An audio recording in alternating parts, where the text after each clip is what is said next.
ललित। आरती श्री रामायण जी की कर्पूर गौरम करुणावतारम संसार सारम भुजगेन्द्रहारम सदा।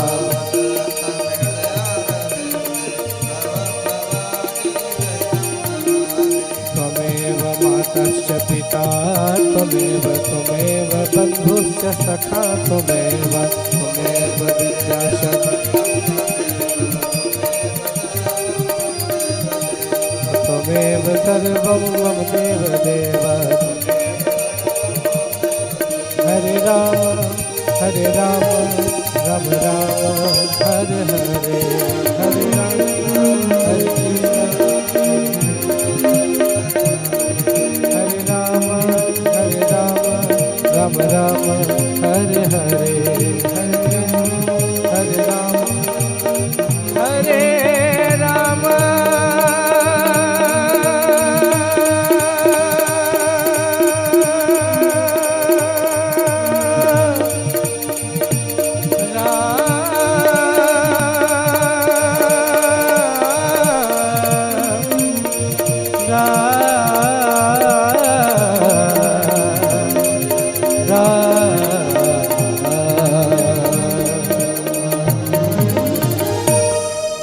बोले श्री सीताराम नाम भगवान के, श्री सीताराम नाम महाराज के, श्री अनंत बलवंत गुणवंत हनुमंत लाल के, श्री रामचरितमानस महापुराण के।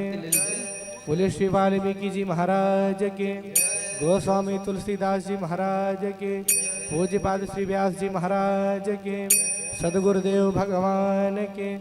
बोले श्री अनंत बलवंत गुणवंत हनुमंत लाल की जय। जय श्री सीताराम। आइए पूज्य महाराज श्री मंचासीन हो चुके हैं प्रभु के पावन श्री चरणों में। ये जो 2 दिवसीय श्री राम कथा अमृत महोत्सव महामहोत्सव हम सभी मना रहे हैं। कथा ज्ञान यज्ञ करेंगे तो पूज्य महाराज श्री ने कल बताया था, उसके लिए तो 9 दिन चाहिए। लेकिन ये जो संयोग भगवान ने बनाया है ये बड़ा ही प्यारा है और इसको महोत्सव का ही रूप देंगे, महोत्सव का ही संज्ञा देंगे। तो आइए आज द्वितीय और अंतिम दिवस की कथा में प्रवेश करने के लिए हम सभी तत्पर हैं।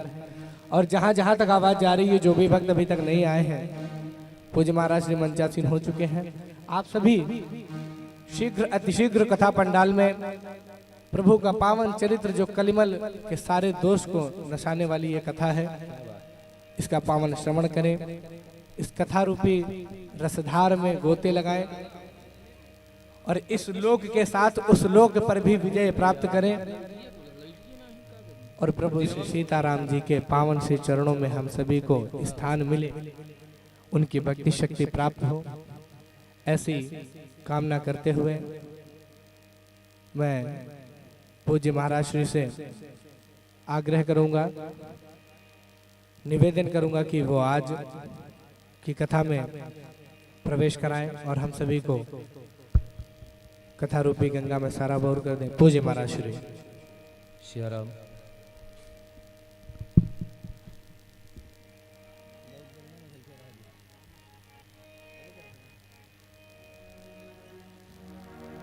आज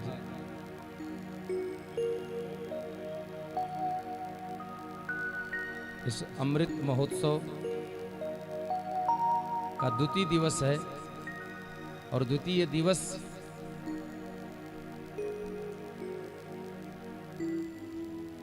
में हम सभी लोग प्रवेश पाएंगे। उसके पूर्व बड़े प्रेम से, बड़े भाव से भगवान की रसमयी कथा का आनंद लेने के पूर्व हम सभी लोग आइए बड़े भाव से मंगलाचरण के माध्यम से अपने मन, वचन, वाणी और कर्म को पवित्र करते हुए भगवान के पावन और रसमयी कथा में प्रवेश लें। उसके पूर्व बड़े भाव से मंगलाचरण करते हुए अपने वाणी जीवा को पवित्र करें।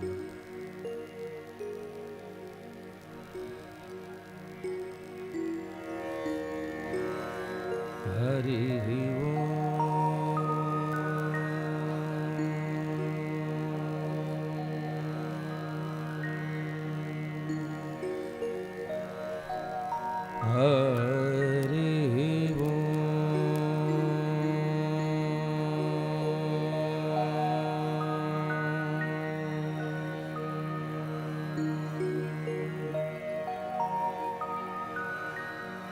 श्री सद्गुरुदेव चरण कमलेभ्यो नमः।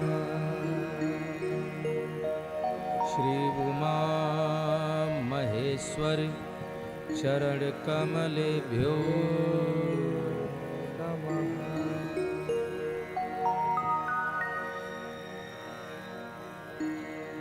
श्री सीतानाथ समारंभा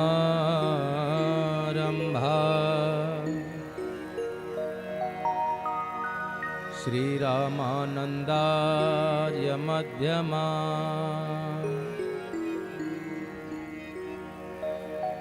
अस्मदाचार्य पर्यंता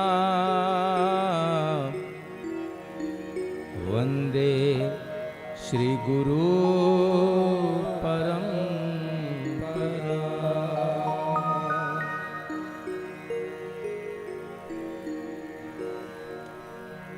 वर्णानामर्थ संघाना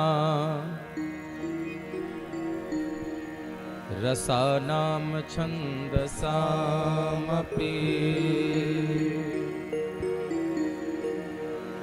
मंगलानाम च कर्तारो वंदे वाणी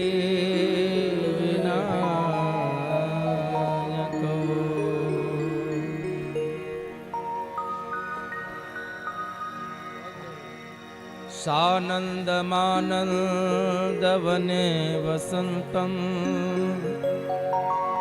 आनंदकंदम हतपापवृंदम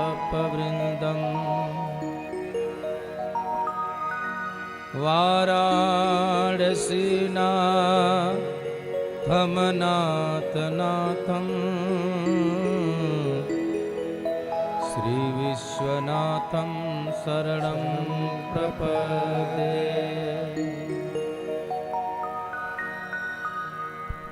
यत्र यत्र रघुनाथ कीर्तनं तत्र तत्र कृतमस्तकाञ्जलिं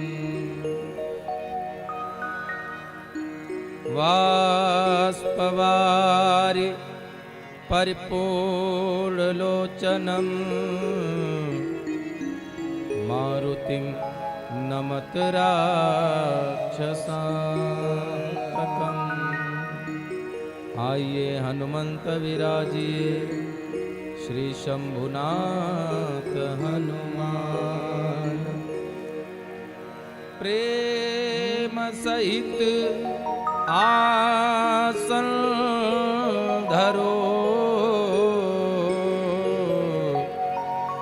सुनहु कथा करूँगा। लेत सदा सुध दीन की सहज दया के धाम। जननी जनक सुबोध के प्रभु श्री सीताराम।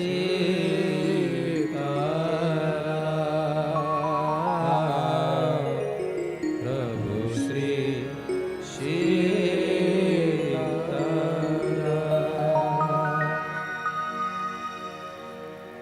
जय जय माता लक्ष्मी, जय गजबदन गणेश, जय जय मैया शारदा, जय जय भारत देश।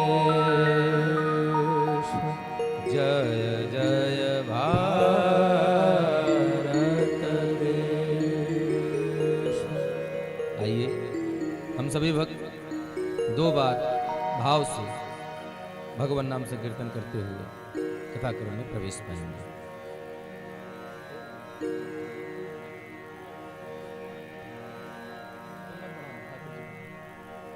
और सभी लोग पूरी मस्ती और पूरे भाव के साथ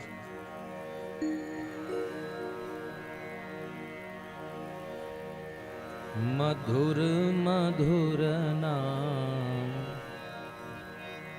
सीताराम सीताराम मधुर मधुर सीताराम सीताराम मधुर मधुर नाम सीताराम सीताराम मधुर मधुर नाम सीताराम सीताराम प्यारा प्यारा नाम सीताराम सीताराम ओ प्यारा प्यारा नाम सीताराम सीताराम मधुर मधुर नाम सीताराम सीताराम मधुर मधुर नाम सीताराम सीताराम मंगल भवन अमंगल हारी प्रभु दशरथ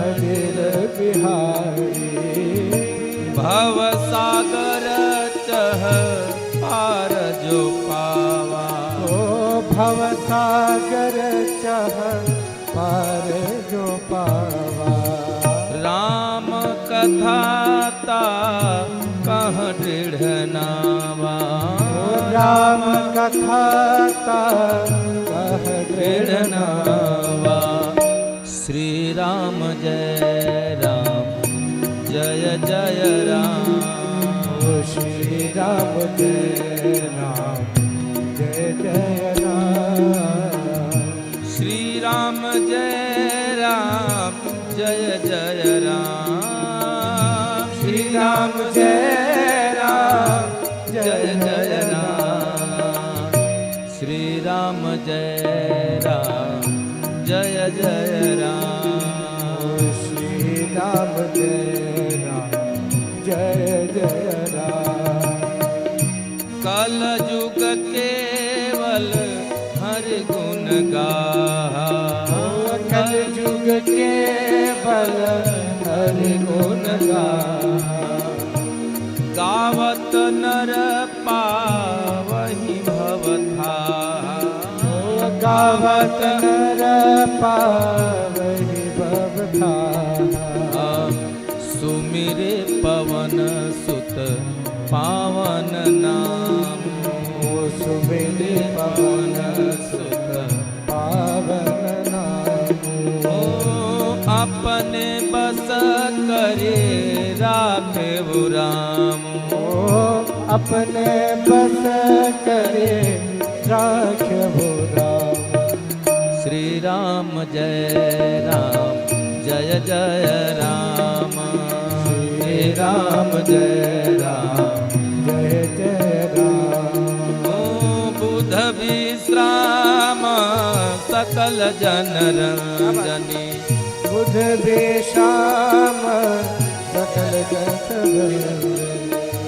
श्री राम जय राम जय जय राम श्री राम जय राम जय जय राम बुध विश्राम सकल जन रंजनी बुध विश्राम सकल रंजनी राम कथा कलि कलुष विभंजनी राम कथा कलि कलुष और सभी लोग श्री राम जय राम जय जय राम बोलो श्री राम जय राम जय जय राम श्री राम जय राम जय जय राम श्री राम जय राम जय जय राम श्री राम जय राम जय जय राम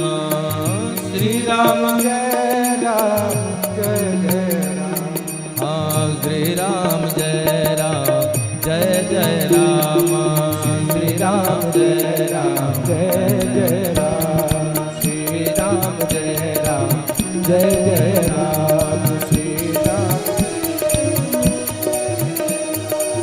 श्री राम जय राम जय जय राम श्री राम जय राम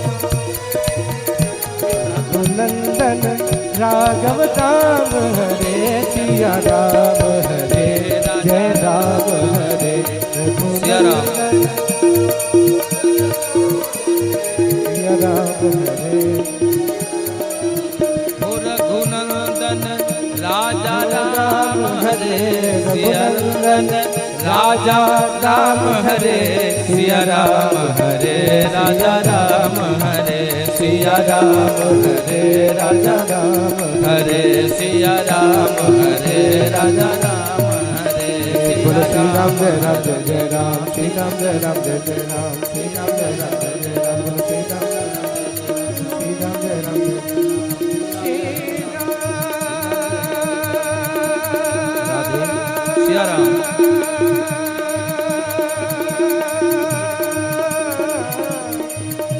सिया राम जय जय राजा राम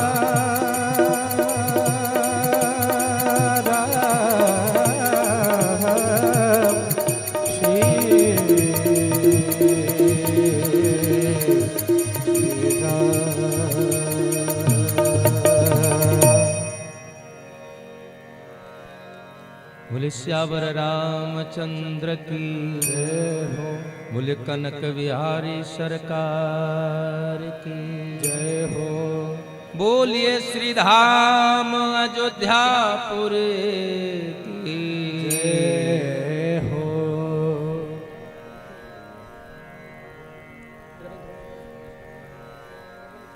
श्री राम राम जय जय श्री सीता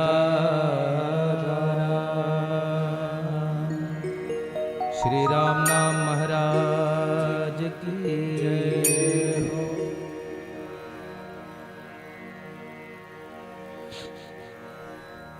इस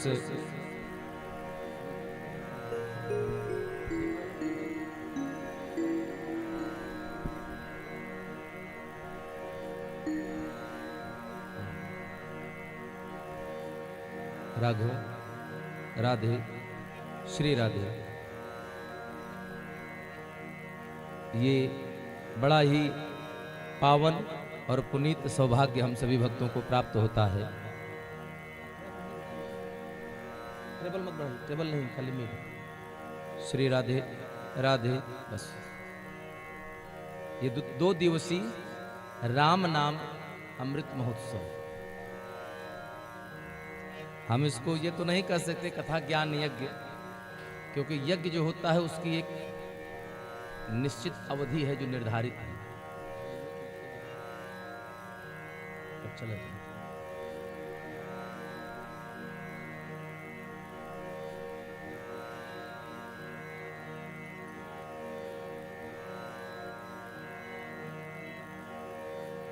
क्योंकि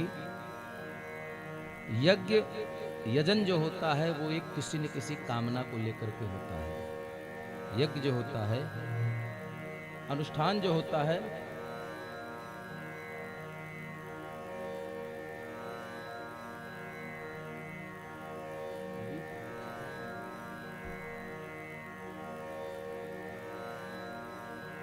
यजन हमारी किसी कामना की पूर्ति के लिए होता है या समाज की कल्याण की इच्छा को लेकर के होता है। और यज्ञ की एक समय सीमा निर्धारित होती है कि इतनी आहुति पड़नी है तो इतने समय के लिए हमें आहुति देनी है, और ये आहुति इतने दिन के मध्य में पड़ती है, वो निर्धारित है। राम कथा ज्ञान यज्ञ 7 सोपान है तो कम से कम 7 दिवस, नवान परायण कम से कम अधिक या 9 दिन। इसकी मर्यादा है कि अगर राम कथा ज्ञान यज्ञ हम रखेंगे तो या तो साप्ताहिक होगी या तो 9 दिवसीय होगी। एक महीना 30 दिन का मास पारायण होता है, 11 दिन, 7 दिन, 9 दिन, 11 दिन, या महीना भर चलाइए या पूरे साल चलाते रहिए। ये कभी संपूर्ण नहीं हो सकता, क्योंकि जो ब्रह्म है जिसकी ये कथा है वह स्वयं पूर्ण है। अब वो पूर्ण है तो हम उसकी पूर्णता को प्राप्त कर लेंगे तो हम खुद भगवान में विलीन हो जाएंगे, तो हम उसकी पूर्ण व्याख्या कहाँ करेंगे? हम या कोई बड़े से बड़ा वक्ता कोई नहीं कर सकता। तो हम लोग बहुत छोटा सा जीवन है हमारा, बहुत छोटा सा।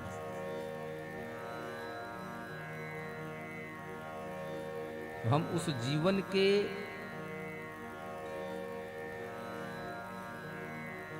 हर पल को, हर समय को अपना आखिरी समय मान करके, जिस पल में हम जीवित हैं वो पल हमारे जीवन का आखिरी पल है, यही मान करके हमको जीवन जीना है।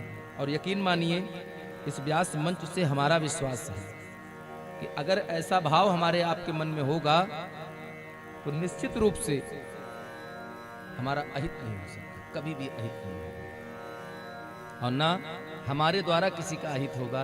क्यों? क्योंकि क्या पता अगले क्षण हम मर जाएं तो काहे किसी का दिल दुखा कर जाएंगे।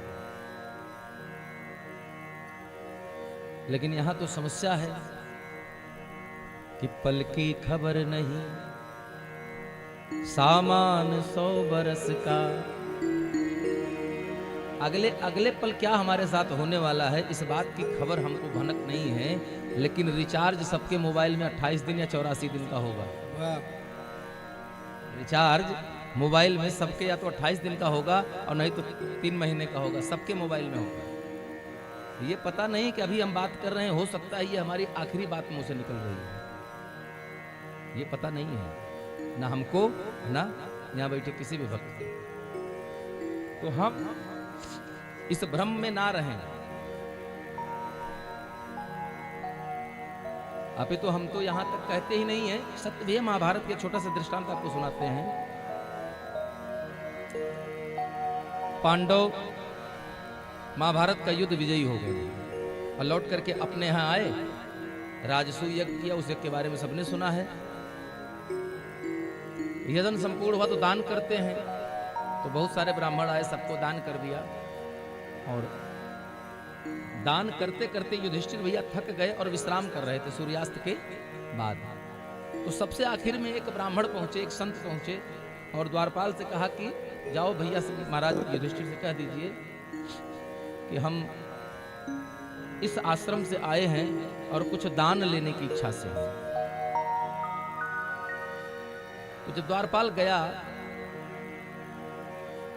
तो उस समय 5 भाई बैठे थे, और जैसे ही द्वारपाल ने कहा कि एक ब्राह्मण आया है दरवाजे पर कुछ यजन करने, कुछ दक्षिणा लेने, तो युधिष्ठिर भैया ने एक बात कही जा करके उस ब्राह्मण से कह दीजिए कि अब आज दान की प्रक्रिया विश्राम हो चुकी है, उनको दान में कल दे दूंगा। अब बहुत ध्यान से सुनिएगा, युधिष्ठिर जी ने कहा कि उस ब्राह्मण से जाकर के कह दीजिए कि अब दान मैं कल करूंगा। इतनी बात द्वारपाल ने जाकर ब्राह्मण देवता से कही। ब्राह्मण देवता अपने घर चले गए।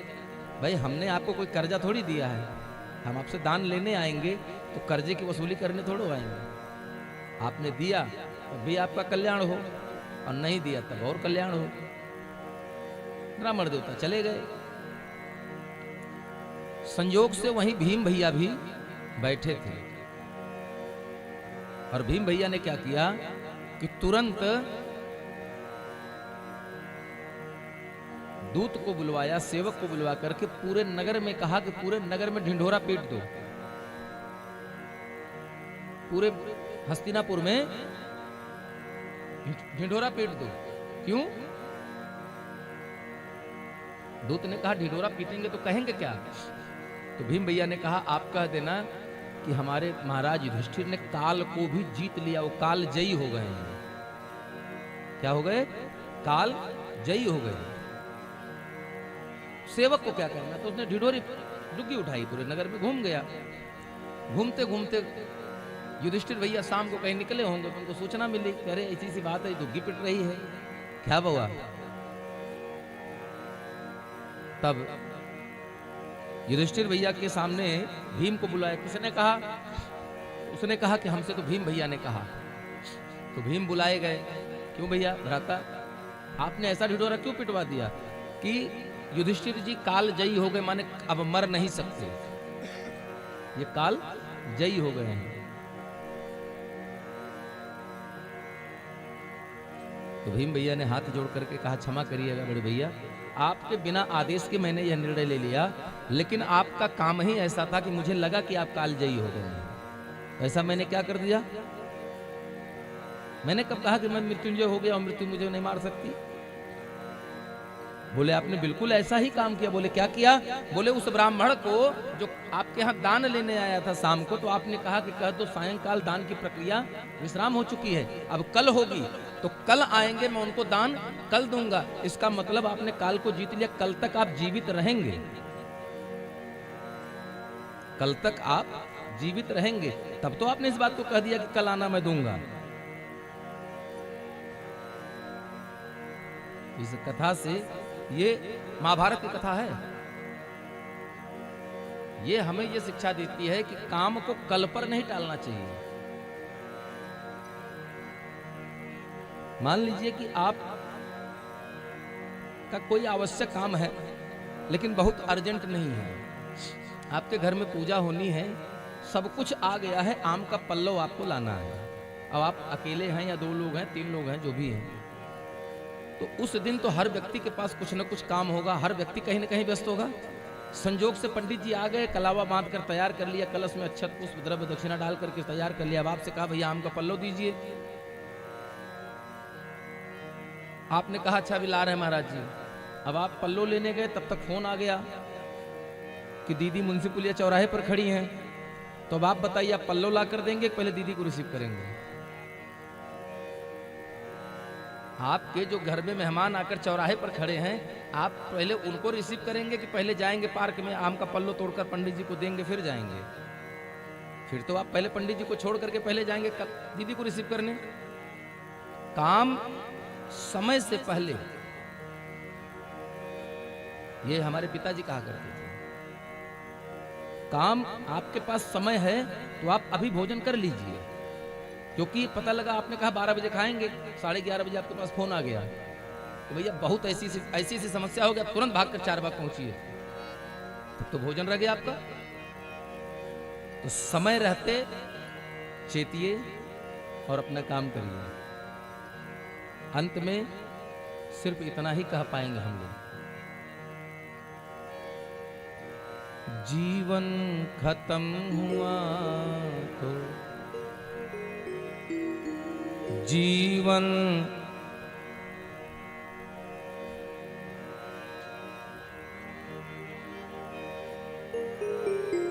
जीने का ढंग आया कब, जब जीवन खत्म हुआ तो जीने का ढंग आया, जीवन खत्म हुआ तो जीने का ढंग आया, जीवन खत्म हुआ तो जीने का ढंग आया, जीवन खत्म हुआ तो जीने का ढंग आया, जीवन खत्म हुआ तो जीने का ढंग आया। घर फिर जब बुझ गई तो, जब शम्मा बुझ गई तो महफिल में रंग आया, शम्मा बुझ गई तो महफिल में रंग आया, जीवन खत्म हुआ तो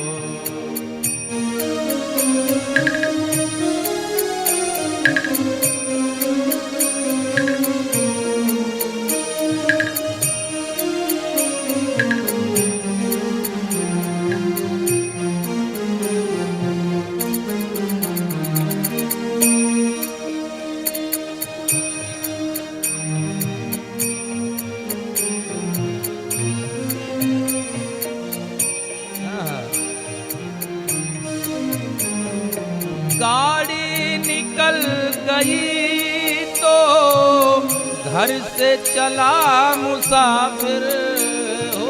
गाड़ी निकल गई तो घर से चला मुसाफिर।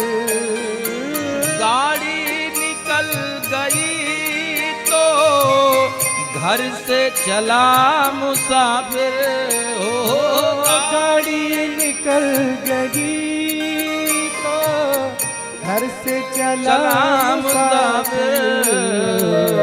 मायूस हाथ मलता, मायूस हाथ मिलता, वापस बेरंग आया। वापस हाथ मलता, वापस बेरंग आया। जीवन खत्म हुआ तो जीने का ढंग आया। जीवन खत्म हुआ तो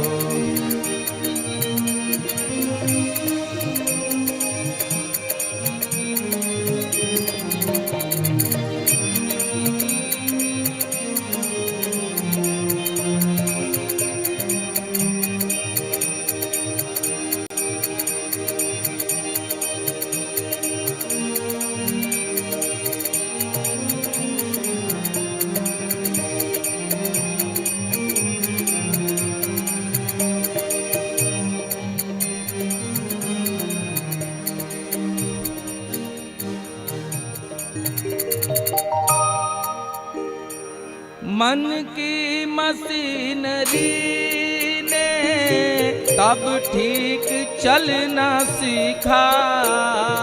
मन की मशीनरी ने तब ठीक चलना सीखा। मन की मशीनरी ने तब ठीक चलना सीखा। सीखा मन की मशीनरी ने तब ठीक चलना सीखा। जब बूढ़े तन के हर एक, जब बूढ़े तन के हर एक पुर्जे में जंग आया। जब बूढ़े तन के हर एक पुर्जे में जंग आया। जीवन खत्म हुआ तो जीने का ढंग आया। जीवन खत्म हुआ तो जीने का ढंग आया रे आया। जीवन हुआ तो जीने का ढंग आया। शम्मा बुझ गई तो, जब शम्मा बुझ गई तो महफिल में रंग आया। जीवन खत्म हुआ तो जीने का ढंग आया। जीवन खत्म हुआ तो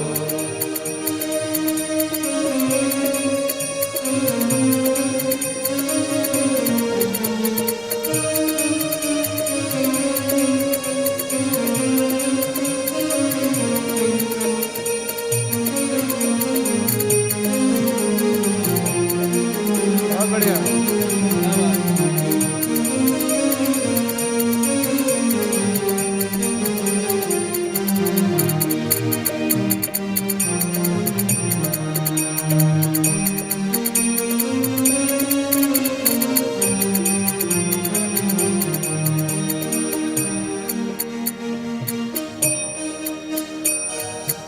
फुर्सत के वक्त में ना सुमिरन का वक्त पाया।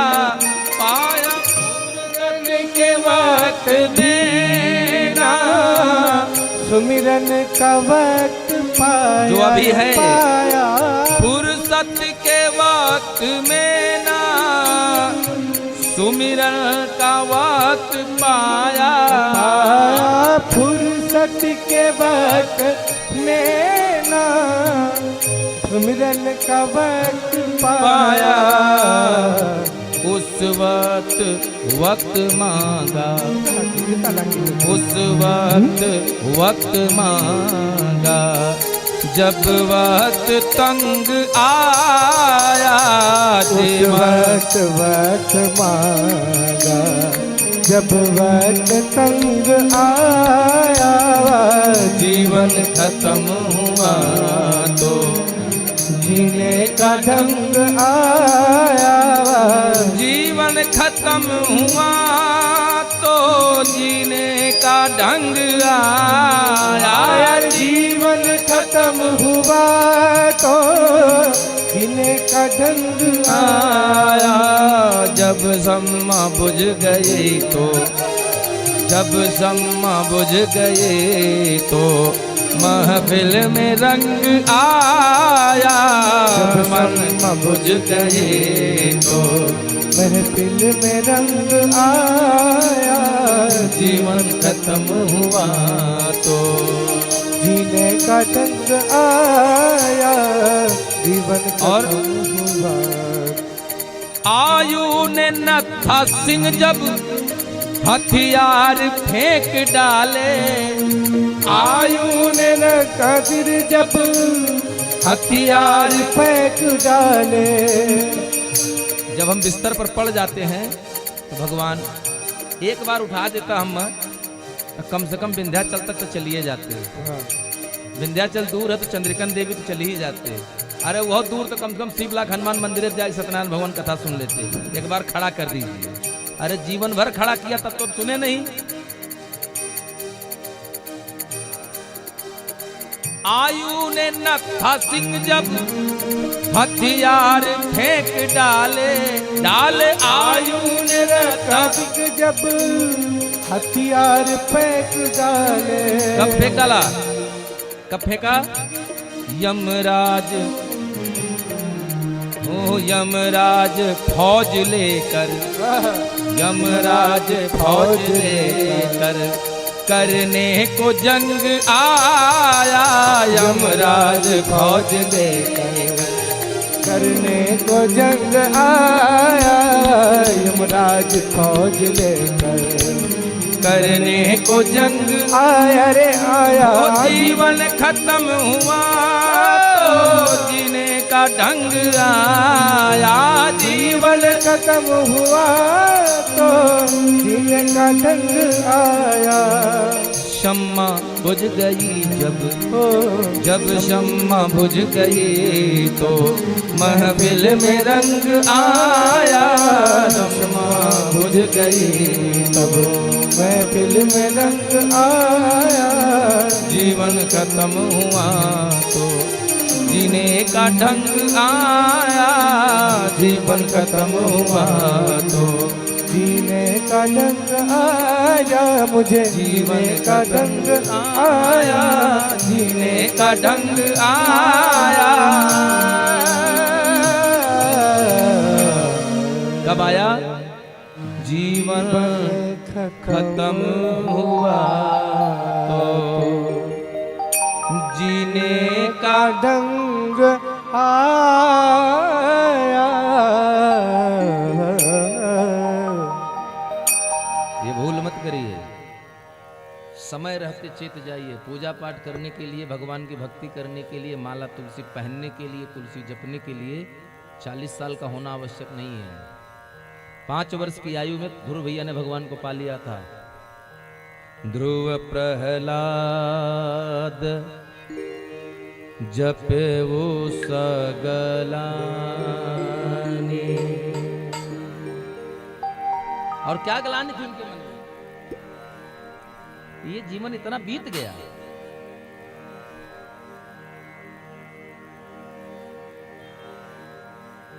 और जपा क्या, ध्रुव सगलानी जपे वो हर नाम। और जप किया तो मिला क्या, पायव अचल अनुपम ठाम। ये भगवान का नाम है। इसी नाम जप का प्रभाव था। नाम जप के प्रभाव से नारद जी को श्राप मिला था कि 2 घड़ी से ज्यादा आप कहीं रुक नहीं सकते। काहे कि जब राजा सगर के पुत्रों को ऐसा गुरु मंत्र पढ़ाया कि सबके सब दंड कमंडल लेकर साधुआ गए महाराज, और सब साधु हो गए। ये नारद बाबा ने जिसको पढ़ा दिया वो साधुआ ही गया। ध्रुव को मिल गए तो ऐसा पढ़ाया, घर द्वार छोड़कर चले गए। प्रहलाद को पढ़ाया तो माँ बाप के विरुद्ध हो गए, वो भी भगवान के भक्ति में लग गए। पार्वती को पढ़ाया वो भक्ति में जप कर तपस्या करने चली गई, मात्र 6 वर्ष की आयु।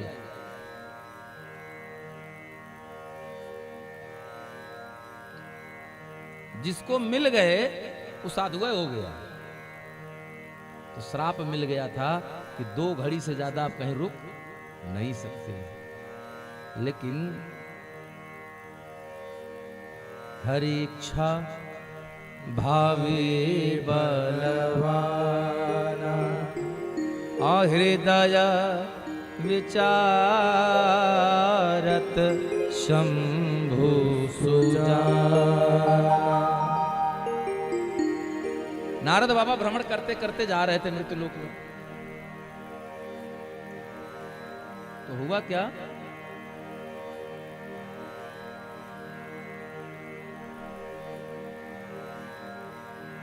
नारद बाबा जाते जाते उनको एक सुंदर हिमालय की तलछटी में बड़ा रमणीक स्थान मिला। वहां सुंदर निकट में नदी बह रही थी, खूब बढ़िया सुंदर सी नदी कलरव करती हुई, और वहां खूब हरे भरे वृक्ष, हरे भरी घनी झाड़ियां और पत्तों के बीच में पक्षी का कलरव। नारद बाबा ने देखा तो उनके मन में आया क्यों ना यहाँ स्नान करके थोड़ी देर भगवान का जप किया जाए। ये वही नारद जी हैं जो रुक नहीं सकते हैं 2 घड़ी, लेकिन आज भगवान के नाम जप करने का मन में इच्छा हुई तो हर इच्छा श्राप गति बाधी, श्राप की गति रुक गई और नारद बाबा की समाधि लग गई। सहज विमल मन लागे समाधि, और नारद बाबा समाधि में बैठ गए।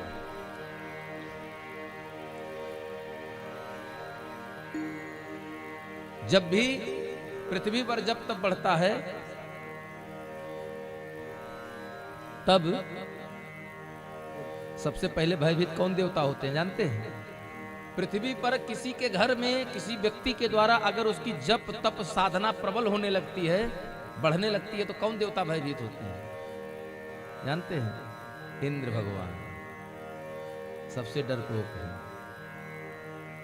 और ये जैसा कि हमें ज्ञात है, जानकारी मिली है, आज के हमारे जो रामकथा में मुख्य अतिथि हैं वो परमादरणीय माननीय श्री राघवेंद्र विक्रम सिंह जी, IAS सेवानिवृत्त। आपने उत्तर प्रदेश सरकार में कई जिलों का प्रशासनिक कार्य जिला अधिकारी के रूप में संभाला है। कठिन और विषम परिस्थितियों में भी सरलता से सभी समस्याओं का समाधान निकाला और ईमानदारी से जनता की भलाई के लिए कार्य किए हैं। आपके विशिष्ट वक्ता तथा अद्वितीय लेखक भी हैं। Dainik Jagran, times of India आदि राष्ट्रीय समाचार पत्रों में प्रकाशित होता आया है। हम ऐसे मुख्य अतिथि से श्री राम प्रभु के आदर्श का वर्तमान समाज की रूपरेखा को बारे में बोलने हैं तो आग्रह करेंगे जब वो हमारे बीच पधार चुके हैं। मैं फिर से एक बार पुनः आग्रह करता हूँ कि प्रभु श्री राम और इस समाज की रूपरेखा के विषय में 2 शब्द कहें। माननीय श्री राघवेंद्र विक्रम सिंह जी, मैं चाहूँगा एक बार थोड़ी करतल ध्वनियाँ होनी चाहिए। हमारे बीच कोई विशिष्ट आता है तो ये हमारा दायित्व है कि हम उसके सम्मान में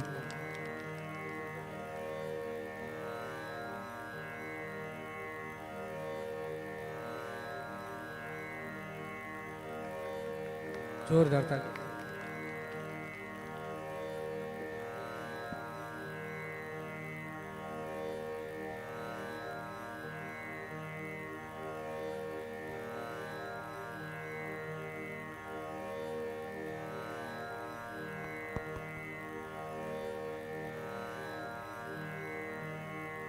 परम आदरणीय व्यास जी, सम्मानित पवित्र व्यासपीठ,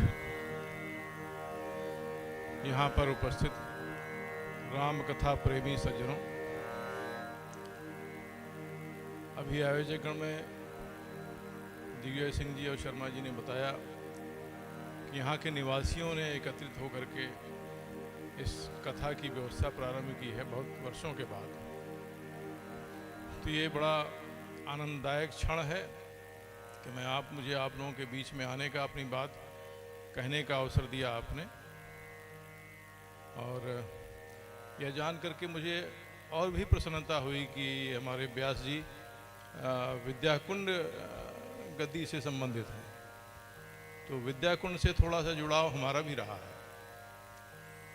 आप पता नहीं आपको स्मरण है या नहीं, मैं अयोध्या का रेजिडेंट मजिस्ट्रेट पोस्ट हुआ था, ये सन 94 की बात है। वो ढांचा गिर जाने के बाद, ध्वस्तीकरण के उपरांत, तो वहाँ पर मेरी नियुक्ति हुई थी। तो अब वहाँ पर हिंदू मुसलमान वाला ही एंगल चला करता था आमतौर पर, कभी हिंदुओं का प्रदर्शन, कभी मुसलमानों का प्रदर्शन, कई महात्मा जी लोग आ रहे हैं, कोई आ रहा है। ये पहला पद क्रिएट हुआ था अयोध्या में। तो मैंने सोचा कि इसके इतर हट करके विकास का मामला चलाया जाए यहाँ। तो विकास की योजनाएं बनाना मैंने शुरू किया और उसमें कुछ कुंडों का चयन किया।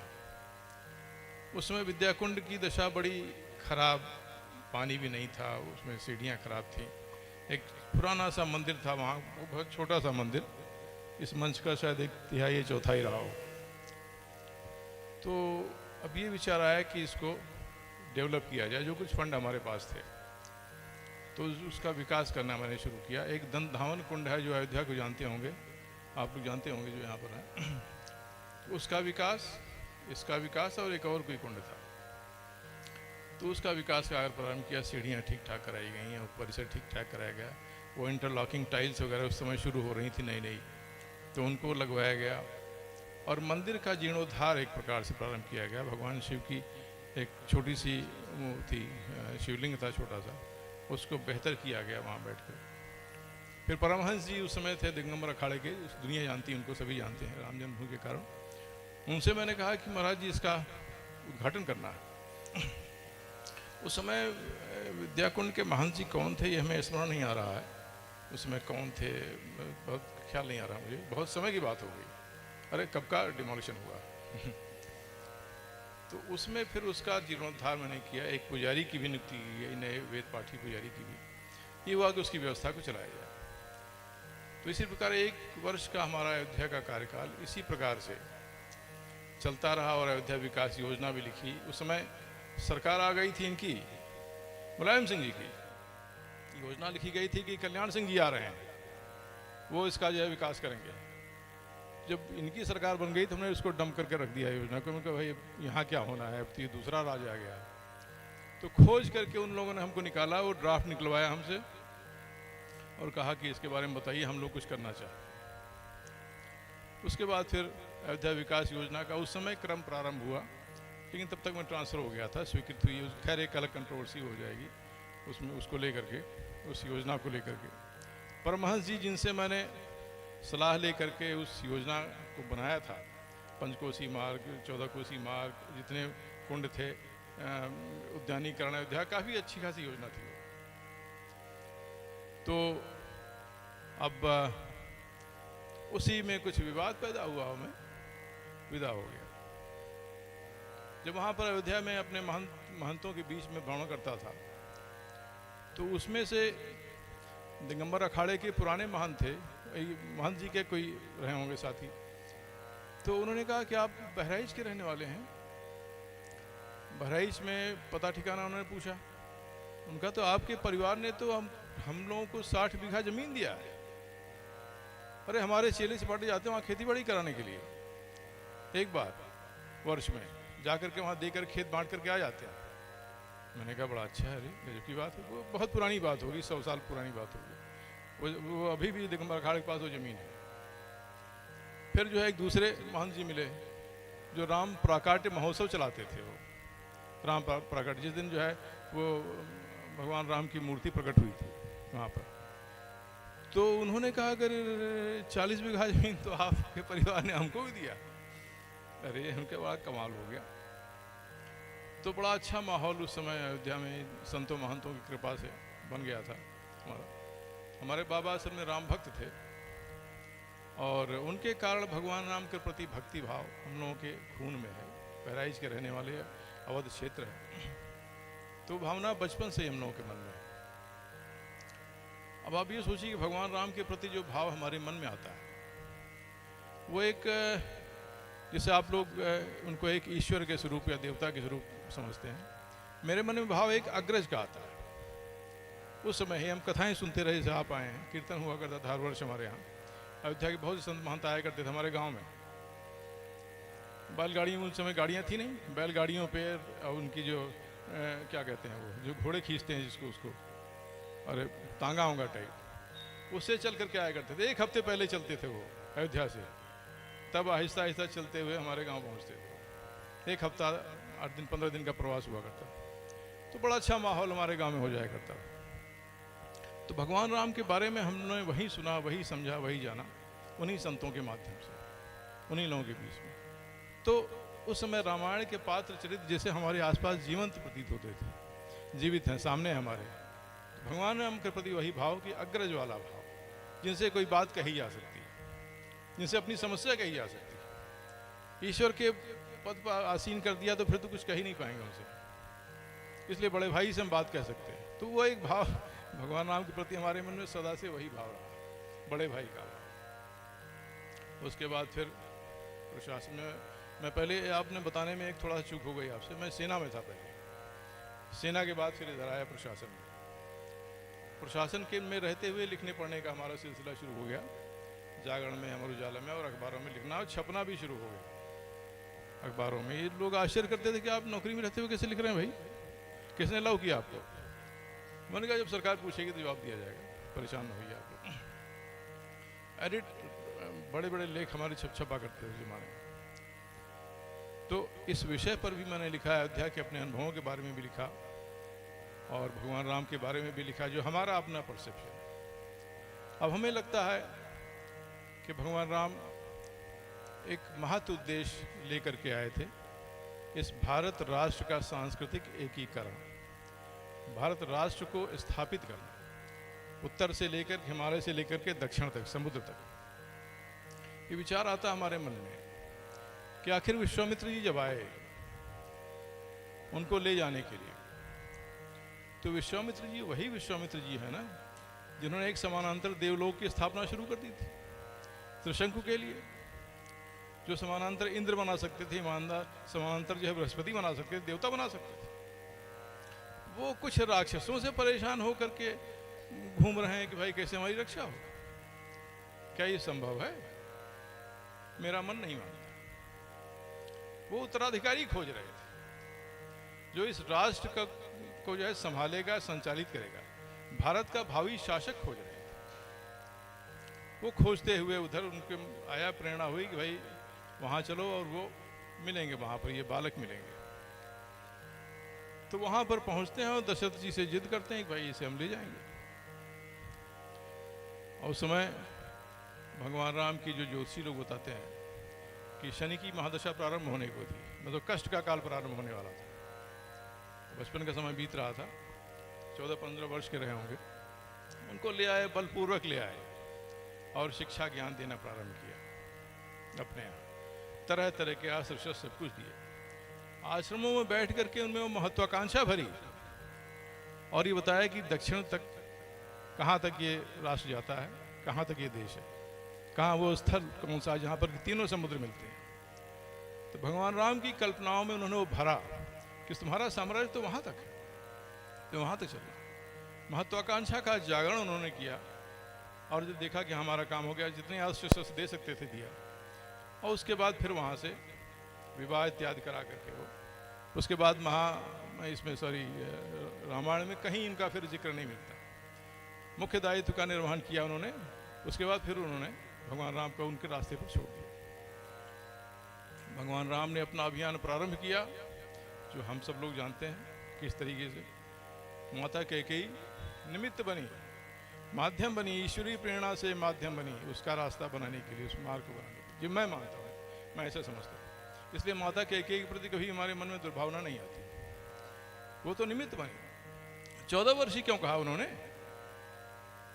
सब पूरे जीवन भर के लिए कहे थी कि वहीं निवास करोगे, वन में ही निवास करोगे, हमेशा रहोगे, ये जिससे राजगद्दी पक्की। 14 वर्ष ही क्यों? क्योंकि 14 वर्ष वो काल था जबकि ये शनि की महादशा समाप्त होती, और इस काल में उन्हें बहुत कुछ करना था। भगवान राम जितने कष्ट हो सकते थे वो झेलना था, जितनी पीड़ाएं झेलनी थी वो झेलना था, और जितना कुछ और उनकी क्षमताओं के मुताबिक जो करना था साम्राज्य विस्तार के लिए, वो कार्य करना था। हम लोग कोसते हैं अगर ये मंथरा ने ऐसा कर दिया, जबकि नहीं, उनके प्रति मेरे मन में बड़ा अच्छा भाव उपजता है कि उन्होंने तो मार्ग बनाया, एक बहाना दिया भगवान राम को दक्षिण दिशा में जाने का, और ये भी कहा कि दक्षिण में दंडकारण्य में निवास करोगे। दंडकारण्य जो कि लंकेश के निकट का स्थान था, जिससे कि संघर्ष होना ही पड़े, वरना भगवान राम चले जाते हिमालय की तरफ, उधर भी तो जंगल बहुत थे, 14 साल काट लेते, लेकिन उन्हें फोर्स किया एक तरीके से कि वहीं निवास करो, जो कि रावण के क्षेत्र की सीमाओं पर। तो इस तरीके से मैं भगवान राम के प्रति हमारे मन में जो भाव है वो ये है कि हिंदू राष्ट्र जो आज हम जो विचार लेकर चल रहे हैं, जो पुनर्जीवित हम लोग करने का प्रयास कर रहे हैं, इसके आदि पुरुष भगवान राम है। उन्होंने ये भाव दिया, उन्होंने ये भावना दी कि ये संपूर्ण राष्ट्र, हिंदू या सनातन राष्ट्र, धर्म का राष्ट्र है, धर्म का क्षेत्र, और धर्म के विकास के लिए ये ईश्वर ने पूरी रचना रची है कि वहाँ से वहीं ही नहीं, पूर्वोत्तर में श्री विजय साम्राज्य तक भगवान राम का साम्राज्य फैलता चला गया। ये मेरी भावना ये उपजती है हमारे मन में, और इस पर कई बार विद्वानों से चर्चाएं भी होती हैं, भिन्नताएं भी आती हैं, अलग अलग परसेप्शन, अलग विचार है। जितने पढ़ने वाले हैं उतने तरीके से राम कथाएं कही जाती हैं। माननीय व्यास जी का कुछ और विचार होगा और लोगों का और विचार रहता है तरह तरह का। तो जिस तरीके से प्रभु मूर्त हम लोग देखते हैं वही हमारा भाव है। इन शब्दों के साथ मैं आपसे विदा लेता हूँ, और अयोध्या आऊँगा तो आपसे विद्याकुंड पर अपने पुराने उस कर्मभूमि पर आने का अवश्य प्रयास करूँगा। जी धन्यवाद, बहुत बहुत धन्यवाद। आप सबको नमस्कार जी।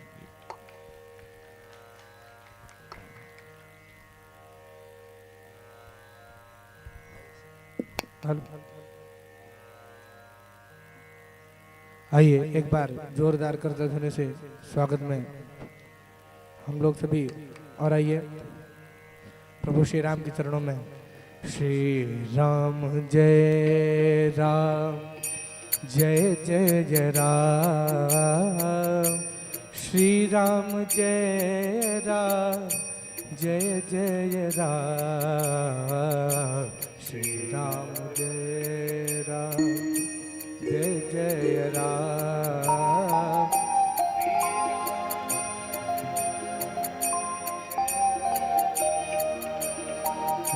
श्री राम जय राम, जय जय राम, श्री राम जय राम, जय जय राम, श्री राम। सभी लोग भाव से गाइए।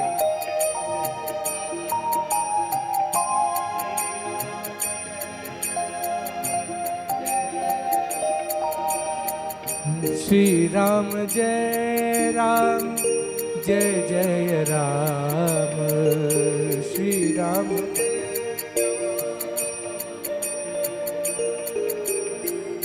श्री राम जय राम, जय जय राम, श्री राम जय। ओ श्री राम जय राम, जय जय राम, श्री राम।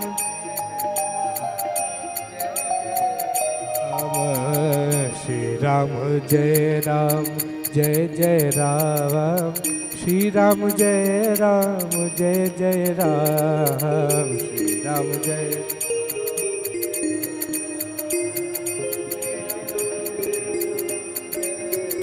ओ श्री राम जय राम, जय जय राम, श्री राम जय राम श्री राम जय राम जय जय राम।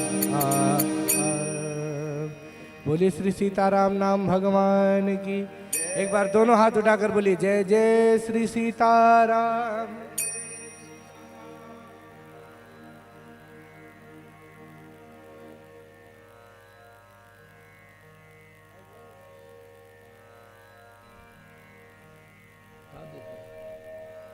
श्याराम बोले कनक बिहारी सरकार की जय हो। हम लोग चर्चा कर रहे थे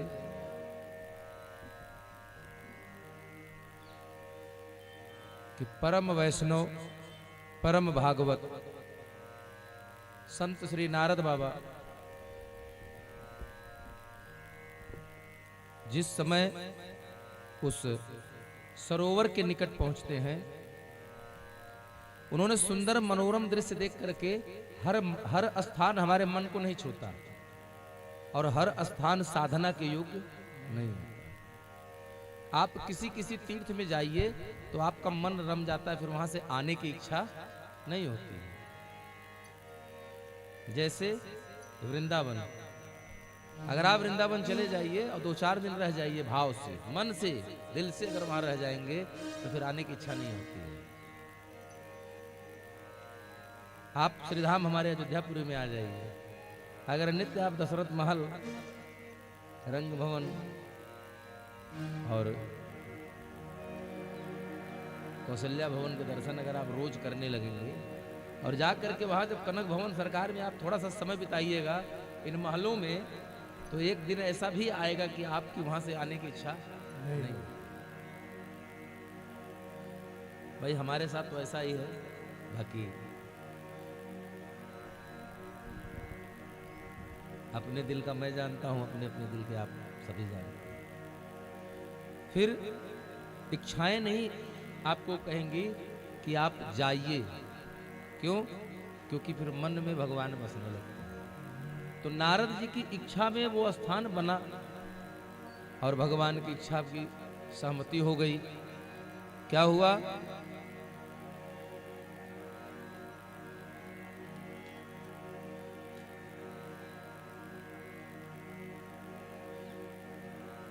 शांत मन हो गया, सहज विमल मन लाग समाधि। और नारद बाबा समाधि में चले गए। नारद बाबा समाधि में गए और इंद्र भगवान की कुर्सी हिल गई। अरे नारद इतना वैष्णव आदमी हो करके इतनी बड़ी साधना, कुछ तो बात जरूर है, कोई बात जरूर है। नहीं तो नारद को इतनी तपस्या करने की क्या जरूरत पड़ी। फिर इंद्र भगवान ने मेनका को भेजा नाचने गाने के लिए कि जाओ बाबा का मन थोड़ा माया में उलझाओ। मेनका रंभा सब आई, अपना उनके सामने जो भी किया, करने के बाद भी नारद बाबा पर कोई प्रभाव नहीं पड़ा। क्यों? क्योंकि माया हमको तब ही सताती है जब हम मायापति से दूर हो जाते हैं। माया हमको कब सताती है? जब हम मायापति से दूर हो जाते हैं। नारद बाबा के ऊपर कोई प्रभाव पड़ा नहीं, और जब कोई प्रभाव नहीं पड़ा तब इंद्र ने क्या किया? कामदेव को भेजा। और कामदेव बाबा आए, सब कुछ जतन कर लिया। देखिए नजर और नजरिया, हमारे पास क्या है? दो चीजें, एक तो नजर है और दूसरी नजरिया। हम नजर से देखते हैं, लेकिन कैसे देखते हैं यह डिसाइड, यह बात आपको आपकी नजरिया बताती है। नजर और नजरिया।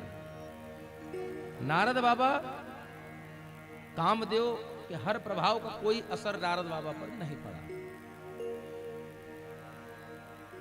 तो जब कामदेव बेचारा थक गया तो क्या करता है, नारद बाबा जहां समाधि लगाए बैठे थे वहीं आया,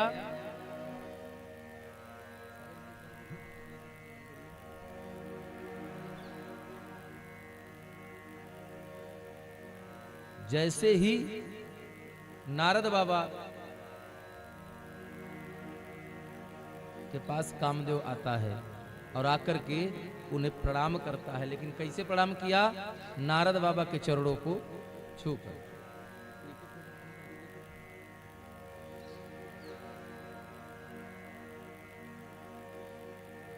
परिणाम क्या निकला, नारद बाबा कामदेव की चपत में लग गए। नजरिया है, कामदेव ने स्पर्श तो किया, कामदेव ने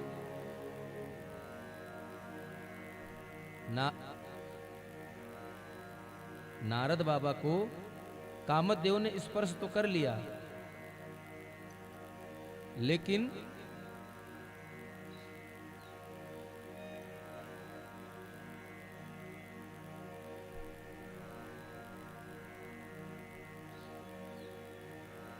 प्रभाव नारद बाबा की नजर में तो ये आया कि कामदेव मेरे सामने नतमस्तक हो गया,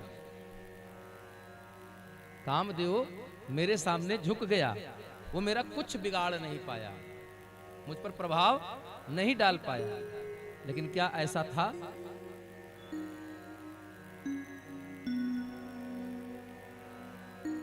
नहीं।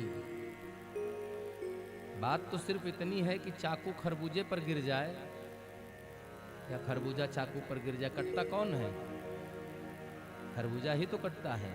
अरे कामदेव के प्रभाव में आप आ जाइए दूर से, तब भी नुकसान आपका, और कामदेव अगर आपको छूकर प्रणाम कर ले तब भी नुकसान। नारद बाबा बेचारे यहीं भ्रम में पड़ गए।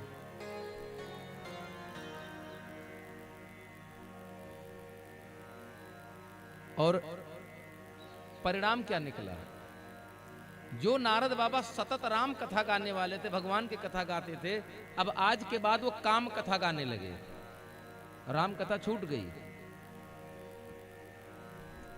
वही नारद बाबा अब काम कथा का गायन कर रहे हैं। और सबसे पहले कहां चले गए, काम कथा गाते गाते गाने के लिए सबसे पहले गए अपने पिताजी ब्रह्मा जी के पास।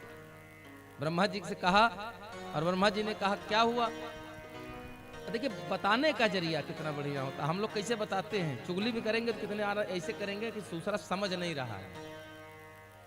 कहीं हमारे थे तो तब एक अच्छा स्थान हमको दिखा तो हम वहां तपस्या करने लग गए, और जब हम वहां तपस्या करने लग गए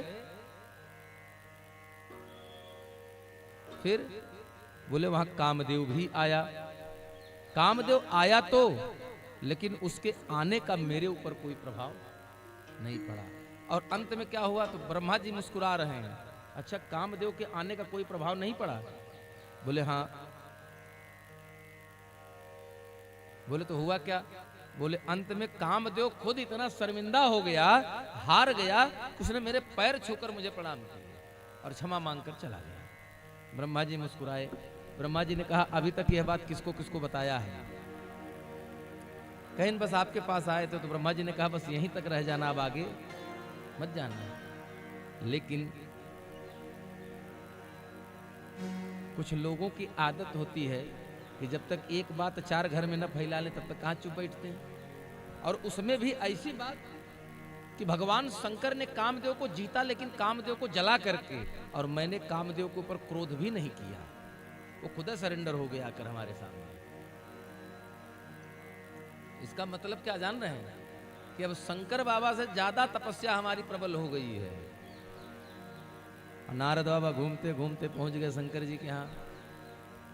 आइए प्रभु, सीताराम सीताराम, नारायण नारायण। भगवान शंकर ने कहा और किससे है नारद जी, कहीं सब बढ़िया महाराज, सब आनंद में है, एकदम बिल्कुल आनंद में है। अरे कहां से आ रहे हैं, बस इतने तो बहाना चाहिए था, इतना ही तो बहाना चाहिए था। कहां से, अरे कहीं महाराज बस ऐसे घूमने निकले थे तो हिमालय के पास एक सुंदर सी नदी, एक बढ़िया वन दिखा, वहीं बैठ के ध्यान लग गया, साधना कर रहे तो कामदेव आया, कुछ नहीं कर पाया और अंत में बेचारा खुद प्रणाम माफी मांगकर हमसे गया है।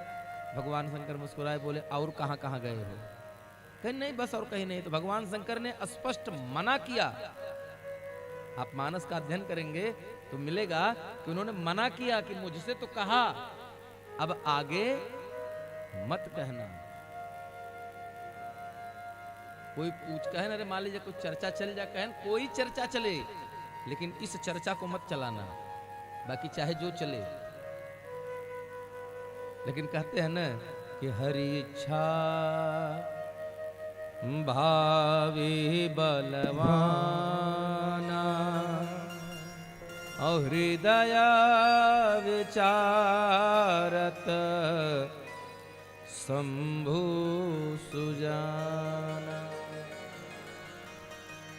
हृदय विचारत शंभु सुजाना।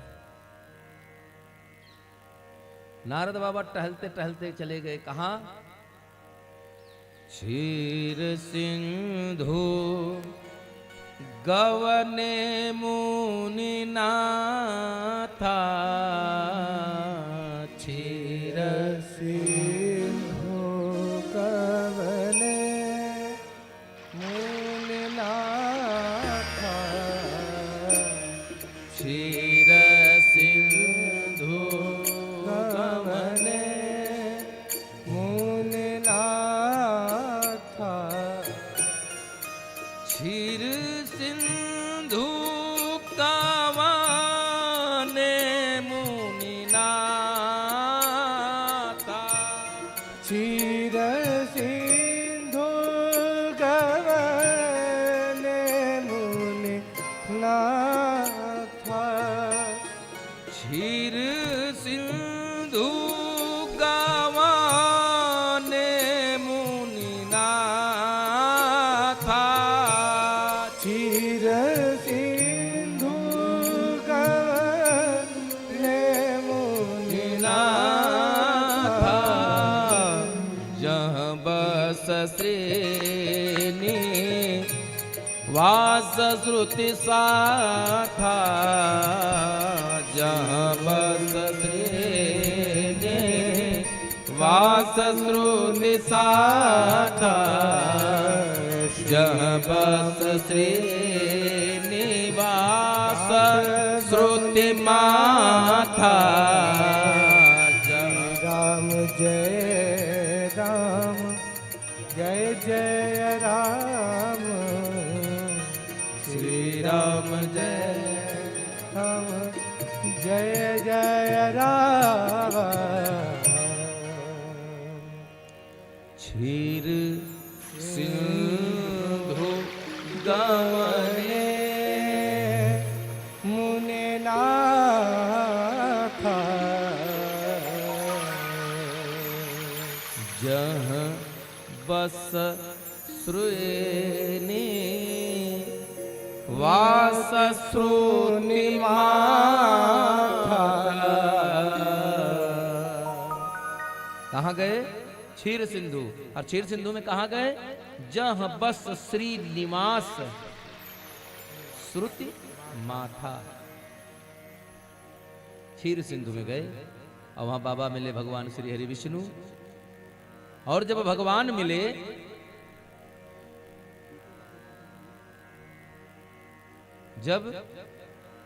मिले तो कैसे मिले?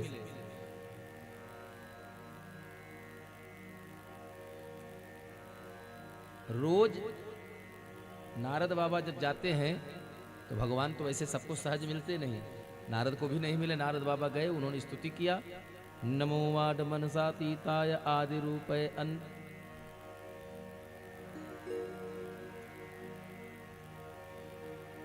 नमो वाड मनसातीताय निर्गुणानुगुणात्मने।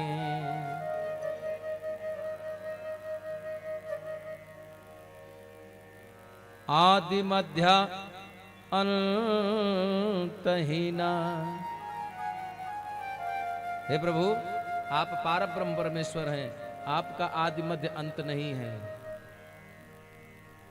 और नारद बाबा को भगवान ने दर्शन दिया, आइए आइए प्रभु आइए आइए। अरे बड़ी कृपा आपकी।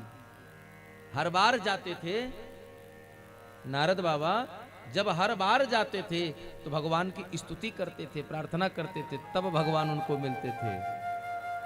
लेकिन आज नारद बाबा भी कुछ कहें उसके पहले रास्ते में मिल गए भगवान, और बड़े हाथ जोड़कर निवेदन करके कहते हैं कि बहुत दिनन, बड़े दिन बाद। आदमी हम लोग नहीं कहते कोई, अरे भैया बड़ी कृपा, बड़े दिन बाद दर्शन दिया महाराज, कहते हैं ना, अरे प्रभु कहाँ भूल गए थे, बड़े दिन बाद दर्शन दिए हैं आप। तो भगवान कहते हैं, अरे महाराज राम राम राम राम, आइए आइए आइए, बड़े दिन बाद दया किया है, दर्शन नहीं दिया। कहाँ थे आप, बड़े दिन बाद, बहुत दिनन कीन्हे मुनि दाया, बहुत दिन बाद दया किया आपने मुझ पर। नारद बाबा सोचे ये वही भगवान है, हम गलत जगह तो नहीं आ गए, ऐसा तो नहीं गलत घर में घंटी बजा रहे हैं। हम तो रोज भगवान जी को जाकर प्रणाम करते थे, तब भगवान मिलते थे। आज भगवान पहले ही कह रहे हैं कि बड़े दिन बाद दया किया है। नारद बाबा अब भगवान इतने पर भी नहीं रुके, और फिर बढ़िया नारद बाबा को अपने बगल में लाए, कंधे पर हाथ रखा, आइए महाराज आइए आइए, चलिए चलिए चलिए, लेकर आए। कहां? जह बस श्री निवास श्रुति माथा,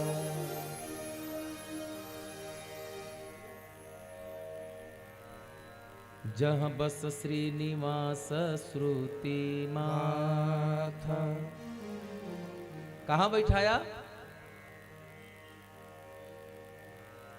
बैठे आसन ऋषि ही समेता। जो नारद बाबा रोज सामने खड़े रहते थे, आज वो नारद बाबा भगवान अपने साथ अपने आसन पर बैठा लिए। आज अपने साथ अपने आसन पर बैठा लिए। हुआ क्या? अब नारद बाबा का मतलब समझिए तो ऐसा लगा कि बस आज त्रिदेव हम ही हो गए हैं। अब नारद बाबा के मन में जिज्ञासा बढ़ गई। क्या जिज्ञासा बढ़ी? ओह, आजकल मीडिया बड़ी तेज हो गई है। आजकल मीडिया प्रसार मंत्रालय बड़ा तीव्र गति से काम कर रहा है। को अभी हम हिमालय से चले हैं, कैलाश पर से। भगवान ने कहा था इनको कुछ बताना नहीं। हमारे आने के पहले हमारी सूचना यहां पहुंच गई क्या कि हम शंकर जी से बड़े हो गए, तभी तो भगवान हमको प्रणाम कर रहे हैं, नहीं तो आज तक तो कभी किया नहीं।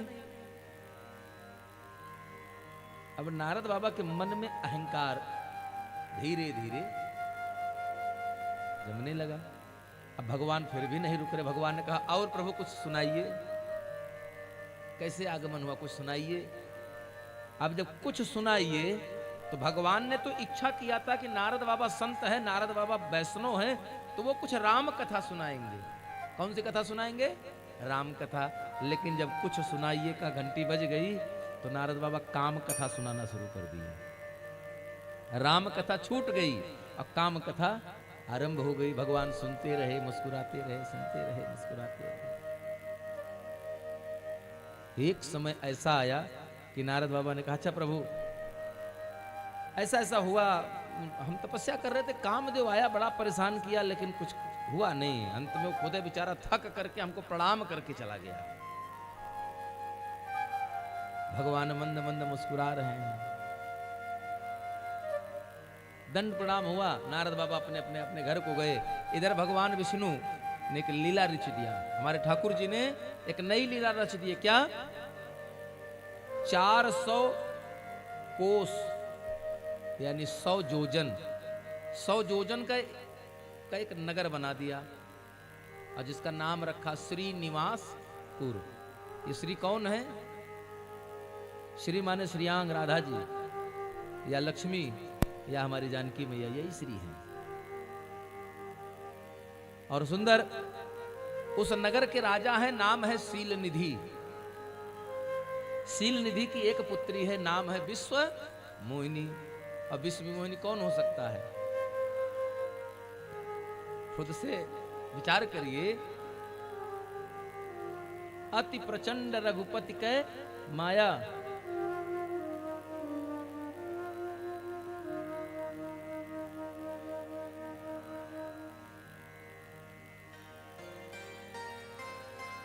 ऐसा इस धरती पर कोई जीव नहीं है जो इस धरती पर जीवधारी है जिसको माया ने अपने बंधन में न ले रखा हो। कोई एक जिसको कहते हैं ना सिंगल 1% तो खोजने पर भी आपको नहीं मिलेगा। करपात्री जी एक संत थे, आप बुजुर्ग हैं, आप लोग हो सकता है शायद अवसर मिला हो, दर्शन भी किए होंगे। हम लोग तो ऐसे दुर्भाग्यशाली रहे कि ऐसे संतों का दर्शन ही नहीं मिल पाया है। करपात्री जी महाराज, हमने सुना है अपने पिताजी के द्वारा कि एक समय में इनके पास मात्र एक लंगोट और एक धोती हुआ करती थी। मात्र एक लंगोट और एक धोती। अगर आप में से कोई भक्त उनको दान भी कर देता था तो वो किसी दूसरे को दान कर देते थे तुरंत। आपने इनको दिया, इन्होंने इनको दे दिया। एक बार किसी ने पूछा, महाराज आप एक कपड़े में रहते हैं, उसी को पहनकर नहाते हैं और उसी को शरीर पर ही सूख जाती है, आप दूसरी कम से कम एक जोड़ी तो और रख लीजिए, एक लंगोट एक धोती तो रखिए, एक अचला एक लंगोट और तो रखिए कि एक उतारिए तो दूसरा धारण कर लीजिए। आप गीला ही नहा लेते हैं, नहाने के बाद गीला ही सूख जाता है। तो बड़ी सुंदर सी बात करपात्री जी ने कही थी। और बाबा गोस्वामी तुलसीदास कहते हैं कि मोह सकल व्याधिन कर मूला। मोह सकल व्याधिन कर मूला। करपात्री जी ने कहा जिस दिन एक लंगोट है हमारे पास, जब तक मैं एक लंगोट पहनकर नहा लेता हूं, वही लंगोट पहनकर शरीर पर सूख जाती है, बैठकर माला कर रहा हूं, आंधी आए तूफान आए चाहे बवंडर आए, हमसे क्या लेना देना है। कौन सा मेरा धोती वहां सूख रही थी जो उड़ा ले जाएगी। करपात्री जी ने कहा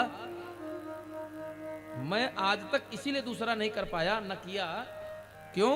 क्योंकि जिस दिन दूसरी धोती हो जाएगी उस दिन उसको सुखाने की चिंता, हवा में उड़ न जाए उसको बचाने की चिंता, फिर मेरा माला में ध्यान नहीं लगेगा। मेरा ध्यान फिर माला में नहीं लगेगा। नारद बाबा बताकर तो गए, लेकिन क्या सुना है? काम कथा। और भगवान ने कहा अब इनके साथ काम कला से ही इनका इलाज करना पड़ेगा। कहें कि जस देवता तस चाहिए पूजा। जस देवता तस चाहिए पूजा। नारद बाबा के अंदर काम जग गया है। कहें कि काम ने नारद बाबा को छू लिया था। नारद बाबा को काम ने स्पर्श कर लिया था। भगवान ने लीला रची, 100 योजन का एक नगर बसाया, नाम है श्रीनिवासपुर। वहां के राजा हैं सीलनिधि। सीलनिधि की एक पुत्री है विश्वमोहिनी।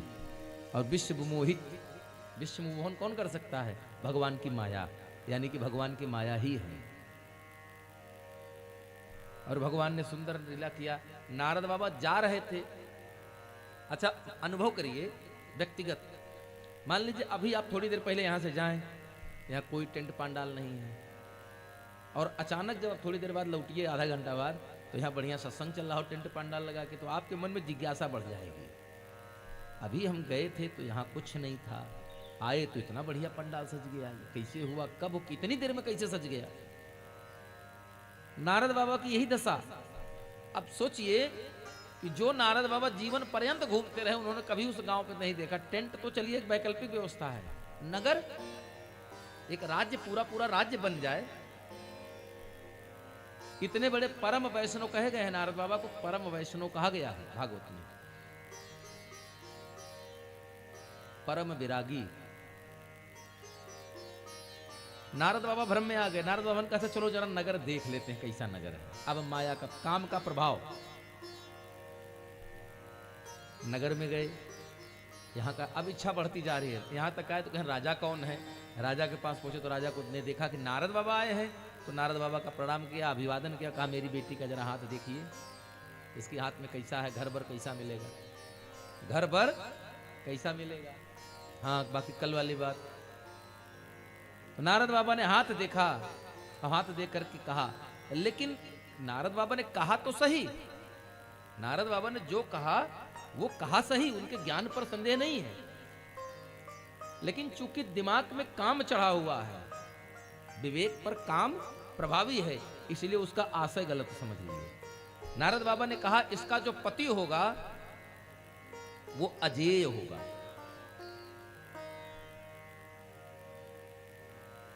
बात एक ही है, लेकिन समझने का भाव अपना। हमने कहा था नजर और नजरिया।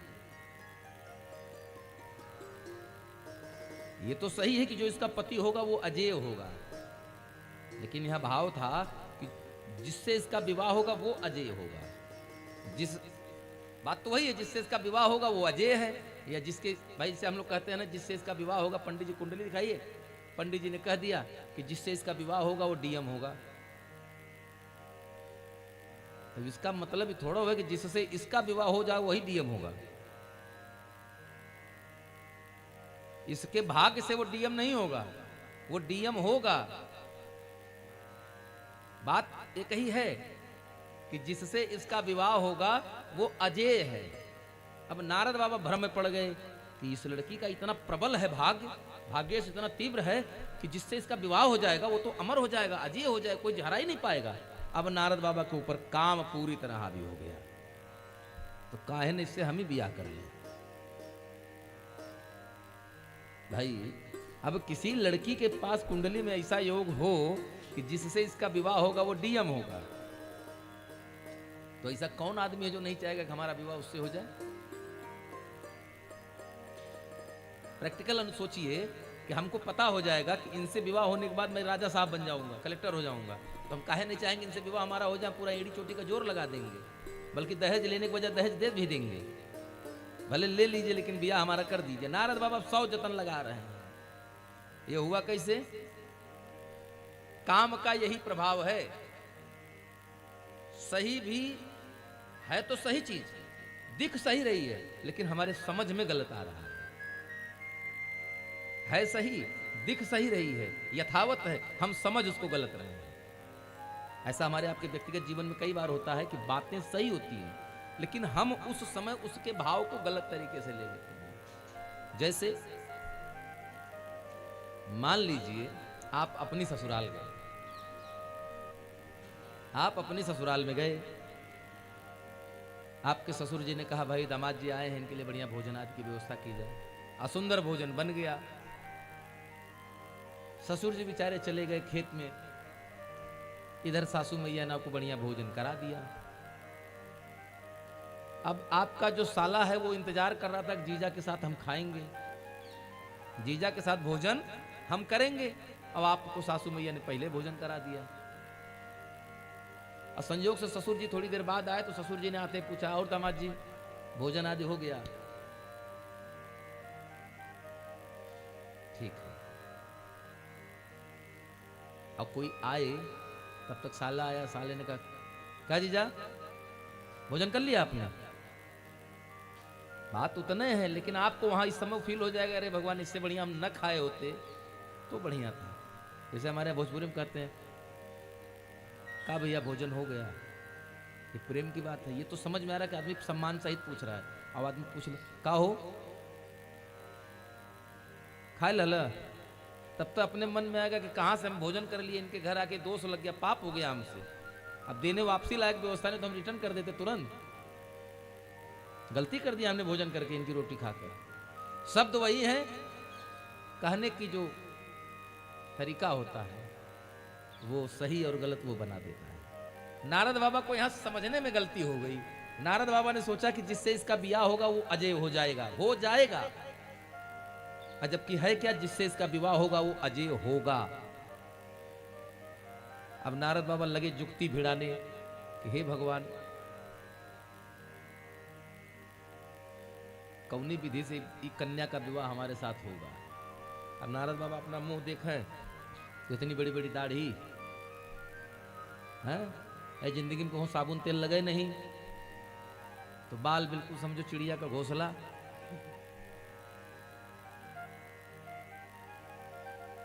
बाबा आप सोच रहे हैं कैसे ब्याह हो, राम राम राम राम, चिंता में पड़े हैं। याद आया कि भगवान से बढ़िया मेरा हित इसी दुनिया में कोई है वो नहीं। और नारद बाबा गए भगवान विष्णु के पास। अंतर देखिए, भगवान को जब लीला करनी होती तो वो काम सहज हो जाता है जो होने कठिन है, और जो काम बहुत सरल था वो बहुत कठिन हो जाता है। जैसे कभी कभी हम कोई चीज अपने ही बैग में रखते हैं और पूरा घर खोज मारते, उस बैग को भी खोजते हैं, 4 बार खोजते हैं, लेकिन नहीं मिलता है। इतने बड़े बैग में 4 जेब हैं, चारों पॉकेट खोज डाला, उल्टा पलटा सब कर दिया, लेकिन वो मिला नहीं। और जब जरूरत नहीं होगी तो बिना खोजे मिल जाएगा, तब होता है अरे यही धरे। अब नारद बाबा तब की गए तो भगवान रास्ते में मिल गए। अरे प्रभु प्रणाम प्रणाम, आइए, बड़े दिन बाद दया किया सरकार हम पे, कहां थे? अब की बार नारद बाबा गए तो भगवान दिखाई नहीं पड़ रहे हैं। और जब भगवान दिखाई नहीं पड़े तो नारद बाबा अब रोने लगे। पहले तो बुलाया, हे प्रभु कहाँ है, दर्शन दीजिए। और जब तब भी नहीं भगवान दिखे तो रोने लगे, प्रभु तुमसे यही रो रो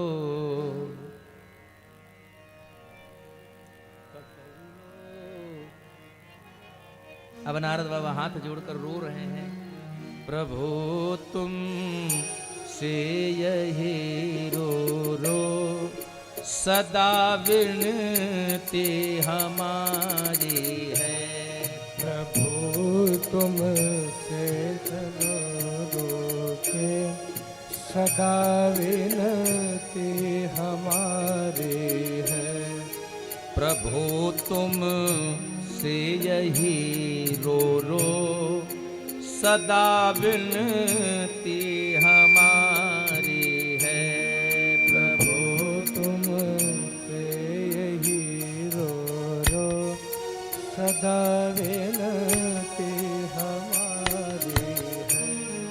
प्रभु तुम से यही रो रो सदा विनती हमारी है। प्रभु यही रो रो सदा विनती हमारी है। सदा विनती हमारी है। हमारे याद किस अपराध, हमारे ज्ञान किस अपराध में तुमने बिसारी है।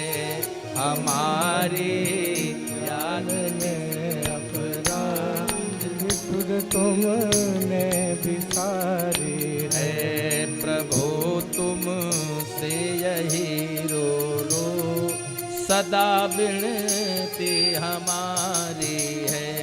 प्रभु तुम से यही रो रो सदा विनती हमारी है। जय हो।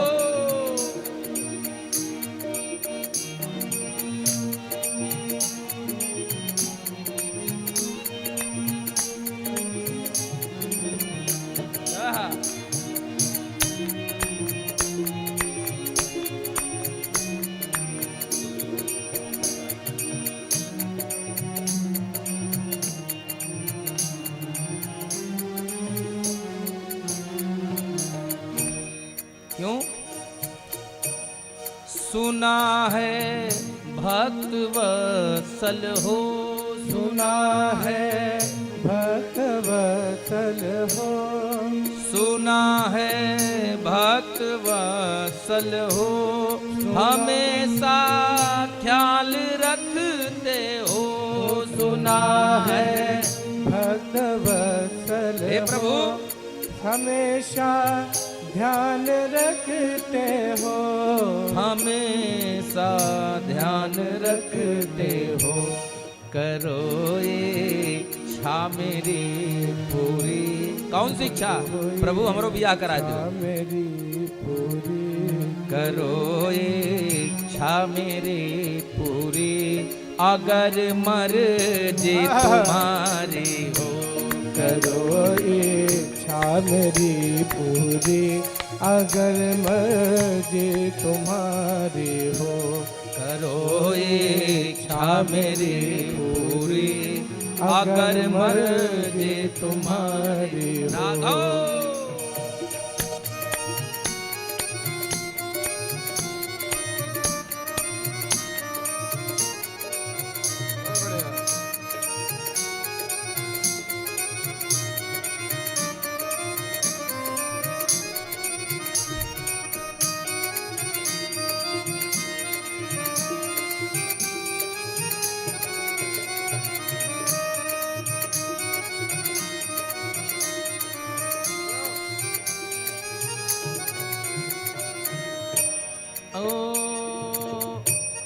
प्रभु दे दो स्वरूप अपना, प्रभु दे दो स्वरूप अपना, इच्छा पूरी मेरी होगी, इच्छा पूरी मेरी होगी। प्रभु दे दो स्वरूप अपना, इच्छा मेरी पूरी होगी, इच्छा मेरी पूरी होगी। क्या इच्छा है? इच्छा मेरी पूरी होगी। और भगवान से कह रहे हैं क्या इच्छा है मेरी? लगन होगा मेरा भगवन, लगन हो, मेरा भी लगन हो जाएगा भगवन। लगन होगा मेरा भगवन, कृपा यदि तेरी हो जाए। लगन भी मेरा भगवन, कृपा तेरी हो, तेरी कृपा हो जे मेरे भगवन, अगर कृपा हो तेरी। श्री राम जय राम जय जय राम, श्री राम जय राम जय जय राम। हमारी नारद बाबा रो रहे हैं, प्रभु तुम से यही रो रो सदा बिनती हमारी है। प्रभु तुम से यही रो रो सदा विनती हमारी है, सदा विनती हमारी है। और सभी लोग भाव से हमारे साथ कहिए, हमारे हमारे याद किस अपराध, हमारी याद किस अपराध में भगवन बिसारी है। हमारी याद किस अपराध में भगवन बिसारी है। हमारी याद किस अपराध में भगवन बिसारी है। याद किस अपराध में भगवन बिसारी है। हाँ भगवन बिसारी है, मेरे भगवन बिसारी है। यही बात भगवान से कहिए, लेकिन नारद बाबा की तरह नहीं। हाँ, अपना स्वरूप हरि दे मुझको, अभिलाषा पूर्ण हो जाएगी। है एक यही विधि ऐसी, सुकुमारी मुझे मिल जाएगी। भगवान नारद बाबा की बात को सुने और प्रसन्न हुए। क्यों प्रसन्न हुए? कि मेरी मैंने जो रचना बनाई थी वो काम कर रही है। मैंने जो इंजेक्शन लगाया था वो काम कर रहा है, दवाई का असर हो रहा है, और थोड़ा धीरे धीरे हो रहा है, कोई बात नहीं, लेकिन हो रहा है। नारद बाबा का ठीक है, एवं मस्तु। नारद बाबा से क्या कहा भगवान ने? हे नारद, मैं वही करूंगा जिससे तुम्हारा हित नहीं होगा। भगवान ने कहा मैं वो करूंगा जिससे तुम्हारा हित होगा नहीं, जिससे तुम्हारा परम हित होगा। परम हित होगा, हित नहीं। सुख और परम सुख, आनंद परम आनंद। भगवान देखिए बात उतनी ही है, बस कहने और समझने का फर्क होता है, समझाने का अंतर होता है। भगवान ने कहा नारद अब मैं करब सोई जेहि विद होई है, जेहि विद होई है परम हित नारद सुनो तुम्हार। मैं वही करूंगा जिससे तुम्हारा हित नहीं परम हित होगा। नारद बाबा बाप समझिए कि एकदम 36 का सीना 56 का हो गया। ओह अब ब्याह हो जाएगा हमारा। नारद बाबा गए, भगवान बैठे बैठे मुस्कुरा रहे थे। तो लक्ष्मी मैया ने कहा प्रभु क्षमा करिएगा, क्या लीला कर रहे हैं, काहे नारद बाबा को उलझा दिए हैं माया में। ये परम वैष्णव आपका नाम गाते हैं 24 घंटा, अब आपने इनको हाँ घर गृहस्थी के खेल में भिड़ा रहे हैं, ये तो उचित नहीं है, सर्वथा अनुचित हो रहा है। भगवान ने कहा नहीं देवी,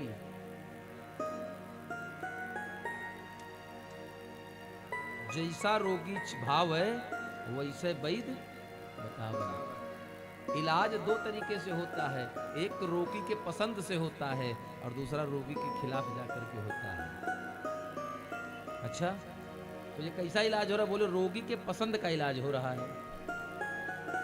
फिर लक्ष्मी मैया ने कहा प्रभु इलाज तो कर रहे हैं, तो किस रोग का इलाज कर रहे हैं? आप जो इलाज कर रहे हैं वो कौन सा रोग है? तब भगवान विष्णु ने कहा देखो देवी, रोग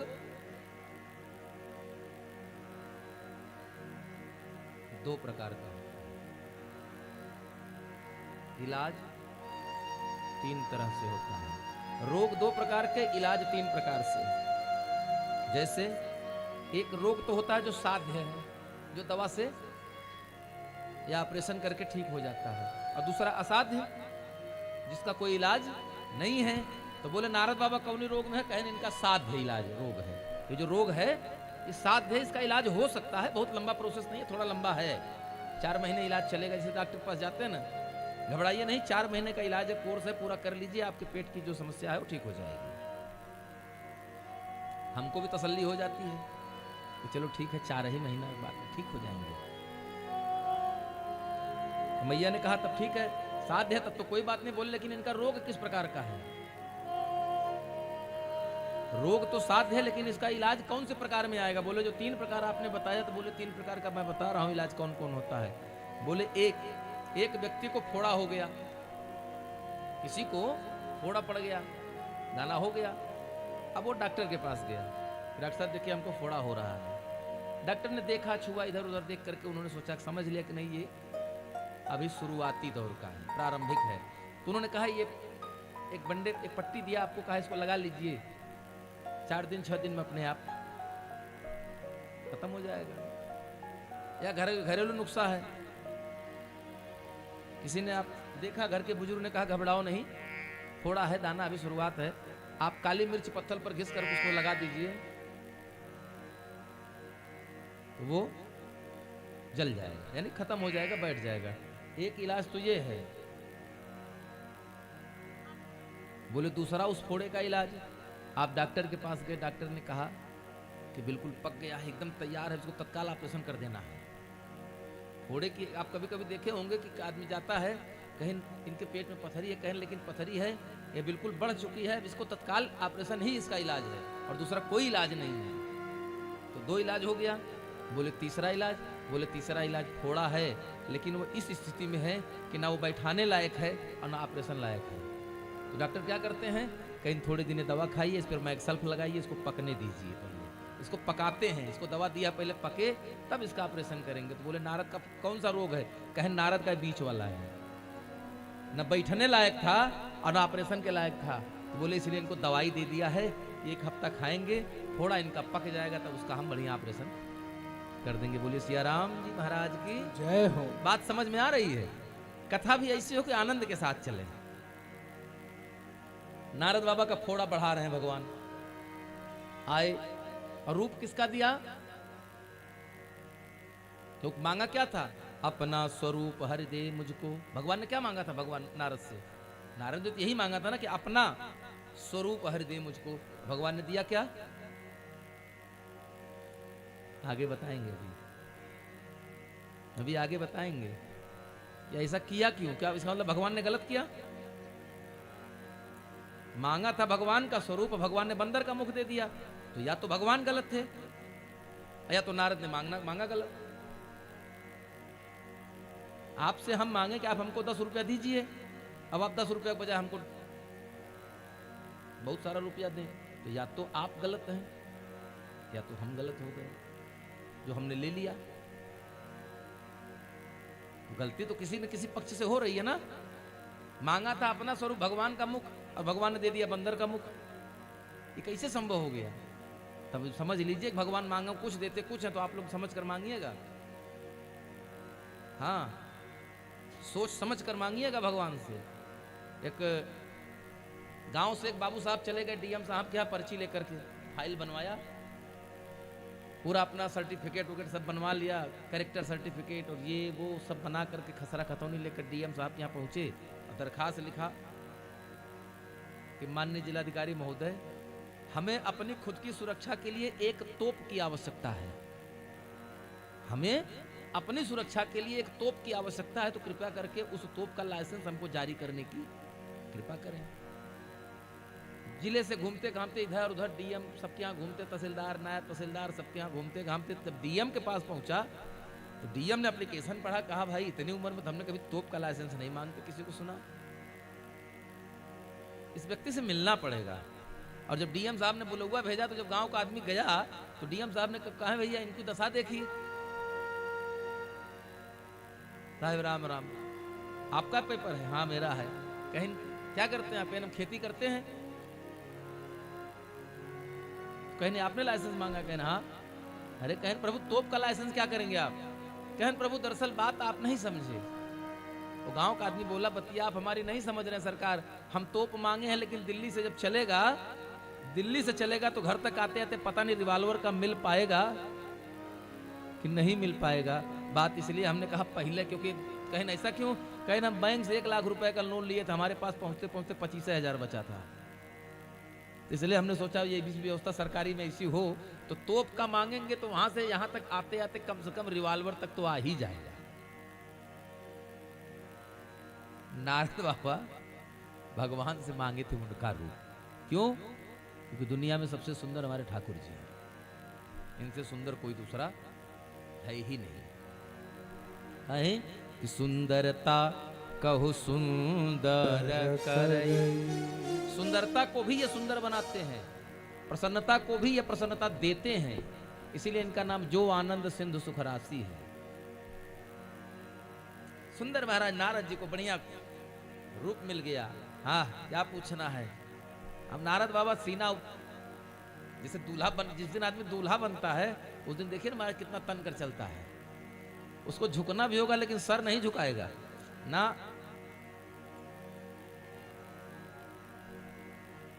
तभी तो ससुराल में सब गाते हैं झुक जाइयो ललन पर एक बार, कि लली मोरी। राम जी के लिए गाया था ना मिथिलांचलियों ने, झुक जाइयो ललन एक बार लली मोरी छोटी सी। नारद बाबा पहुंचे स्वयंवर में, और स्वयंवर में पहुंचे तो वहां लाइन पंगत बैठी हुई है, दोनों तरफ पंगत बैठी हुई है, और पंगति में बड़े बड़े राजा बैठे हैं,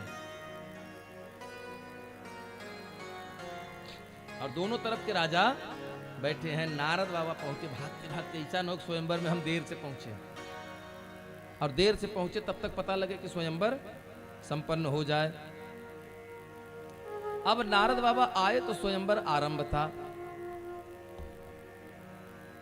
नारद बाबा इस पंक्ति में सबसे, अब बल्कि कुर्सी सबसे आखिर में खाली थी, लेकिन नारद बाबा कुर्सी पर नहीं बैठे, भाग करके आए, सबसे आगे लाइन में खड़े हो गए, एकदम बिल्कुल आगे में खड़े हो गए कि जैसे घर में से निकलेंगे तो आगे आगे हम ही मिलेंगे, और सबसे सुंदर हमारा चेहरा है तो फट से जयमाल हमारे चेहरे गले में आ जाएगा, हम अब बढ़िया ब्याह हो जाएगा, और उसके बाद हम भी अजय हो जाएंगे, कोई हमको हरा नहीं पाएगा, अमर हो जाएंगे।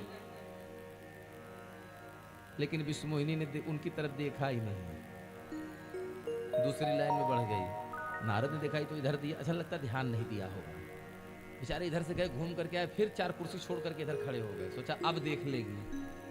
जब नारद बाबा 4 कुर्सी उधर खड़े हो तो 2 कुर्सी आगे जाकर 2 कुर्सी छोड़कर फिर दूसरी पंगत में घुस जाए विष्णुमोहिनी। बार बार नारद बाबा की इस दशा को देख करके गोस्वामी तुलसीदास लिखते हैं कि मरकट बदन भयंकर देही। बंदर भी कई प्रकार के होते हैं, एक तो बंदर, दूसरा मरकट, तीसरा कपी। ये 3-4 तरह के बंदर होते हैं। मरकट कौन? जो खूंखार है।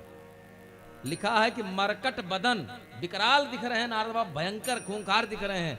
और देखत हृदय क्रोध भाते ही, जिससे विवाह करने आए थे दुल्हन के मन में इनके मुंह देखते क्रोध आई है, वो दिशा बदल दी। हाँ हाँ, लेकिन नारद बाबा ने हिम्मत नहीं हारा महाराज ना। क्यों? क्योंकि प्रयास तब तक जब तक आस जिंदा है। उन्होंने सोचा अभी स्वयंवर चल रहा, अभी किसी का वरण हुआ नहीं, शायद अब ध्यान दे दे, शायद अब ध्यान दे दे। आगे पीछे करते रहे और इतने में सुंदर एक राजकुमार महल में प्रविष्ट होता है और विश्व मोहिनी ने सारे राजकुमारों को छोड़कर उनके गले में जयमाला डाल दिया। अच्छा, नारद बाबा का जो बंदर का स्वरूप तो क्या सबने देखा था? नारद बाबा का स्वरूप जो बंदर का था क्या सबने देखा था? पूरी सभा ने ना। काहू न लखा सोचरित विसेखा, किसी ने नहीं देखा। तो फिर देखा किसने? सो स्वरूप नृप कन्या देखा। और जे ही दिशि नारद बैठे भूली। नारद बाबा कैसे बैठे? बिल्कुल उतान सीना फुलाकर बैठे। बाबा लिखते हैं जे ही दिशि नारद बैठे फूली, ते ही दिशि न बिलो की भूली। जे ही दिशि नारद बैठे फूली, हाँ, सो दिशि ते ही न बिलो की भूली। काहे? मरकट बदन भयंकर देही, मरकट बदन भयंकर देही। देखत हृदय क्रोध पाते ही, श्री राम जय राम जय जय राम, श्री राम जय जय राम।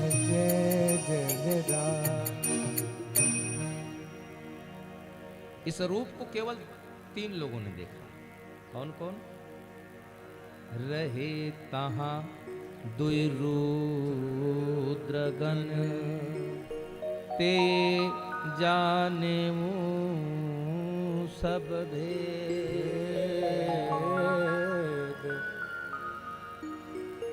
रहे तहां दुई रुद्रगण, ते जाने सब भेव। वो सारा भेद जानते थे। क्या? कि नारद बाबा हैं लेकिन मुहवा बंदरे के हैं। और पूरी सभा को नारद बाबा नारद दिख रहे हैं। पूरी सभा को नारद नारद दिख रहे हैं, लेकिन उस कन्या दुल्हन को और 2 रुद्रगण उनको उनका मुंह बंदर का दिख रहा है। अच्छा, ये दोनों पहले में मिल गए थे। जब सभा में आ रहे थे तब मिल गए। कहें बाबा प्रणाम प्रणाम। कहाँ? कहना तो स्वयंवर चालू हो गया कि नहीं, कहीं होने वाला है। कहीं हम कैसे लग रहे? कहना अरे आप जैसा तो कोई है ही नहीं, आप जैसा ना। अरे कहें सही। अरे कहें राम झूठ ना बोला मैं, बिल्कुल सभा की तो बात छोड़ो, दुनिया में कोई आपसे बढ़िया नहीं है सुंदर। अब नारद बाबा ने सोचा भाई इतना बढ़िया बात, इतना सुंदर है, तो ब्याह पक्का आज हमारा हो जाएगा। लेकिन जब विवाह नहीं हुआ तो गए नारद बाबा के पास। काहे को कहे थे ना, प्रभु आपसे सुंदर धरती पर जब कोई नहीं तो विवाह आपका होना निश्चित है। क्योंकि स्वयंवर में विश्व मोहिनी राजा है, उसको कोई कमी तो है नहीं, इकलौती संतान है, धन रुपया पैसा कमी तो था नहीं। बोले उसको तो कोई सुंदर पति चाहिए, आपसे सुंदर कोई है नहीं, तो निश्चित विवाह आप ही का होगा। और जब विवाह नहीं हुआ तो नारद बाबा आए, कहीं कहाँ है भैया, आपने तो कहा था सबसे सुंदर आप हैं, आप जैसा इस सभा में कोई दूसरा है ही नहीं, अब विवाह आपका ही होगा। अरे कहीं वो तो मैं अभी भी कह रहा हूं कि आप जैसा इस सभा में कोई नहीं है, इसमें कोई दो राय थोड़ो है। नारद भगवान क्या कर, मैं मेरे जैसा कोई ना, तो विवाह मेरा क्यों नहीं हुआ? इसका मतलब मेरी सुंदरता में कोई खोट है? तो संतों देव रुद्र गणों ने कहा कि प्रभु जाइए जरा शीशा में अपना मुंह देख लीजिए। भगवान झूठ न बोला, आप जैसा कोई नहीं है। अब जय, और जब उन्होंने जल में अपनी परछाई को देखा, रे महाराज फरकत अधर कोप मन माही, एकदम क्रोध आग बबूला।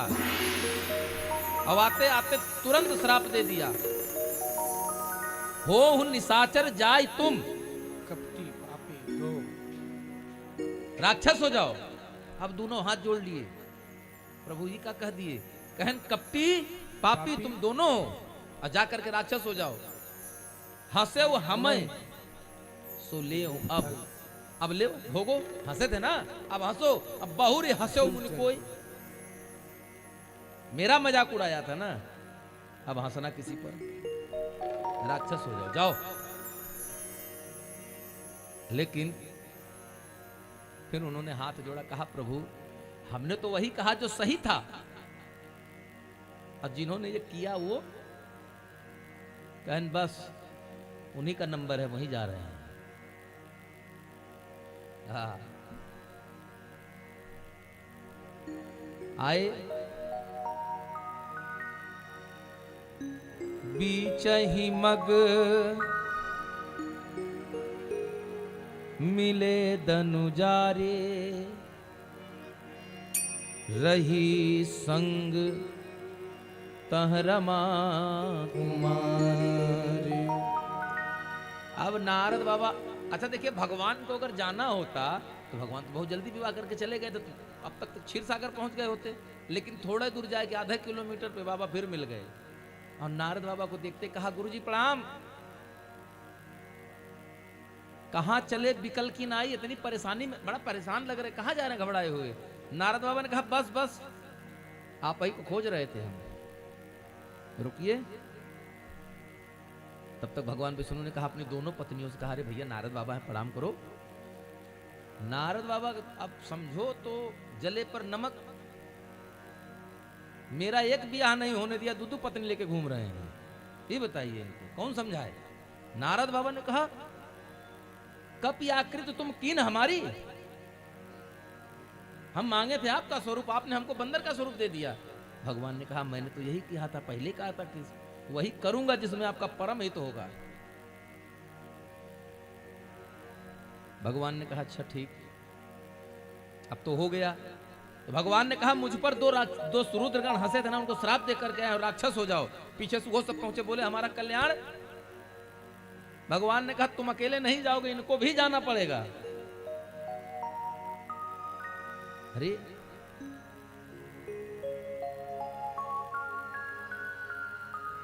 भगवान हाथ जोड़े खड़े और मंद मंद मुस्कुराए।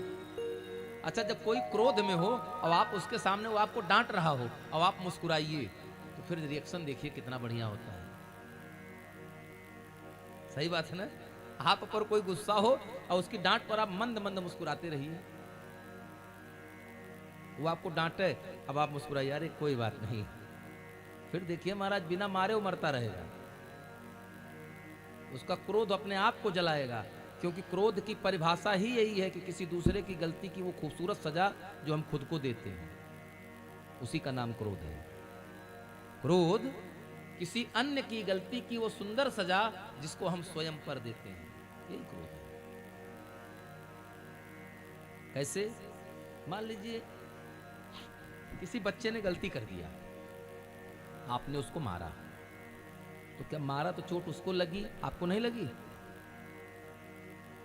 मारा तो आपने उसको, लेकिन क्या चोट आप ही उसको नहीं लगी, आपको नहीं लगी? अरे जिस हाथ से आपने उसको मारा था, ये न्यूटन का नियम है कि क्रिया प्रतिक्रिया, जितने जोर से आप दीवार को धक्का देते हैं, दीवार भी उतना ही ताकत से आपको धक्का देती है। तो चोट तो दोनों को लग रही है। नारद बाबा गुस्सा में एकदम आग बबूला, हम विवाह करना चाहते थे, आपने हमारा विवाह नहीं होने दिया। मम अपकार कीन तुम भारी, भरी सभा में हमारा मजाक बना दिया आपने, और मेरा विवाह नहीं होने दिया। भगवान ने कहा हमने कहे अपकार बना दिया आपका भाई? कहन हमारा विवाह नहीं होने दिया आपने। कहन जाओ मैं श्राप देता हूं कि तुम्हें इनके उद्धार के लिए मृत्युलोक में जाना पड़ेगा। देखिए नारद बाबा भक्त और भगवान की लड़ाई है। नारद विष्णु भगत पुण्य ज्ञानी, ये कौन पूछ रही है? मैया सरस्वती पार्वती ने पूछा बाबा भोले से। जैसे भोले बाबा ने कहा कि नारद श्राप दीन एक बारा, हरि भगवान के अवतार का एक कारण ये भी है। यह कथा शंकर जी सुना रहे माता पार्वती को, कहा कि मेरा विवाह नहीं होने दिया, इतना दुस्साहस, एकदम मन बढ़ू हो गए, आपका मन बढ़ा हुआ है, परम स्वतंत्र न सिर पर कोई, भाव ही मन करई तुम सोई, जो तुम्हारे मन में आता वही करते हो, मतलब इतना स्वतंत्र हो, किसी की लोक लाज समाज भय कोई है नहीं तुम पर।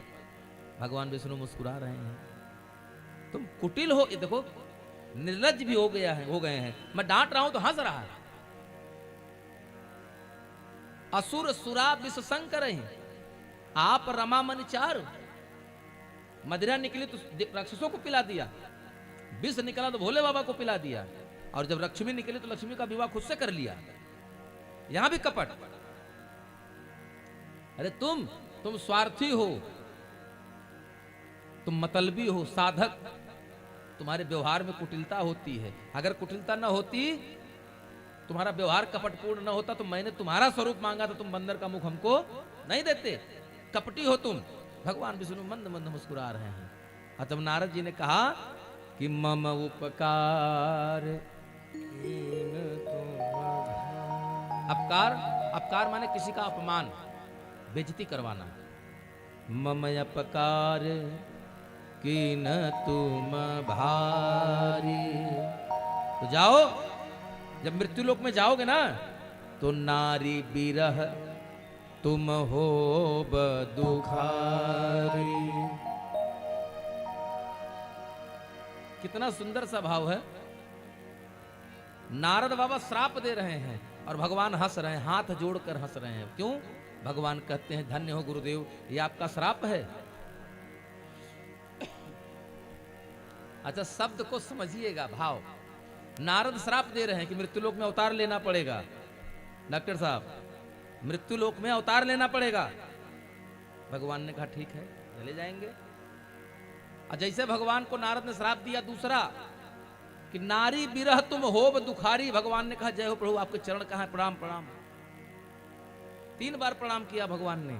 नारद बाबा ने कहा ये क्यों प्रणाम कर रहे हो, मैं तुम्हें श्राप दे रहा हूं, तुम एकदम हठी हो गए हो, मैं श्राप पे श्राप दिए जा रहा हूं, तुम हंसे जा रहे हो और प्रणाम कर रहे हो। भगवान ने कहा प्रभु क्षमा करिएगा, आपके श्राप से भी मेरा भला हो रहा है। ऐसा श्राप देने वाला मिले तो हम रोज 2-4 श्राप लें। आप समझिए कौन कौन किस श्राप से भगवान का लाभ था। बोले इसके पहले जितने अवतार मैंने लिया, एक में भी पत्नी सुख नहीं मिला था। हाँ समझिएगा, जब नारद बाबा ने कहा कि नारी बिरह तुम होब दुखारी, भगवान ने कहा जय हो प्रभु, ऐसे 2-4 और दीजिए। कहा है इसके पहले के एक भी अवतार में पत्नी नहीं थी हमारी, हम विवाह नहीं किए थे, तो कम से कम अब की मृत्युलोक में जाऊंगा तो कम से कम धोती कपड़ा कचार के मिलेगा। अब की जाएंगे तो कपड़ा लत्ता धुल कर प्रेस करके खाना बना कर मिलेगा, नहीं तो अपने हाथ टिक्कर बनाना पड़ता था।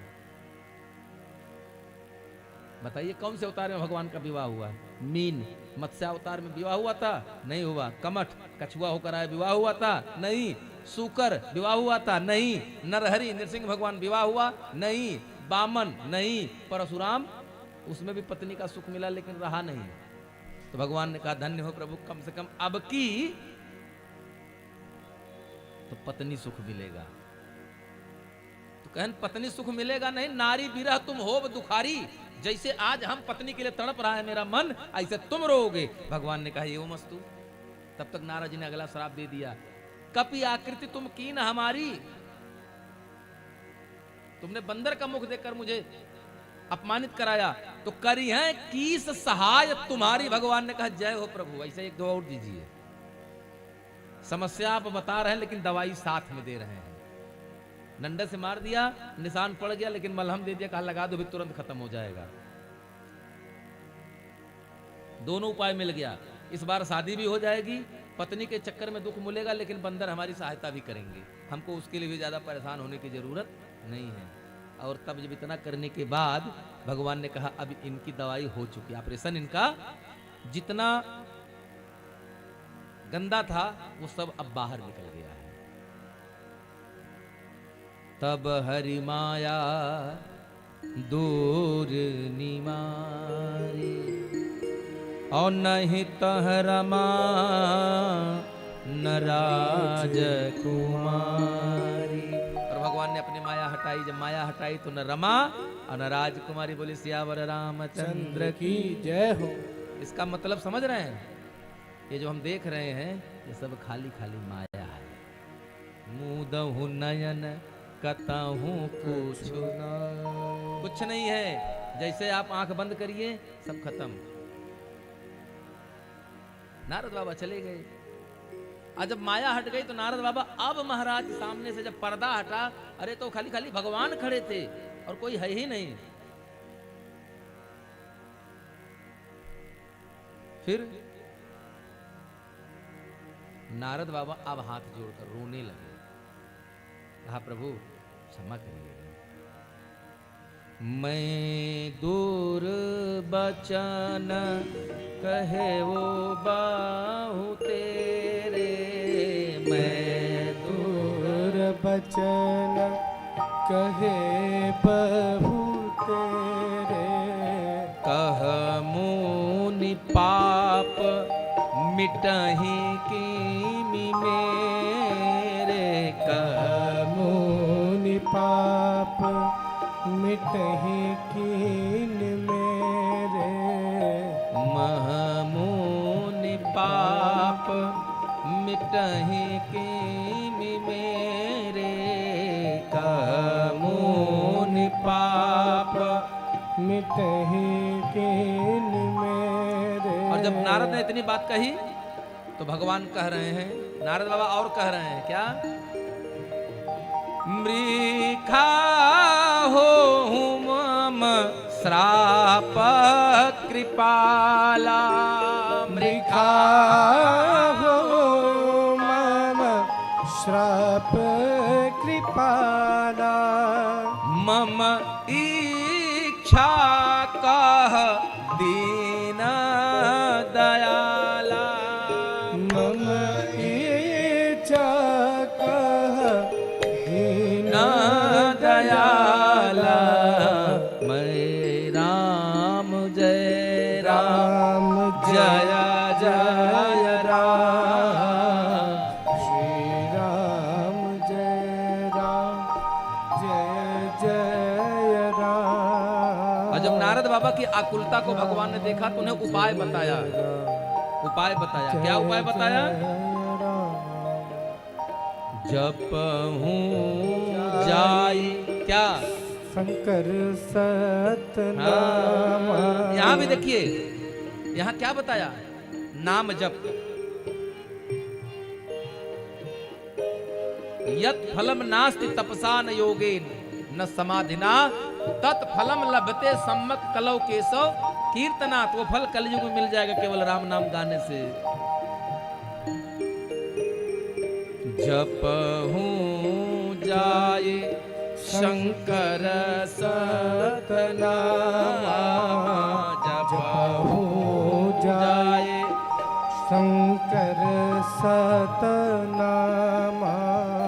हुई हाय हृदय तुरत विश्राम। हुई हाय हृदय तुरत विश्राम। क्या करेंगे? जपहूं जाए शंकर सतनाम। एक जगह कथा चल रही थी, एक जगह कथा चल रही थी, और यही प्रसंग चल रहा था। कथा विश्राम हुई तो एक भक्त वहां से खड़ा हुआ। जब कथा विश्राम हुई तो हम जब उतर कर चले, फिर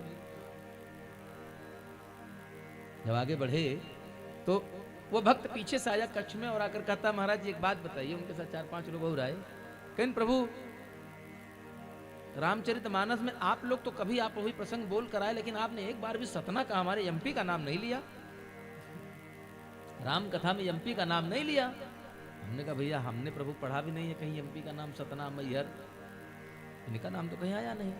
चित्रकूट का नाम आता है वो हम लेते हैं, पंचवटी का नाम आता है वो सब हम लेते हैं, लेकिन हमने नहीं पढ़ा है सतना का नाम कभी। अरे कहें प्रभु हमारे सतना का भी बड़ा महत्व है। हमने कहा कैसे?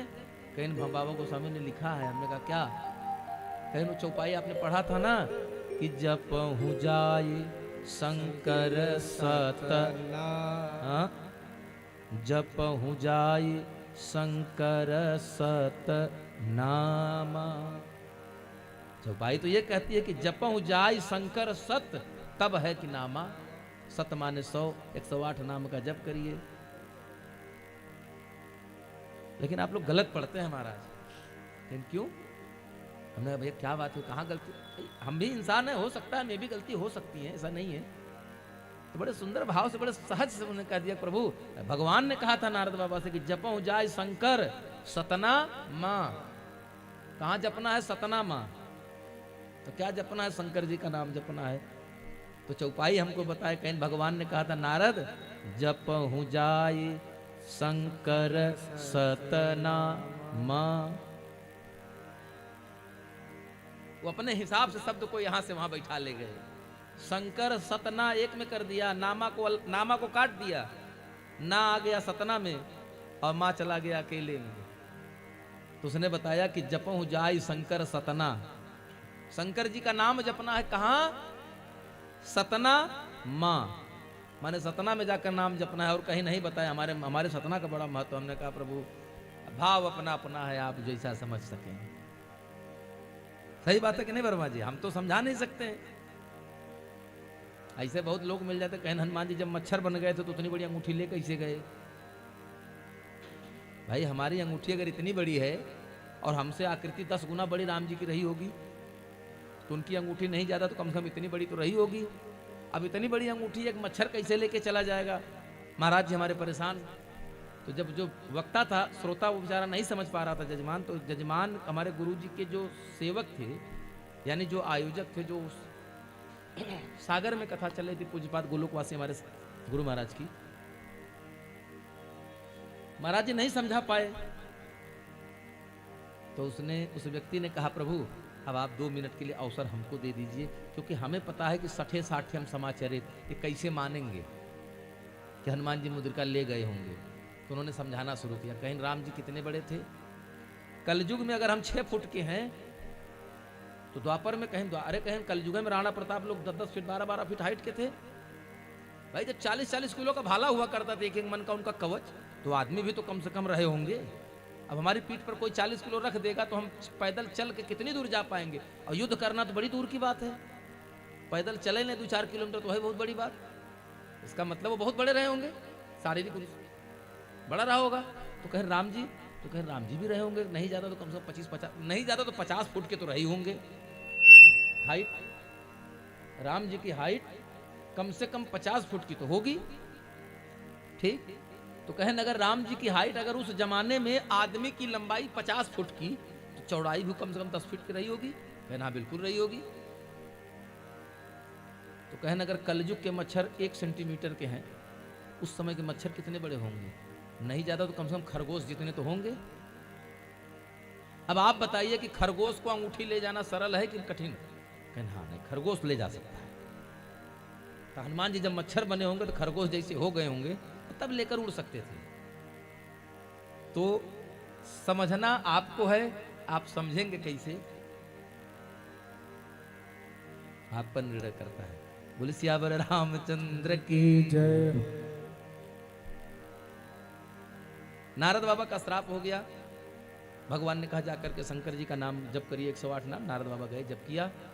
एक कल्प यही हेतु प्रभु लीन मनुजय अवतार, सुर रंजन संजन सुखद हरिभंजन भूवि भार। एक कारण, इस कारण से भगवान ने लिया। चौथा अवतार नारद मुनि के श्राप के बाद तीसरा था। चौथा अवतार स्वयं भू मनु के लिए। स्वयंभू मनवंतर, जिस मनवंतर में हम जी रहे हैं, ये कौन सा मनवंतर है? स्वयंभू मनवंतर। ये 28वां मनवंतर है। हम जिस राम को गाते हैं वो 28वें कल्प की कथा है। हम 28वें कल्प में हैं। इस कल्प में राम जो अवतरित हुए वही राम कथा हम गाते हैं महाराज।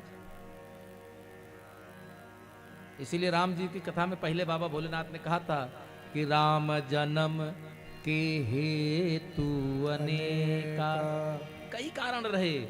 मैया ने कहा कई कारण रहे, कैसे? कहन परम विचित्र एक ते एका, कहन एक से बढ़कर एक कारण थे राम के अवतार के। 3 बता दिए, चौथा बताए स्वयंभू मनु अरु सतरूपा, और जिनते भय नर श्रेष्ठ अनूपा।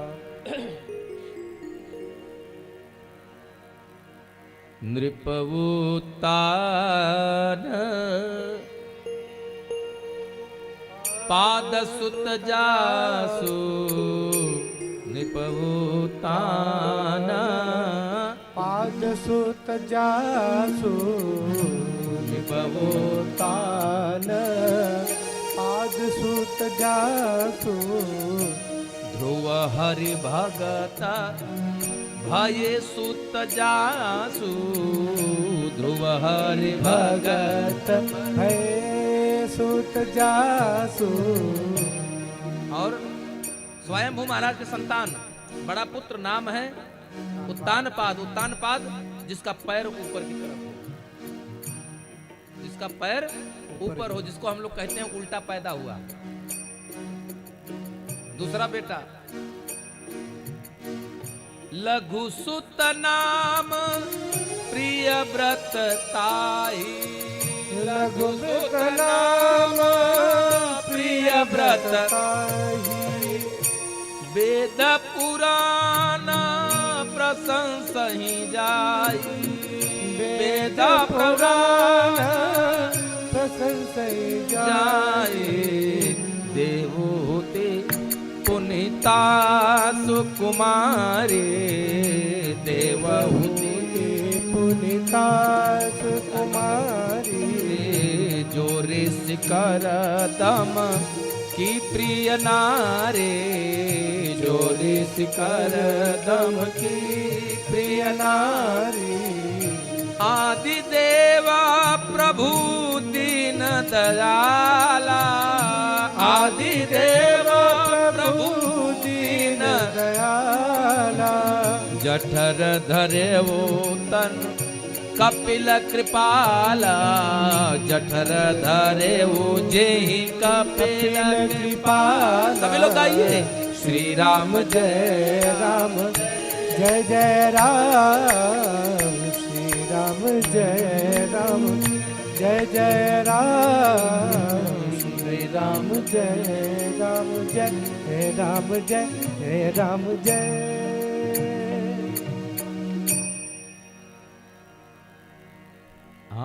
आदिदेव प्रभु दीन दयाला, कजठर धरऊ जेहि कपिल कृपाला। ये भगवान के 24 अवतार में कपिल भगवान भी आते हैं। बोले कपिल भगवान की जय हो।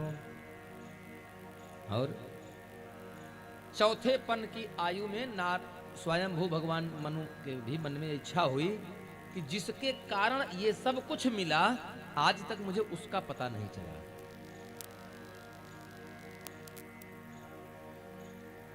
जिस परमात्मा के कारण, जिस भगवान के कारण हमको ये सब कुछ प्राप्त हुआ, आज तक उस परमात्मा का पता हमको नहीं मिला। अर्थात वो परमात्मा आज तक हमको प्राप्त नहीं हुआ। तो नारद बाबा कहते हैं जिसको भगवान नारद मिले उसे परमात्मा मिल ही जाता है। तो स्वयंभू मनु महाराज की जब इच्छा हुई तो उन्होंने क्या किया, अपने पुत्र नृपु को, राजा उत्तानपाद को राजा बनाया और चले गए तपस्या करने। कहाँ गए? आपके यहीं पास में है नैमिष। इसी नैमिषारण्य में आकर के महाराज मनु ने तपस्या किया है। अब कितने वर्ष तपस्या किया है? 23,000 वर्ष। और उस 23,000 वर्ष की तपस्या में उन्होंने कैसे कैसे किया? जैसे बाबा लिखते हैं कि 6,000 वर्ष मनु जी महाराज ने केवल जल पी करके तपस्या किया है, क्योंकि अन्न का तो त्याग कर दिया था। 6,000 वर्ष जल पी करके, 7,000 वर्ष जल भी त्याग दिया, केवल हवा पी करके, माने सांस लेकर के तपस्या करते रहे। कितना हो गया? 6,000 जल के साथ 7,000 वायु, कितना हो गया? 13,000 वर्ष। इसके बाद भी परमात्मा नहीं मिले, और जब परमात्मा नहीं मिले तो तपस्या और कठिन हो गई। अब क्या किया? योग के बल से, हम लोग योगा करते हैं ना, योगा में मनु जी महाराज ने अपनी प्राण वायु को खींच करके लेकर चले गए, आज्ञा चक्र यानी मूलाधार में यहां स्थित कर दिया। प्राण को कहां बिठा लिया? मूलाधार में। और मूलाधार में बिठा करके 10,000 वर्ष तपस्या करते थे, समाधि में लग गए। कुल कितने वर्ष की तपस्या हो गई? 7, 6, 13, 10, 23,000 वर्ष की जब तपस्या हुई। और जब क्या किया था? 12 अक्षर मंत्र पुनि जपहि सहित अनुराग, वासुदेव पद पंकरो दंपति मन तिलाग। श्री कृष्ण गोविंद हरे मुरारी, हे नाथ नारायण वासुदेव। श्री कृष्ण सभी लोग गोविंद हरे मुरारी, हे नाथ नारायण वासुदेवा। श्री कृष्ण गोविंद हरे मुरारी, हे नाथ नारायण वासुदेवा। हे नाथ नारायण वासुदेवा, हे नाथ नारायण वासुदेवा, हे नाथ नारायण वासुदेवा, हे नाथ नारायण वासुदेवा। जय जय राधे राधे राधे, जय श्री श्यामा श्यामा श्याम, जय श्री राधे राधे राधे, जय श्री श्यामा श्याम श्याम, जय श्री राधे राधे राधे, जय श्री श्यामा श्यामा श्याम, जय श्री राधे राधे राधे, जय श्री श्यामा श्याम श्याम, जय श्री राधे राधे राधे, जय श्री श्यामा श्यामा श्याम, जय श्री राधे राधे राधे, जय श्री श्यामा श्यामा श्याम, जय श्री राधे राधे राधे, जय श्री श्यामा श्यामा श्याम, जय श्री राधे राधे राधे, जय श्री श्यामा श्यामा श्याम। श्री कृष्ण गोविंद हरे मुरारी, हे नाथ नारायण वासुदेव। श्री कृष्ण गोविंद हरे मुरारी, हे नाथ नारायण वासुदेव। श्री कृष्ण गोविंद हरे मुरारी, हे नाथ नारायण वासुदेव, हे नाथ नारायण वासुदेव। बोलो हे नाथ नारायण वासुदेव। इस 12 अक्षर मंत्र का जप करने लगे, और 23,000 वर्ष पूर्ण होने के बाद विधि हरि हर आए बहुबारा। विधि ब्रह्मा जी, हरि, विष्णु, हर, शंकर जी, ये तीनों लोग एक दो बार नहीं आए हैं। फिर कई बार आए? आए बहुबार, बहुत बार आए। तो क्या एक ही शंकर भगवान कई बार आए थे? एक ही विष्णु जी कई बार आए थे ना? तो ब्रह्मांड कितने हैं? तो नारद भगवान कहते हैं, विष्णु जी रामचरितमानस में गोस्वामी जी लिखते हैं कि रोम रोम प्रति लागे कोटि कोटि ब्रह्मांड। भगवान जब विराट स्वरूप लेते हैं तो भगवान के हमारे शरीर पर लगभग 26-27 लाख रोए हैं। तो सोचिए जब भगवान के शरीर पर कितने होंगे, और जितने रोए हैं, रोम रोम प्रति माने एक एक रोए में करोड़ों करोड़ ब्रह्मांड लटक रहे हैं, जैसे अंगूर गुच्छे में फरता है ऐसे। तो सोचिए इतने ब्रह्मा विष्णु महेश हैं। विधि हरिहर आए बहुबारा, बहुत बार आए, लेकिन जब आए नेत्र खोलिए, कहन कौन? मैं शंकर। कौन शंकर? बोले मैं इंदिरा नगर वाला शंकर। जाइए, आपसे कोई काम नहीं है। नेत्र खोलिए, मैं विष्णु। कहाँ के विष्णु? बोले आलमबाग वाले हैं। कहना आपसे कोई लेना देना नहीं, आप जा सकते हैं। आते रहे जाते रहे, आते रहे जाते रहे, और अंत में आकाशवाणी हुई, नित्य मागु मागु बरु भय न भवानी। और जब आकाशवाणी हुई कि हे राजन वरदान मांगो, तो राजा मनु ने आंख खोल नहीं बंद किए हुए कहा, प्रभु आप हैं कौन? अरे जब देने वाला दिखे तब तो कुछ मांगे, किससे मांग ले? हवा में?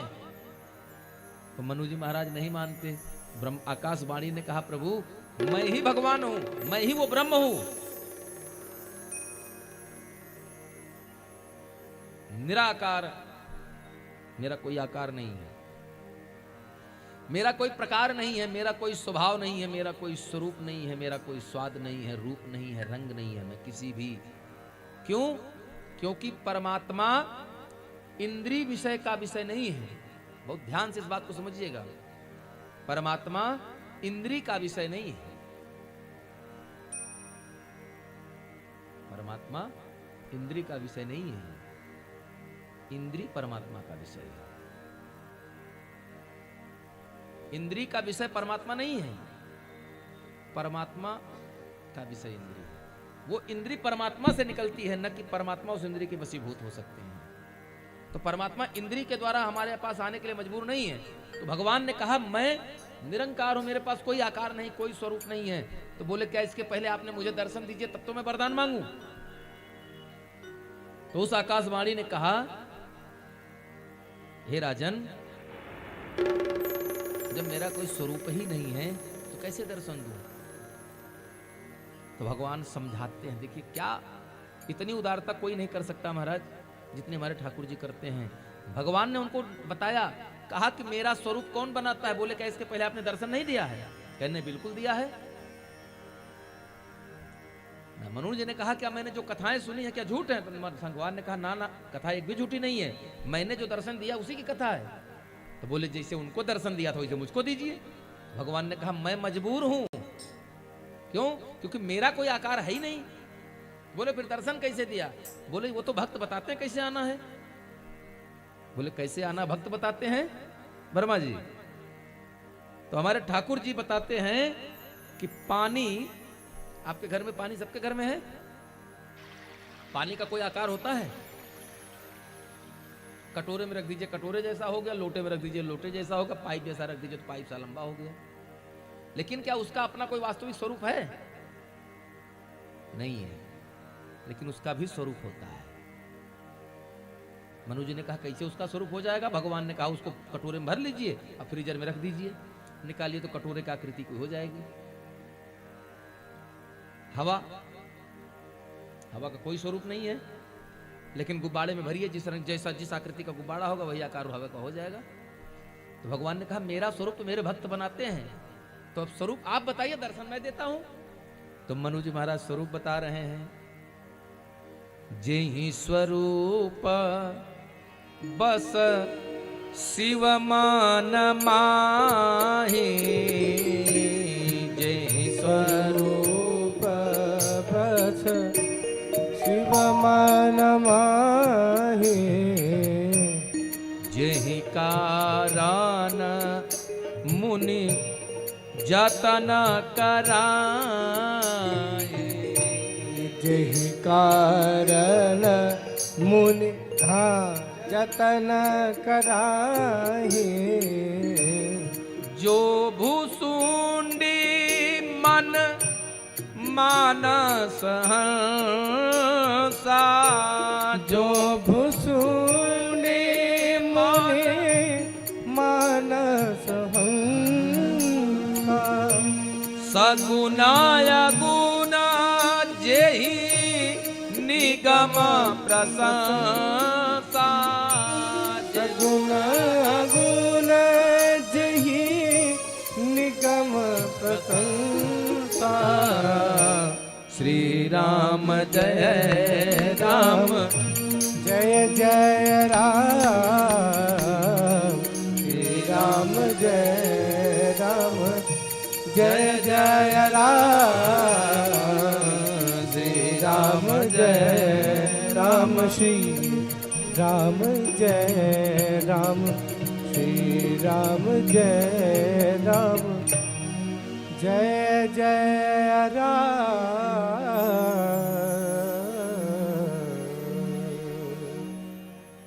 सगुन यगुन जेहि निगम प्रशंसा। ऐसे भगवान हैं। तो भगवान ने जब स्वरूप बताया तो शंकर जी के मन में कौन बसते हैं? काकभूषुंडी के मन में कौन है? मुनियों ने किसका ध्यान किया था? बंदौ बाल रूप सोई रामो सब सिद्धि सुलभ जपत निसिजामो।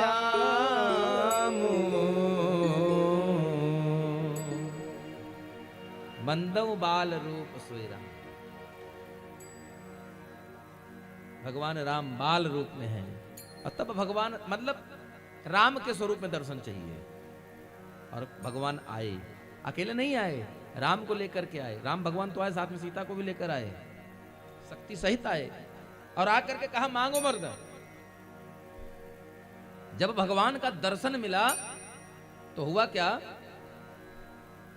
कि मनु जी महाराज भूल गए कि दरअसल हमें मांगना क्या था। अब मनु जी महाराज ये बतिया भूल गए कि हमको मांगना क्या था। और भगवान कहते, बार बार कहते मांग लो, कुछ मांगो। पहले तो आश्चर्य हुआ क्या, जैसे भगवान का दर्शन मिला, दर्शन मिलने के तुरंत बाद हृष्ट पुष्ट तन भये सुहाए। 23,000 वर्ष बिना अन्न जल के रह गए। शरीर एकदम सूख कर हड्डी, जिसको कहते हैं ना दधीच की हड्डी, ऐसा मालूम हो कि कुर्ता किसी हैंगर पे लटका करके खूंटी पर टांग दिया गया और बिल्कुल हैंगर में लटके कुर्ते की तरह हो गए थे, बिल्कुल सूख गए थे। लेकिन जैसे भगवान का दर्शन मिला, हृष्ट पुष्ट तन भये सुहाए। कैसे?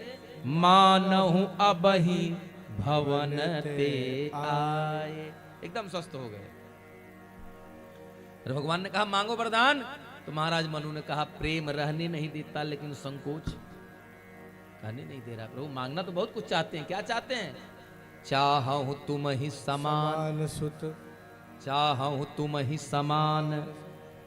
भगवान ने कहा हाँ आगे बोलो, आगे बोलो। फिर मनु जी महाराज की रील वापस से चलती है, चाहूं तुम ही समान। भगवान ने कहा अरे प्रभु यही गाड़ी अटक रही, आगे भी बढ़ाइए। क्या मां चाहिए तुम्हें समान?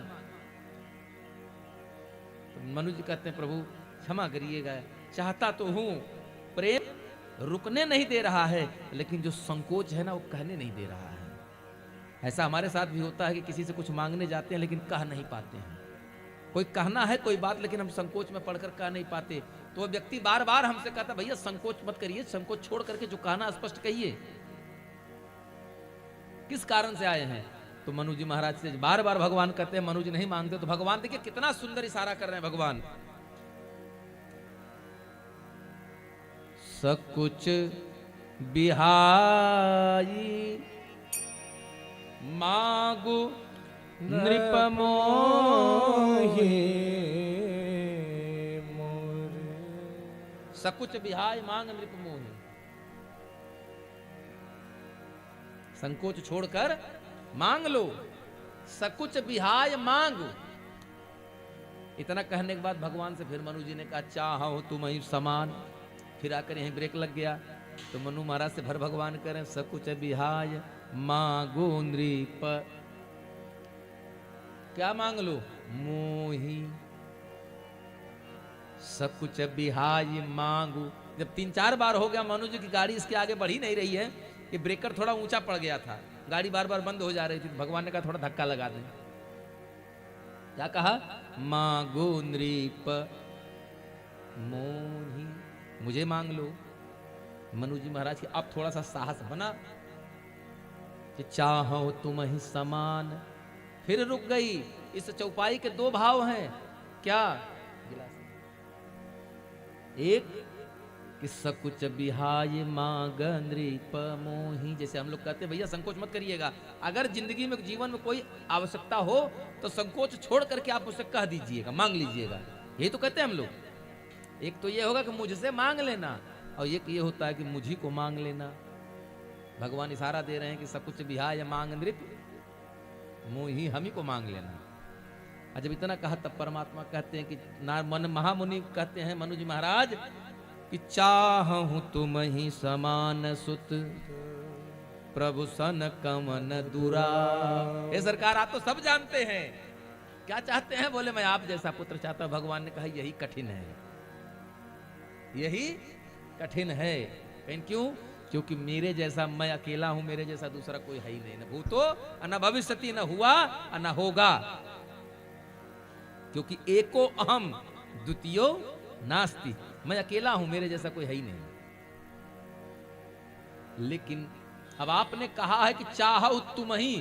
देखिए क्या सुंदर भाव है गोस्वामी जी का, चाहूं तुम ही माने आपको चाहता हूं और समान भी चाहता हूं। चाहूं तुम ही समान सुत, आप तो चाहिए चाहिए, आप जैसा भी चाहिए।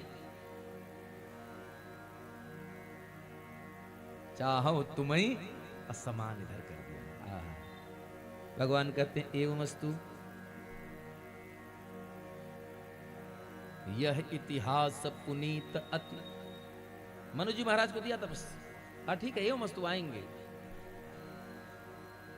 गए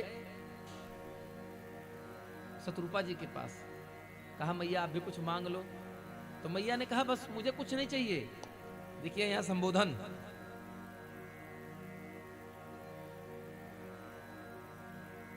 जो बर आपसे किसने मांगा?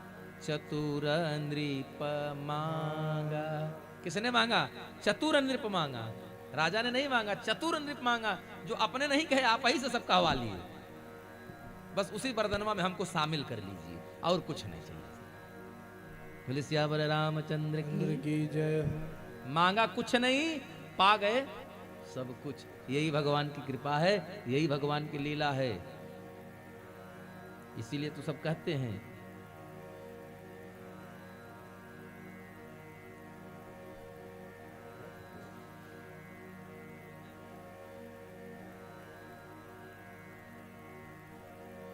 इसीलिए तो सब लोग हम लोग गाते हैं ना,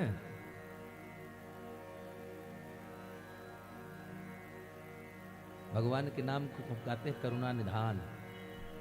करुणा निधान सुजानशील स्नेह जानत रावरो।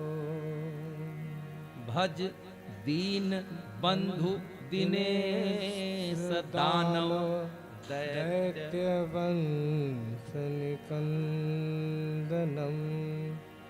रघुनंद आनंद कंद कौशल चंद दशरथ नंदनम।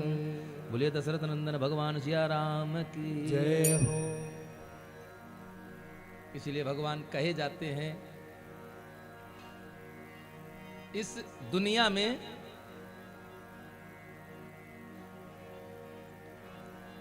कोई नहीं है ऐसा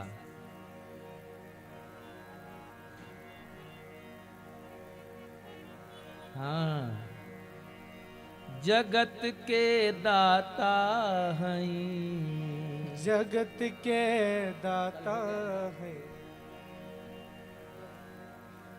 जगत के दाता हैं।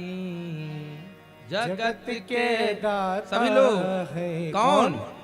करुणा निधान रहुआ जगत के दाता है। करुणा निधान रहुआ जगत के दाता है। ओ करुणा निधान रहुआ जगत के दाता है। श्री भगवान रहुआ जगत के दाता है। ओ जगत के दाता है। जगत के दाता है। जगत के दाता हैं, जगत के दाता है। श्री भगवान रउआ जगत के दाता हैं। श्री भगवान रहुआ जगत के दाता हैं।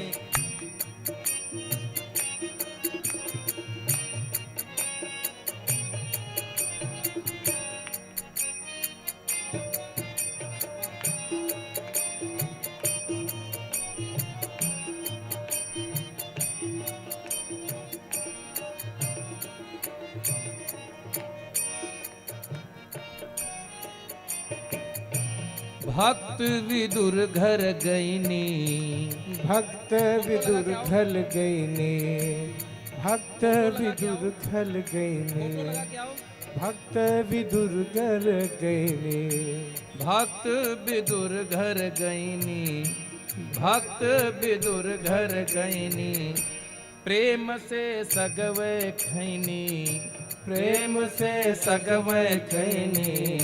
श्री भगवान रहुआ जगत के दाता हैं। करुणा निधान रहुआ जगत के दाता है।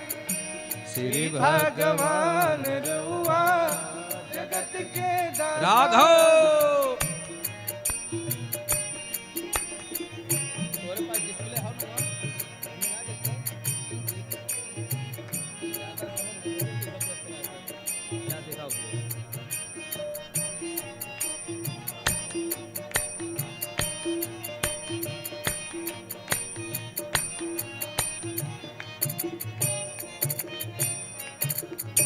मती के फेर देहनी, मती के फेर दे बदल दिया विपत्ति के टेर देनी, विपत्ति के टेर देहनी, हिम्मती के फेर देहनी, विपत्ति के टेर देहनी। और श्री भगवान रउआ जगत के दाता है।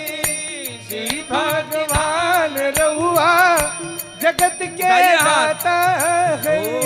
श्री भगवान रउआ जगत के दाता है।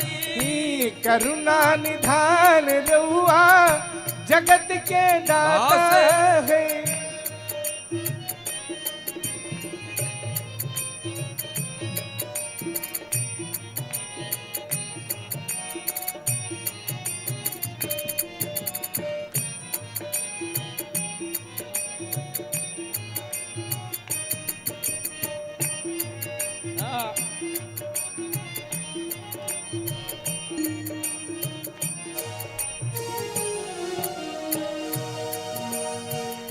केवट से चरण धोनी, केवट से चरण धोवली, केवट से चरण धोवली, गीधपति हिये लगवनी, गीधपति हिये लगवनी।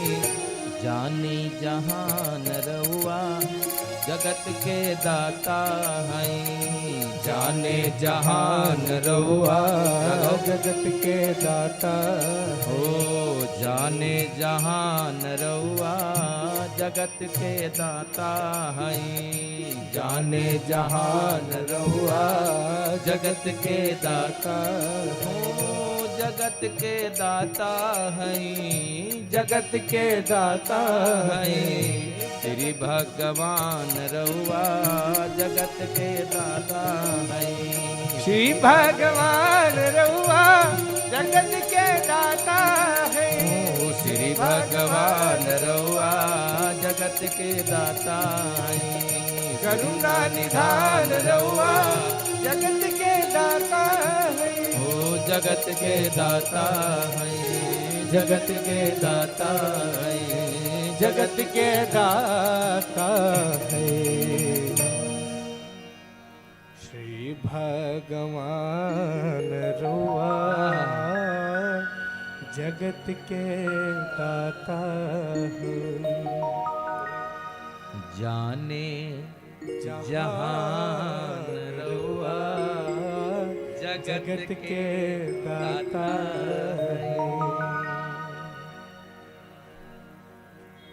मनु जी महाराज को वरदान दे करके भगवान अंतर्ध्यान हुए और यही मनु जी महाराज आगे चल करके राजा दशरथ हुए और शत्रुपा मैया मैया कौशल्या हुई। एक राजा थे, नाम है प्रताप भानु, कैके देश के राजा हैं। इनके पिता का नाम है सत्यकेतु। जब तक ये सत्यकेतु, सत्य माने सच, धर्म, जब तक ये धर्म के पताके के पीछे रहे तब तक ये सत्कर्म की तरफ रहे। जब तक ये सत्यकेतु, केतु माने क्या? झंडा। केतु माने झंडा और सत्य माने, जब तक सत्य के झंडे के पीछे रहे तब तक इनका काल कुछ नहीं बिगाड़ पाया। और जब एक दिन हुआ क्या कि एक सूकर के पीछे भाग चले, तो सूकर कौन था? काल था। काल कौन? समय। तो जब व्यक्ति धर्म के झंडे को छोड़ करके काल के झंडे के पीछे भागने लगेगा तो उसके साथ तो दुर्घटनाएं घटना स्वाभाविक है। यही इनके साथ हुआ। सत्यकेतु के दो पुत्र हुए, नाम था अरि प्रताप भानु और अरिमर्दन। अरिमर्दन जो था वो बहुत अच्छा था। प्रताप भानु था। अब नाम है प्रताप भानु तो उसका यश भी तो उसी तरह का था, जथा नाम ने तथा गुण। इनका एक मंत्री था, नाम है धर्म रुचि। ये राजा सत्यकेतु के जमाने में भी था और प्रताप भानु के जमाने में भी राजा था। काल केतु नाम के एक राक्षस ने छल बस इनको सुअर बना करके इनको भटका कर जंगल में ले गया और वहां ये कपट मुनि के पीछे इन्हें मिले। और कपट मुनि के कहने पर समस्त जग विश्व को अपना गुलाम बनाने की नीयत से इन्होंने सबसे पहले इनको कपट मुनि ने क्या कहा कि तुम्हारा विनाश तब संभव है जब ब्राह्मणों का द्रोह होगा। अगर ब्राह्मण तुम्हारे विरुद्ध हो जाएंगे तो तुम्हारा विनाश संभव है, इसलिए तुम सबसे पहले ऐसी उपाय करो कि ब्राह्मण तुमसे विरुद्ध न रहे। तब उस राजा ने ऐसा ही उपाय किया। पूछा क्या करें? बोले आप रसोई बनाना और मैं तुम्हारे पौरोहित के भेष में आऊंगा, तुम्हारे पुरोहित के रूप में आकर के भोजन मैं स्वयं बनाऊंगा और सबको व्यंजन कराऊंगा। रात में सो गए और सुबह अपने नगर में मिले घोड़े सहित, तो इनको उसके बात पर भरोसा हो गया। एक बात और कह दिया था, तीसरे दिवस मिलब हम आई, तीसरे दिन मिलूंगा आकर के, और तुम किसी से इस बात को कहना मत, कौन मिला जंगल में, क्या हुआ तुम्हारे साथ, ऐसा किसी से कुछ भी तुम कहोगे नहीं। तब राजा जो प्रताप भानु है उनके पिता सत्यकेतु के बड़े पुत्र हैं प्रताप भानु। तो सत्यकेतु के बाद राजा कौन बना? प्रताप भानु। अब इनको विश्व विजेता होने की लालसा में इन्होंने किसी से कुछ कहा नहीं और सुंदर भंडारे का आयोजन किया। और कपट मुनि जो था, वो जो राक्षस था, प्रेत था, वह इनके घर में इनका पुरोहित बनकर आया। इनके पुरोहित को बंदी बना लेता है और अपने यहाँ बंद कर दिया और स्वयं चला आया इनके घर। और इनके घर आने के बाद उसने क्या किया? भोजन स्वयं बनाया और विविध भांति कर आमिषिरा खा। उसने भोजन बनाना शुरू किया। और भोजन कैसा बनाया? उस भोजन में आमिष माने मांस मिलाया और मांस मिलाकर उसने भोजन बनाया। अब भोजन बनाने के बाद सभी ब्राह्मणों को बिठा दिया भोजन करने के लिए। ये भाऊ साहब लोगों की दशा है। और जैसे ही ब्राह्मण बैठे आचमन करना शुरू आरंभ किया, जैसे पत्तल सामने लगा तुरंत आकाशवाणी भई। क्या आकाशवाणी हुई? है बड़हानी और न जानी खाओ।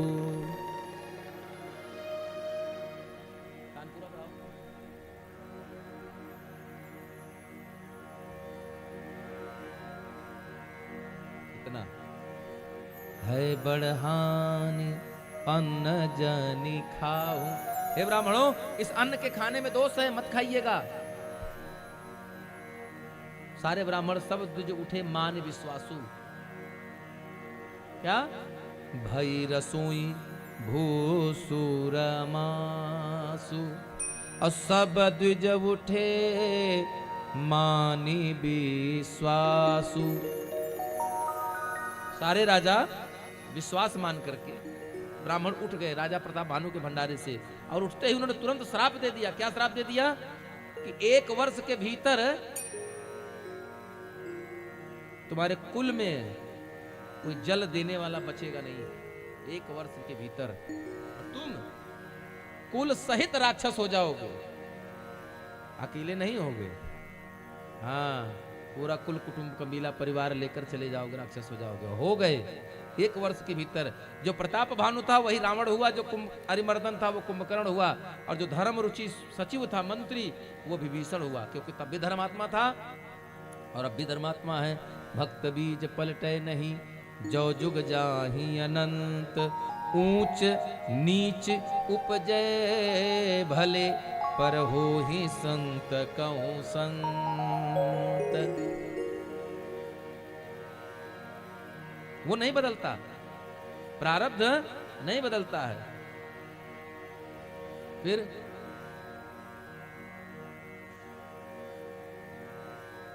रावण जब हुआ, तीनों भाई मिलकर तपस्या करने लगे, और ब्रह्मा आए, ब्रह्मा जी से कहा कि हमको अमर बनाइए। तो ब्रह्मा जी ने कहा यह विभाग हमारे पास नहीं है, अमर बनाने वाला विभाग मेरे पास नहीं है। भाई बिजली कट जाए, हमारे घर की बिजली कभी ना कटे, तो डायरेक्ट थर्मल पावर से कनेक्शन आपके घर में देने की अथॉरिटी क्या लाइनमैन की है, जेई की है? नहीं, तो किसके पास है? वो विद्युत मंत्रालय आपको अलाउ करेगा तो आपके घर आएगी। तो बोले ये विभाग मेरे पास है ही नहीं, तो डायरेक्ट हम मंत्री जी को ले आए हैं। तो साथ में कौन गए थे? बाबा भोलेनाथ, और कहा कि मुझे अमर बनाइए, मैं मरना नहीं है। तो भगवान ने कहा इस धरती पर जन्म लेने वाला कोई भी व्यक्ति अमर नहीं हो सकता। देखिए दिमाग लगाते हैं राक्षस, उसने फिर दिमाग लगाया, कहा हम काहू के मरये न मारे।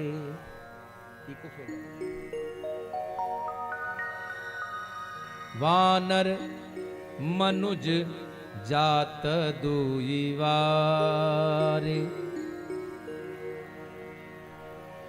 हम काहू के मरई न मारे, बानर मनुज जाति दुई बारे। फिर तब भगवान की इच्छा से ब्रह्मा जी ने कहा ठीक है, हम काहू के मरई न मारे, बानर मनुज जाति दुई बारे। अच्छा, दुई को कहां छोड़ दिया था? क्योंकि ये जानता था कि नर कपि भालू आहार हमारा, ये तो हमारे राक्षसों के भोजन है, जब मर्जी होगा आदमी को पकड़ कर खा जाएंगे, बंदरों को पकड़ कर खा जाएंगे, इसलिए इनको नहीं मांगा। कहा भगवान ने एवमस्तु। गए विभीषण कुंभकर्ण के पास। कुंभकर्ण मांगना चाह रहा था कि मैं 6 महीना जगूं और तब एक दिन सोऊं, लेकिन ब्रह्मा जी ने कहा हे प्रभु, हम 6 महीना में एक जितना बनाते हैं, एक मीटिंग में उतना भोजन कर जाता है। अगर जाग गया 6 महीना तो हम 6 साल बनाएंगे, उतना खा जाएगा ही। इसलिए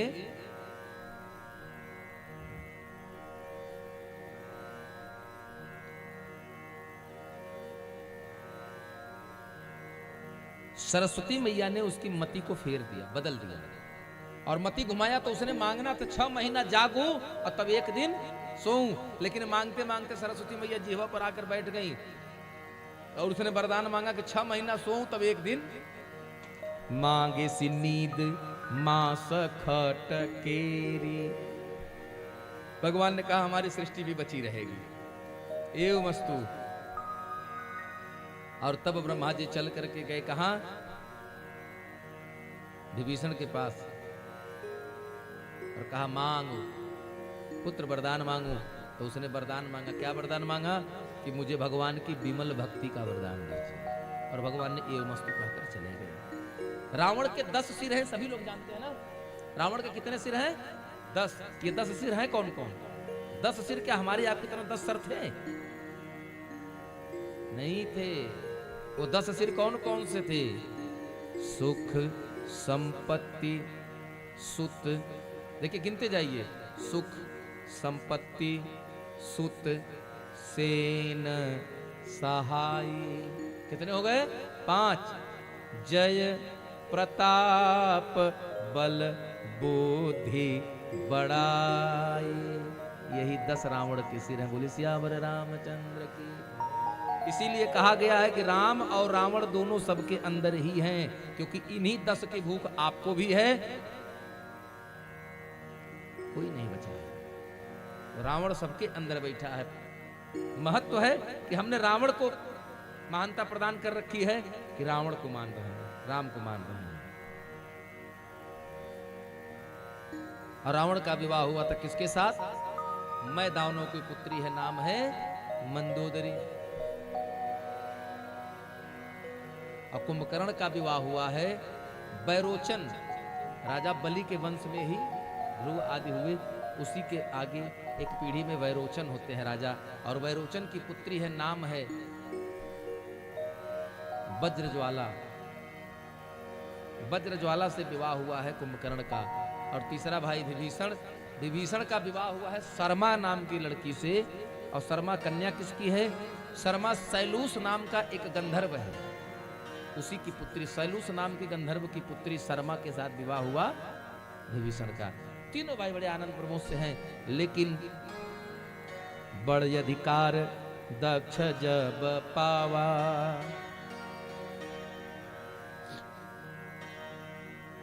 और तब हृदय में उसके अहंकार भर गया। तो रावण के भी तो हृदय में अहंकार आएगा कि प्रभुता पाहि काहि मद नाही। ऐसा कौन है जिसको सत्ता मिल जाए और हाथ में और ताकत मिल जाए तो घमंड न आ जाए? देख लेंगे। बिना कुछ मिले अगर गली में लड़ाई होती तो हम सीधे कहते अभी हमको जानते नहीं है ठीक से। जान गए होते तो ऐसा कहते नहीं हमारे बारे में। भैया आप हैं कौन?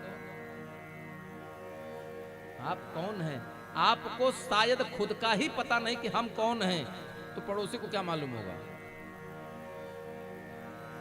जब हमको ये नहीं पता कि हम कौन है तो इनसे क्या अपेक्षा करें कि आप हमको जानते हैं? आप तो इस शरीर को जानते हैं, मुझे नहीं जानते, और मुझे तो मैं भी नहीं जानता हूं। यही वास्तविकता है कि जो बड़े बड़े संत महात्मा गुफाओं में तपस्या कर रहे हैं ना, वो किसी और को नहीं खोज रहे हैं, अपनी खोज कर रहे हैं कि मैं कौन हूं।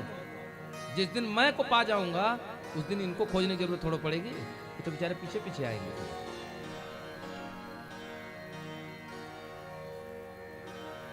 क्योंकि भगवान रावण अत्याचारी हो गया, बड़ा अत्याचार कर रहा है। और जब रावण का अत्याचार इतना बढ़ गया कि बहुविध त्रासई देश निकासई जो कह वेद पुराना, तब भगवान के पास गई धरती, गई धरनी ब्रह्मा पही। तब धरती गऊ का रूप लेकर, गाय का स्वरूप लेकर ब्रह्मा जी के पास गई कि हो न हो देवता मेरी मदद जरूर करेंगे। क्यों? क्योंकि जब देवासुर संग्राम में देवता हार कर भागे थे तो सारे देवताओं को गौ मैया ने अपने अंदर शरण दिया था। 35 कोट देवी देवता को शरण दिया था मैया गौ ने अपने शरीर में। इसलिए जरूर मेरी मदद करेंगे सब। धरती मैया गई तो सारे देवताओं ने मिल करके कहा कि हमारे बस में तो कुछ रहा नहीं। क्यों? क्योंकि चलत दशानन डोलत अवनी। जब रावण चलता था तो धरती थर्रा जाती थी।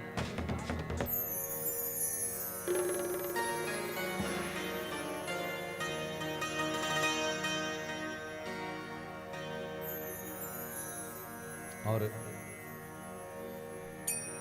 नीचे लंका में बैठकर त्रिकूट पर्वत पर अपनी लंका के सभा में बैठा रावण, अगर बैठे बैठे भले वो अपनी छत की बड़ेर देख रहा हो कि वहां की जो पेंट छूट रहा है, चूना वहां का गिर गया है, वहां पेंट कराना पड़ेगा, अगर वो ऐसे देख रहा होता था तो देवन तकी मेरु गिरी खोहा, स्वर्ग छोड़कर भाग जाते थे। हे भगवान देख रहा है तिरछे, ऐसा न हो आज हमारा नंबर लग रहा हो। भले वो अपने दीवार की छत देख रहा हो, ऐसा तो नहीं वहां का प्लास्टर छूट रहा है, कल उसको मिस्त्री बुलवा कर सही कराना है, लेकिन ऊपर वाले अपने मने भाग जाते थे डर के मारे।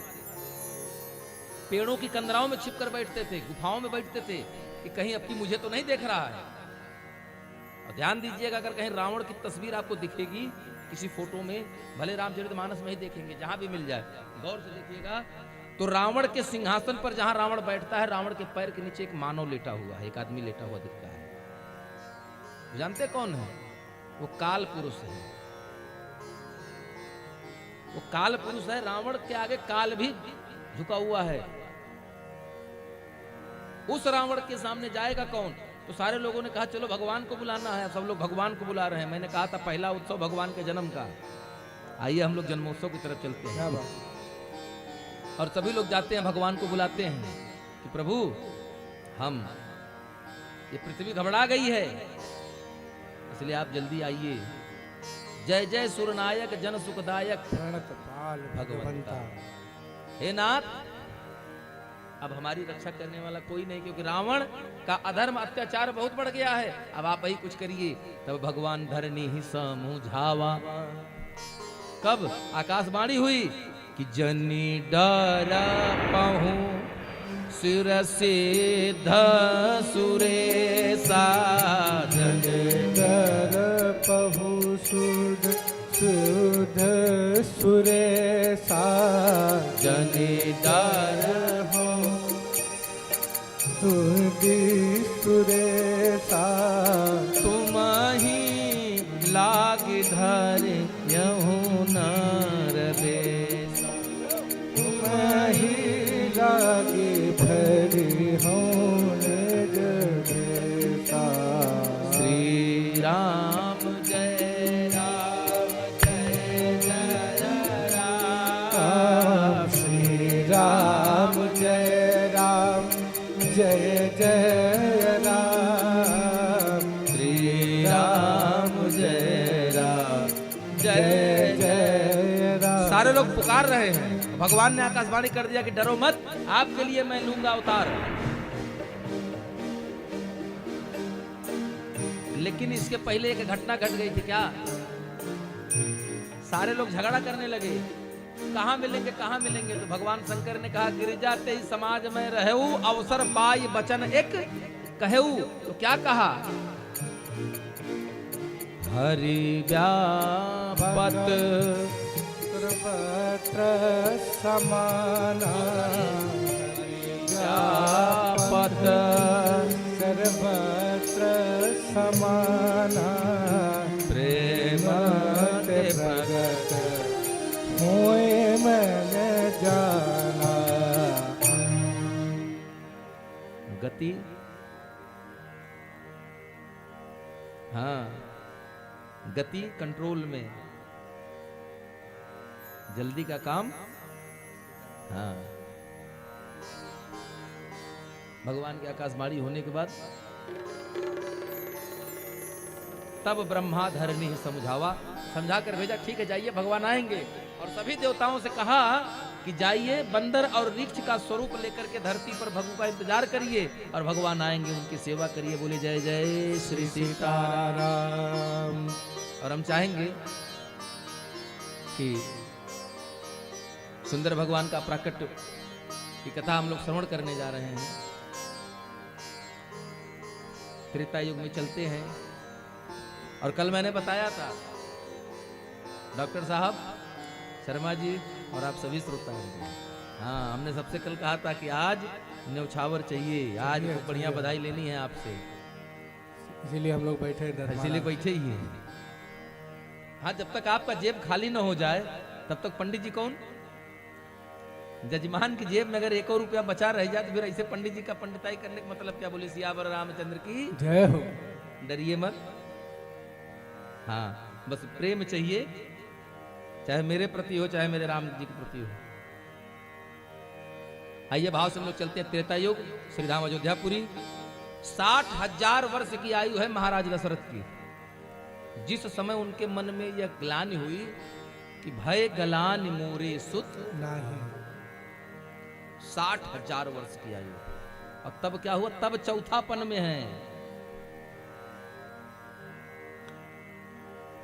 सतयुग में उम्र लाखों में थी, त्रेता में लाख में हो गई, द्वापर में 1000 में आ गई और कलयुग में 100 पर आ गए हैं। 100 भी बड़ी मुश्किल से जी रहे हैं। हर युग में एक एक जीरो घटता गया। जैसे वो इकाई दहाई वाला जीरो होता है ना, वो एक एक घटता गया। हम लोग 100 पर आ गए हैं, अब सैकड़े में भी नहीं रह गए, हम लोग दहाई में हो गए हैं। 50 बरिस, 40 बरिस, 30 साल, 15 बरिस, 25 साल, 75 साल, जबकि कलयुग की आयु 100 वर्ष की है। आपको बताएं, भविष्य पुराण पढ़ेंगे तो भविष्य पुराण में आपको मिलेगा कि आने वाले आगामी वर्षों में हमारी आपकी लंबाई गाय के खुर के बराबर की हो जाएगी।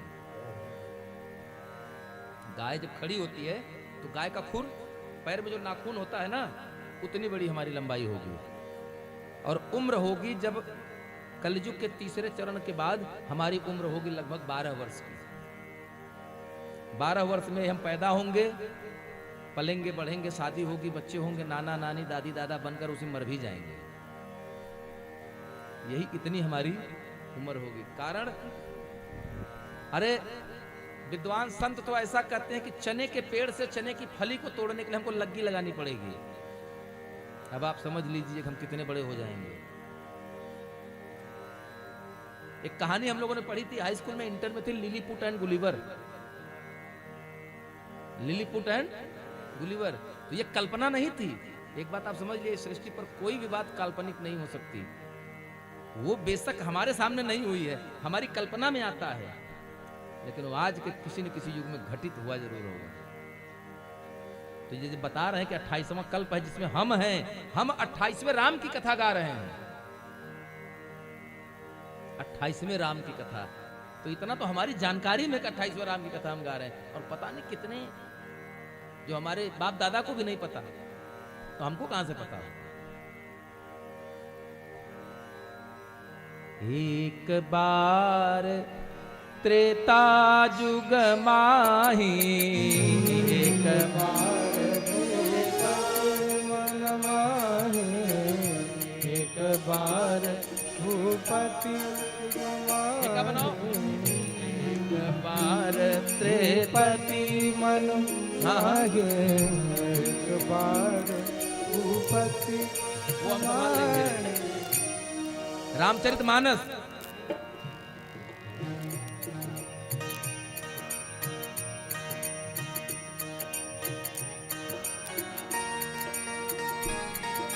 रामचरितमानस में जिस चौपाई में आरंभ एक आ गया, एक का से शुरू हुआ, वहां से एक नई कथा का जन्म होता है। एक दूसरा उदाहरण बता दें।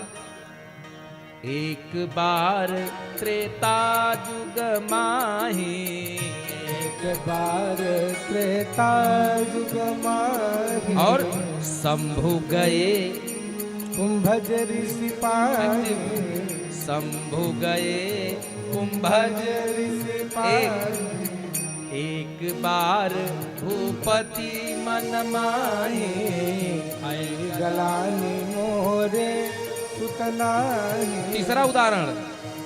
एक बार चुनि कुसुम सुहाए, एक बार चुनि कुसुम सुहाए, कर श्रृंगार निज हाथ बनाए, कर श्रृंगार निज हाथ बनाए। 3 उदाहरण मैंने दिया, बाकी मानस सबके घर में है। 3 तो मैंने दे दिया, बाकी सबके घर में मानस है। एक बार त्रेता जुग माही, शंभु गए कुंभज ऋषि पाही, माता सती का चरित्र, नई कथा। एक बार भूपति मन माही, भय गलानि मोरे सुत नाही, राजा दशरथ रामावतार की कथा। एक बार चुनि कुसुम सुहाए, कर श्रृंगार निज हाथ बनाए, इंद्र का पुत्र जयंत का प्रसंग। सीता चरण चूंच हति भागा। जिस जिस जगह की चौपाई में एक से शुरुआत हो जाए, वहां जान लीजिए कि नई कथा है। भले हम उस अंतर कथा को जान पाए या न जा पाए, जिस चौपाई का आरंभ बाबा गोस्वामी तुलसीदास जी ने एक से शुरू कर दिया, वहां नई कथा। दूसरा, जिस चौपाई में भगवान राम अपना परिचय अगर बताएंगे, तो हर चौपाई क से शुरू होगी पूरे रामचरितमानस में। जिस चौपाई में अगर राम जी से परिचय पूछा गया और राम जी ने अपना परिचय स्वयं बताया है, तो उस चौपाई का आरंभ कहां से है? का से। कसे कबूतर, यही तो हम लोग जानते हैं। कसे कबूतर, कसे कलम, कसे कटार, तमाम यही से पढ़े हैं। लेकिन क से जल होता है, क माने जल, और क से ब्रह्म, क ब्रह्म का भी परिचायक है। जैसे भगवान विष्णु से नारद जी ने उनका भगवान का स्वरूप मांगा था, लेकिन बंदर का स्वरूप दिया था, तो हरि माने बानर, ये भी आप जान लीजिए। नारद ने यही कहा था, हे हरि अपना स्वरूप दे मुझको, तो भगवान ने कहा था ले लो, लेकिन वही दूंगा जिससे तुम्हारा परम हित होगा। और तुम साधु बाबा हो तो हर बियाह करा दें, अब काल से तुम चड्डी बनियान में फंस जाओगे। ये लड़के की गंजी फट गई है, लड़के का जूता टूट गया है, कै माला जपोगे, इसे तुम्हारा विवाह होने नहीं देना है।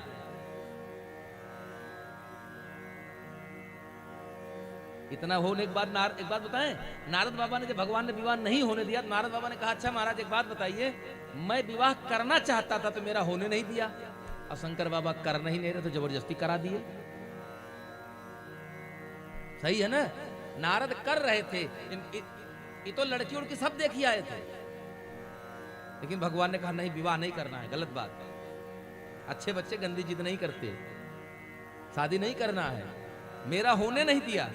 जबकि मैंने अपनी दुल्हन भी देख लिया था, ससुराल भी देख लिया था, सप्ताह तमाम बिखरी आए थे, आपने होने नहीं दिया। और एक बाबा शंकर जो करना ही नहीं चाह रहे थे, उनको जबरदस्ती करा दिया आप लोगों ने। कहां है? भगवान ने कहा देखो नारद, शंकर जी बड़े बेटे हैं और आप जो है वो छोटे बेटे हैं। आपका नाम नारद है, आपके मुंह में भी दांत नहीं आया है, अभी आप दुधमुहा हैं। समझिए, प्रैक्टिकल। हम कथा को बहुत ज्यादा इधर उधर नहीं लेके भागते, अपने जीवन से जोड़कर चलिए, बात ज्यादा समझ में आती है। आपके घर में भी विवाह होता होगा? हुआ है, जरूर हुआ है। अरे नहीं होता तो बच्चे कहां, परिवार कहां बढ़ेगा? हमारा भी हुआ है। जब घर में किसी बड़े का विवाह होता है तो जो घर का सबसे छोटा होता है वो सबसे पहले पूछता है कि हमारा भी विवाह हो, हम भी शादी करेंगे। उसको ये नहीं पता है कि शादी करते किससे हैं। किसी को नहीं पाएगा तो मामी को बताएगा, मामा को बताएगा, चाची को बताएगा, मम्मी, मतलब उसको शादी से मतलब है, पता नहीं है शादी है क्या। वो क्या कहेगा? बाबूजी हम भी शादी करेंगे, हमरो ब्याह हो। भगवान ने कहा, और बड़े बेटे के सामने विवाह की बात करिए तो नजर बचाकर दूर भाग जाता है। तो कहीं शंकर जी बड़का बेटा है, अब तो दुधमुहा बेटा हो, इसलिए तुम विवाह के लिए आगे आगे कूद रहे थे, इसलिए तुम्हारा नहीं होने दिए, और उनको बड़ा का बेटा का ब्याह होना था इसलिए उनका करा दिया कि बोले सियावर रामचंद्र की।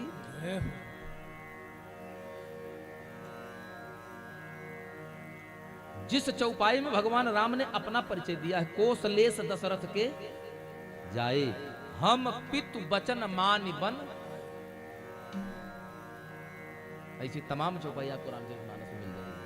1074 दोहे के मध्य में खोजेंगे तो आपको ऐसी तमाम चौपाइयां मिलेंगी जहां क से भगवान ने अपना परिचय बताया। राम जी का जन्मोत्सव है। एक बार भूपति मन माही, और भय गलानि मोरे सुत नाही।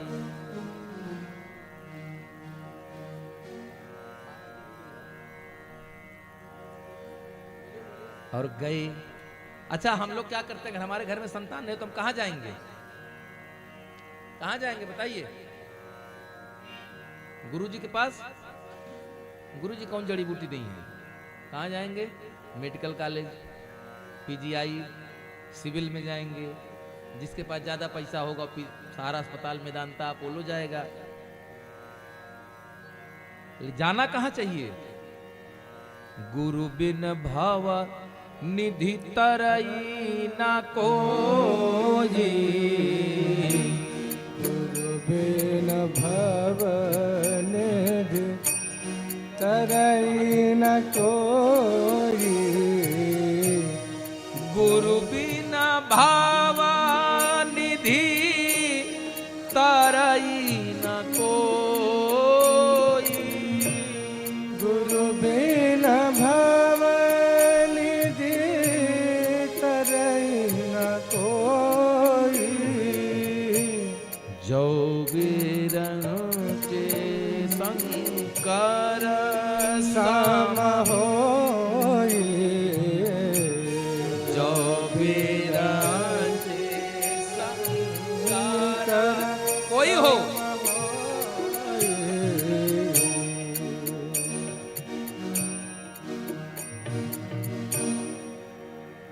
सावधानी हटी दुर्घटना। हाँ, भगवान बिना गुरु के किसी का कल्याण नहीं है। तो राजा दशरथ गए कहां? हो गुरु गृह गयऊ तुरत महिपाला। गुरु ग्रह गयऊ तुरत महिपाला। शरण लागे करी विनय विशाला। सिया राम जय जय राम सिया राम जय जय राम। और गए अपना सब दुख सुख सुनाया और सुख दुख सुनने के बाद विश्व गुरु जी ने क्या कहा? धरहूं धीर होई हई सुतिचारी त्रिभुवन विदित भगत भय हारे। राम सिया राम जय जय राम। ऐसे नहीं, सबके हाथ ऊपर हो। सिया राम जय जय राम। ओ श्रृंगी ऋषि वशिष्ठ बोलावा पुत्र काम शुभ यज्ञ करावा। राम सिया राम जय जय राम। राम सिया राम जय जय राम। और श्रृंगी ऋषि को बुलाया और श्रृंगी ऋषि को बुलवा करके क्या कराया? पुत्र काम शुभ यज्ञ बनावा। सुंदर यज्ञ आरंभ हुआ और यज्ञ प्रारंभ हो करके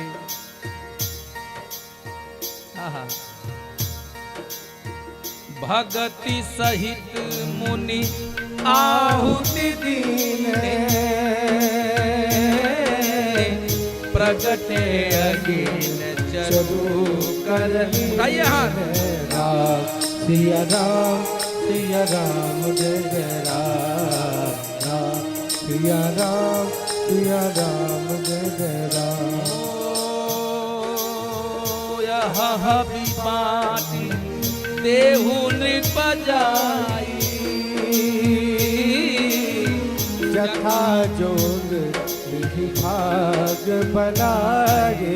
राम सिया राम जय जय राम। राम सिया राम जय जय राम। हे वशिष्ठ, जो कुछ इच्छा आपने किया था, आपका संकल्प पूर्ण हुआ।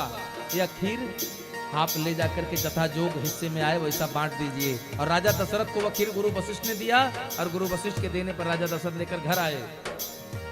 और घर आकर के हुआ क्या? अर्ध भाग्य कौशल्या उभय भाग आगे कहलीना। राम सिया राम जय जय राम। राम सिया राम जय जय राम।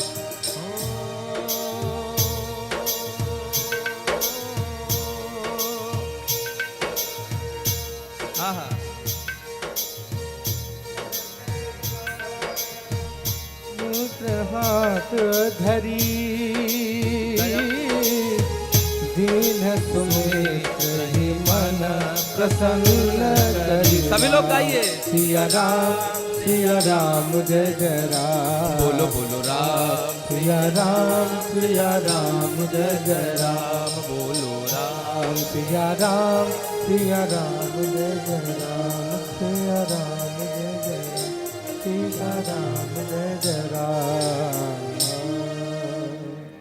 एक कटोरा खीर अग्निदेव के द्वारा प्रदत्त हुआ। गुरु वशिष्ठ ने वह खीर राजा दशरथ को दिया। राजा दशरथ लेकर के आए अपने महल में और उस एक कटोरे खीर के 2 भाग कर दिए। आधा भाग रानी कौशल्या को दिया, रानी कौशल्या ने अपना भाग पा लिया। शेष जो आधा कटोरा का खीर बचा उस उभय भाग आधे कर भयउ। जो शेष आधा बचा उस आधे के भी फिर से 2 भाग हो गए। उभय माने 2 भाग कर दिया और 2 भाग करने के बाद एक भाग कैकेयी मैया को दे दिया। कैकेयी मैया ने अपना भाग ग्रहण कर लिया। शेष जो अब एक कटोरे में कितने टुकड़े हो गए? 3। अब जो तीसरा भाग बचा था उस तीसरे के फिर 2 भाग हो गए और दोनों भाग करके मैया कौशल्या और कैकेयी के हाथ पर दी। और दोनों बहनों ने बड़ा सुंदर सा उदाहरण प्रस्तुत किया। दीन सुमित्र ही मन प्रसन्न करी, दीन सुमित्र ही मन प्रसन्न करे। और मानो सुमित्रा मैया ने उसी दिन संकल्प कर लिया कि हे प्रभु ऐसी कृपा करना कि मेरे गर्भ से 2 पुत्र का जन्म हो, एक कौशल्या बहन के पुत्र की सेवा में और दूसरा सुमित्रा बहन के पुत्र की सेवा में।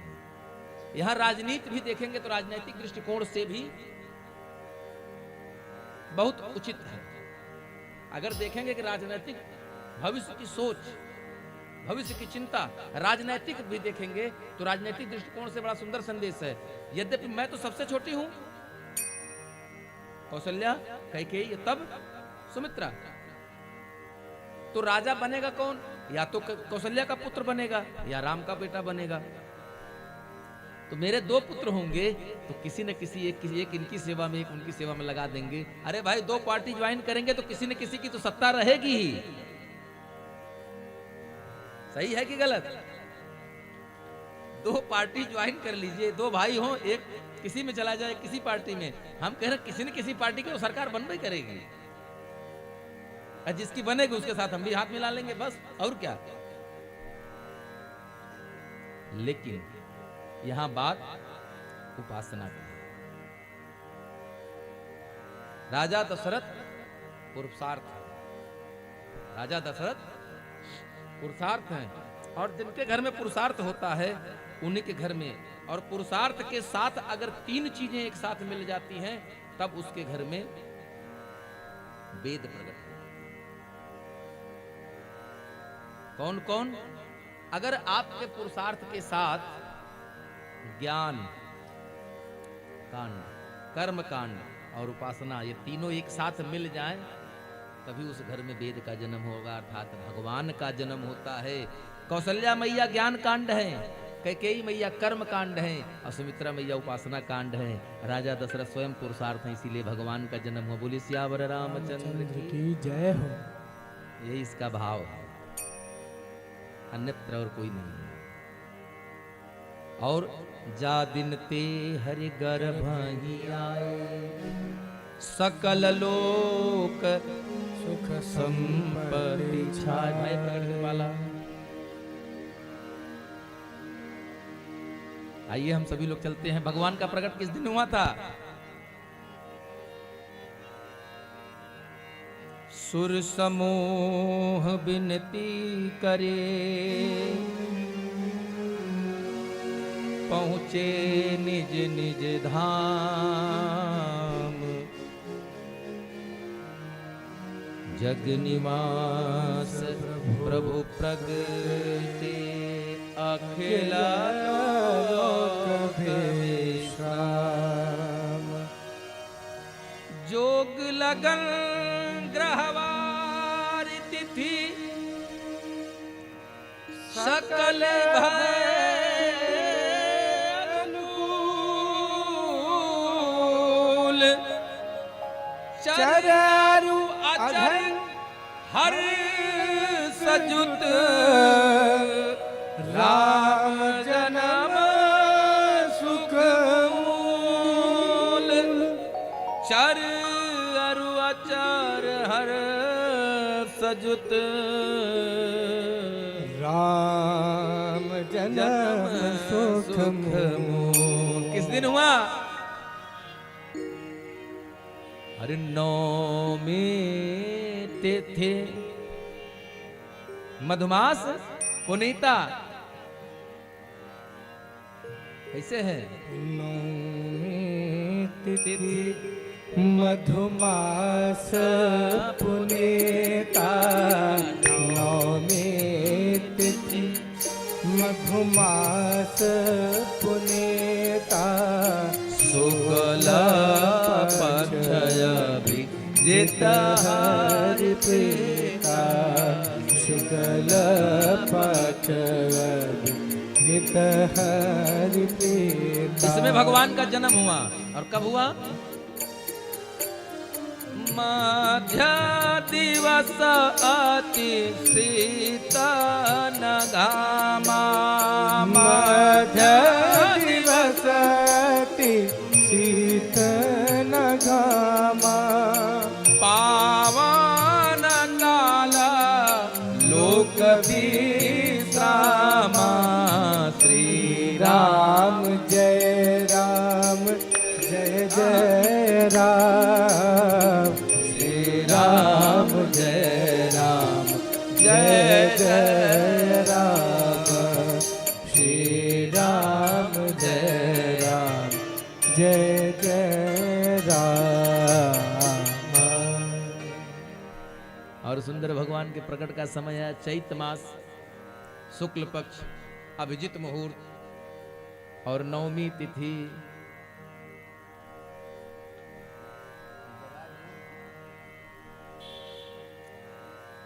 सुंदर भाव से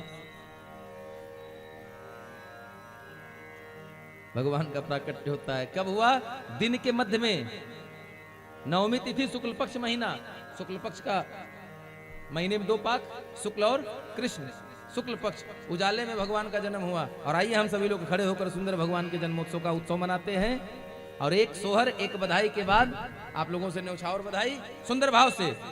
भय प्रगट कृपाला दीन दयाला कौशल्या हितकारी, रसिक महतारे मुनि मन हारे अद्भुत रूप विचारी, कहा दुई कर जोरी अस्तुति तोरी, के ही विधि करवो अनंत माया, अमाना वेद पुराण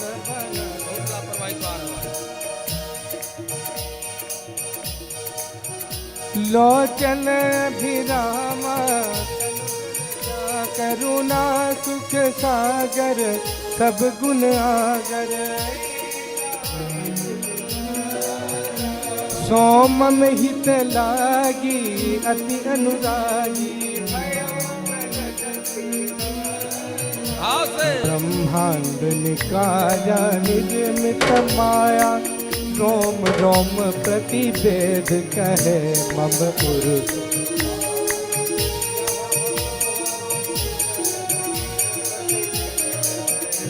उपजा जब ज्ञाना प्रभु मुस्काना, यही कथा सुहाई मातु बुझाई, यही माता पुनि बोली सोमति डोली, तजऊ तात यह रूपा की जय शिशुलीला अति प्रिय शीला, यह सुख परम अनूपा सुनिबन,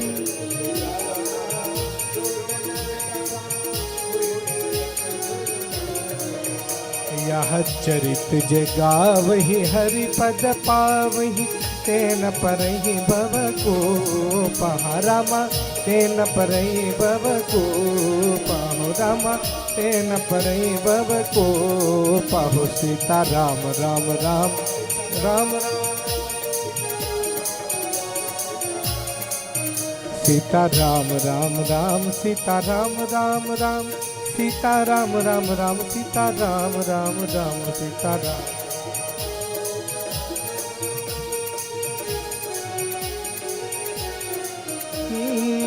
विप्रधेनु सुर संसहित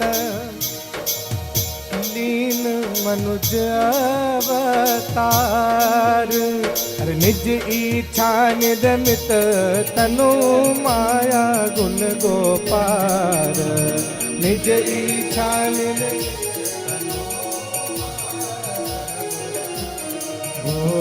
निज इच्छा निरमित तनो माया गुण राम माया गुण राम माया गुण गोपाल।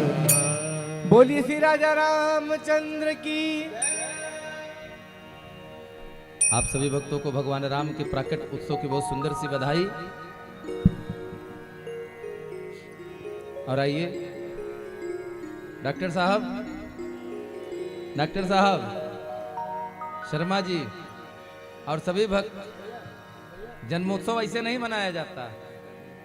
हाँ, खड़े होकर के और पूरा झूम करके पूरी मस्ती में। हाँ, थोड़ा आगे आ जाइए,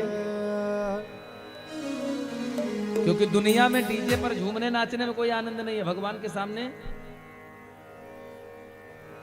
कोई आनंद नहीं है। भगवान के सामने, भगवान के दरबार में अगर एक बार मस्ती से आप झूम लेते हैं तो ऐसा संतों का मानना है कि पूरा बार बार इस झूमने घूमने की जन्म मृत्यु के चक्कर से मुक्ति मिल जाएगी। तो माताएं और हमारे कम से कम डॉक्टर साहब,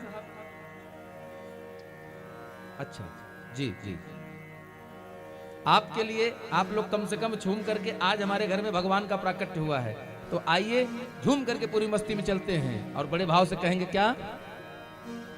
अरे जन्म लिए हैं चारों भैया,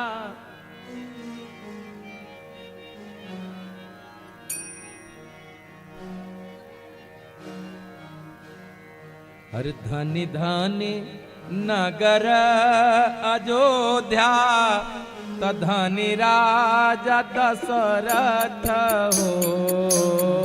धनी धनी नगर अयोध्या, धन्य राजा दशरथ हो। ललना धनी हो कौशल्या हो हर भाग, राम कर जन्म लिहन। ललना हो कौशल्या तो हर भाग, राम घर जन्म लिहन हो।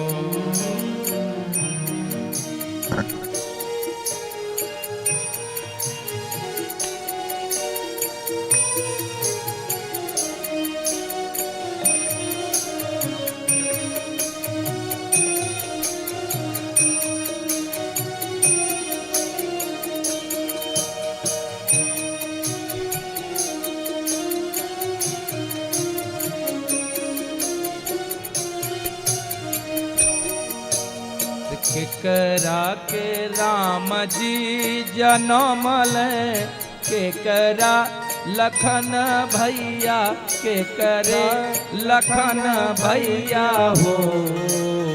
केकरा राम जनम लीन, केकरा के लखन भैया हो। रामा केकरा के भरत भुआल, महलिया उठे सोहर हो। रामा केकरा के भरत भुआल, महलिया उठे सोहर हो। रामा धनी हो कौशल्या तोहरो भाग, राम घर जन्म लिहन हो। तोहरे भाग, राम घर जन्म लिहन हो।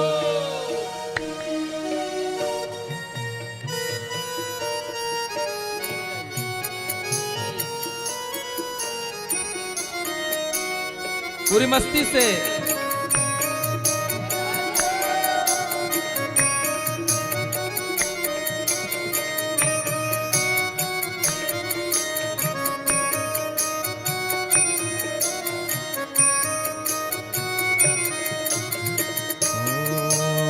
कौशल्या के राम जी जन्म ले, कैकेयी के भक्त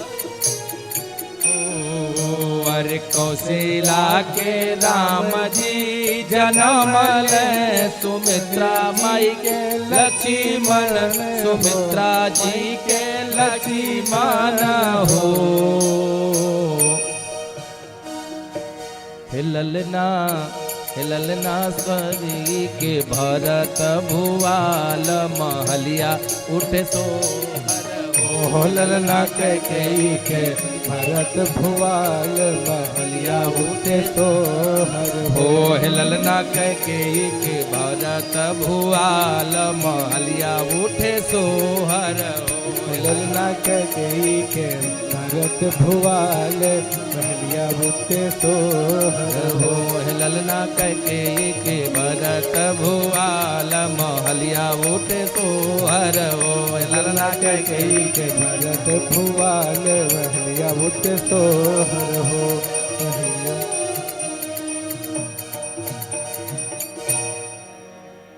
बहुत बहुत बधाई हो आप लोगों को और इस पूरी कॉलोनी को, पूरे भक्त समुदाय को। आइए अब बधाई की तरफ चलते हैं। वर्मा जी, अब आप लोगों से शुरू होगा, सभी भक्तों से ही शुरू होगा। पहले जजमान, फिर बाकी हमारे डॉक्टर साहब आदि सभी भक्त, सबकी बधाई। अरे जन्म लिए हैं चारों भैया अवधपुर में बाजे बधैया, जन्म लिए हैं चारों भैया उर्ध में बाजे बधैया, बाजे बधैया हो बाजे बधैया, बाजे बधैया हो बाजे बधैया, बाजे बधैया हो बाजे बधैया, बाजे बधैया हो बाजे बधैया। जन्म लिए हैं चारों भैया अवधपुर में बाजे बधैया, जन्म लिए हैं चारों भैया अवध में बाजे। जय हो।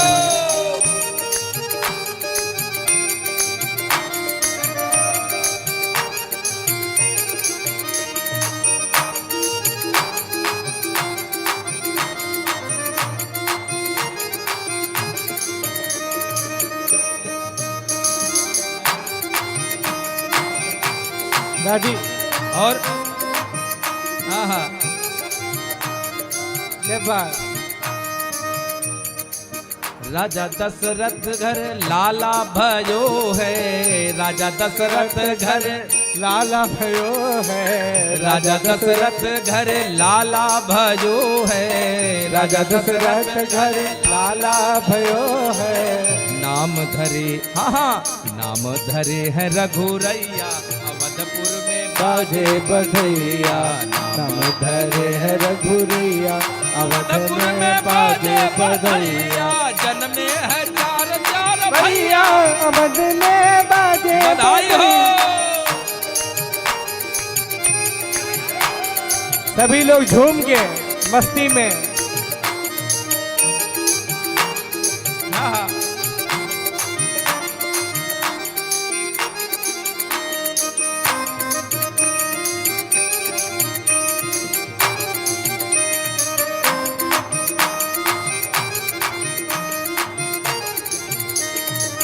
जय जय राम लला की होत निछावर, राम लला की होत निछावर, राम लला की होत निछावर, राम लला की होत निछावर, राम लला की होत निछावर, राम लला की होत निछावर।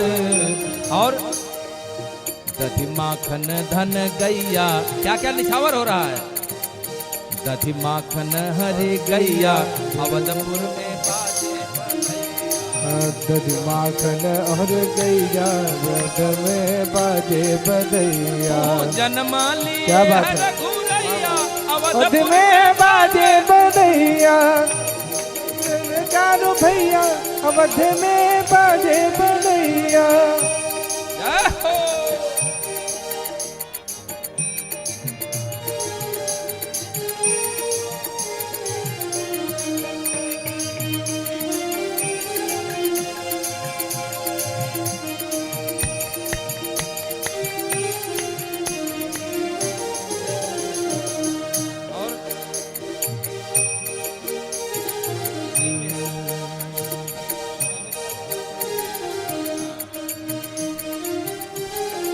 और ये राजा दशरथ जी की तरफ से, क्या बात है, राजा दशरथ जी की तरफ से बहुत सुंदर सी बधाइयां आ रही हैं निछावर आरा ठाकुर जी का। और हम सभी लोग कहेंगे क्या, जय जय श्री राम लला की, जय जय श्री राम लला के, जय जय श्री, हाँ हाँ जय जय श्री मेरे राम जी लला की, जय जय श्री मेरे राम लला के। नाम धरे रघुरैया अवधपुर में बाजे बधैया, नाम धरे रघुरैया अवधपुर बाजे बधैया, जय हो रघुरैया अवधपुर बाजे बधैया। जन्म लियो हजारों भैया अवधपुर बाजे बधैया, जन्म लिए चारों भैया अवध में बाजे बधैया, हर जन्म लिए चारों भैया अवध में बाजे बधैया, जन्म लिए चारों भैया अवध में बाजे बधैया, अवध में बाजे बधैया, अवध में बाजे रे बधैया।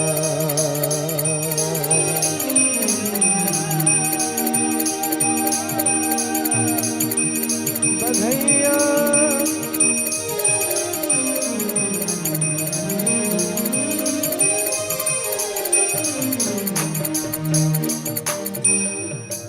और बहुत बहुत बधाई हो आप सभी लोगों के लिए। आइए एक बार हम चाहेंगे कि कम से कम आप लोग माताएं संकोच भगवान के दरबार में न करें। अगर इच्छा हो, हमारे कहने पर नहीं, अगर आपकी इच्छा हो तो कम से कम भगवान के दरबार में आगे आकर के मस्ती के साथ। और सभी लोग भगवान से कह रहे, जब भगवान का जन्म हुआ, जब लोगों ने देखा कि कौशल्या के गोद में, सुमित्रा की गोद में, कैकेयी मैया की गोद में बालक, तो सारे भक्त कह रहे हैं, सारे ग्रामवासी, सारे अवधवासी कह रहे हैं क्या,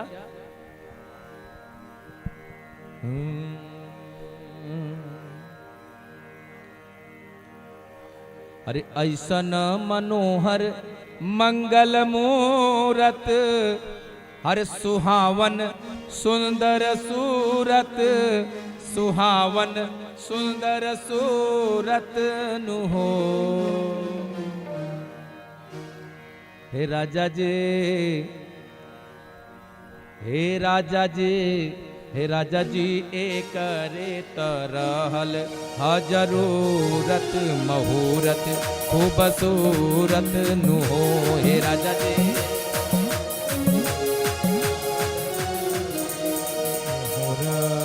सूरत हो, हे राजा जी एक रे तरहल हा जरूरत मुहूर्त खूबसूरत ना।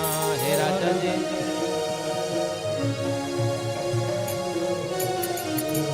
खूबसूरत हो, ऐसन मनोहर मंगल मूरत, सुहावन खूबसूरत, सुहावन खूबसूरत हो।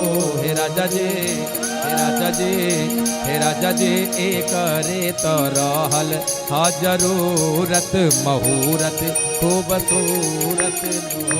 हे राजा जी एक के रहे रे जरूरत मुहूर्त खूबसूरत हो। हे राजा जी एक रे तरहल हा जरूरत मुहूर्त खूबसूरत।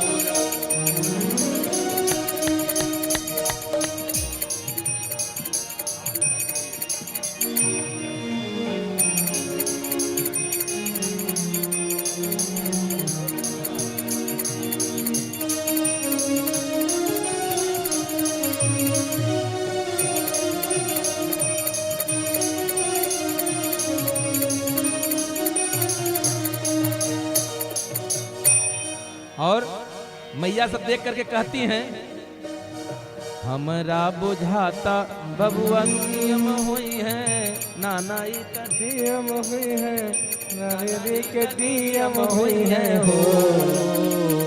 हमरा बुझाता बबुआ सीएम हुई है, नाना ई तदीयम हुई है, नाना ही तदीयम हुई है हो।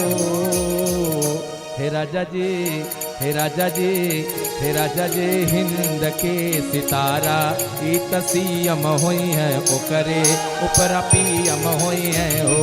हे राजा जे हिंद के सितारा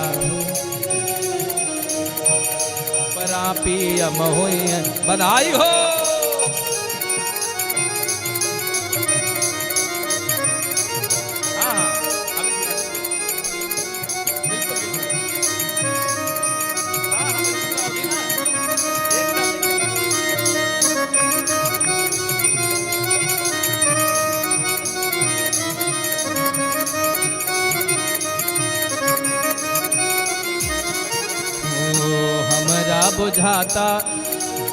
हमरा बुझाता अरे फास्ट में ये स्लो है। स्लो है।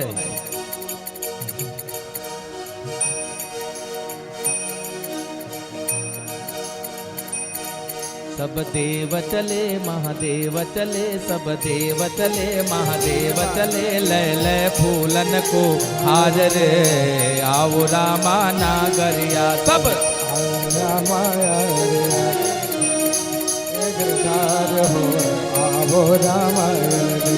सब देव चले महादेव चले, लय लय फूलन को हार रे आओ रामा नागरिया। सब देव चले महादेव चले नगर फूलन को हार रे। बधाई हो।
बढ़कर अपना डमरू बजाया।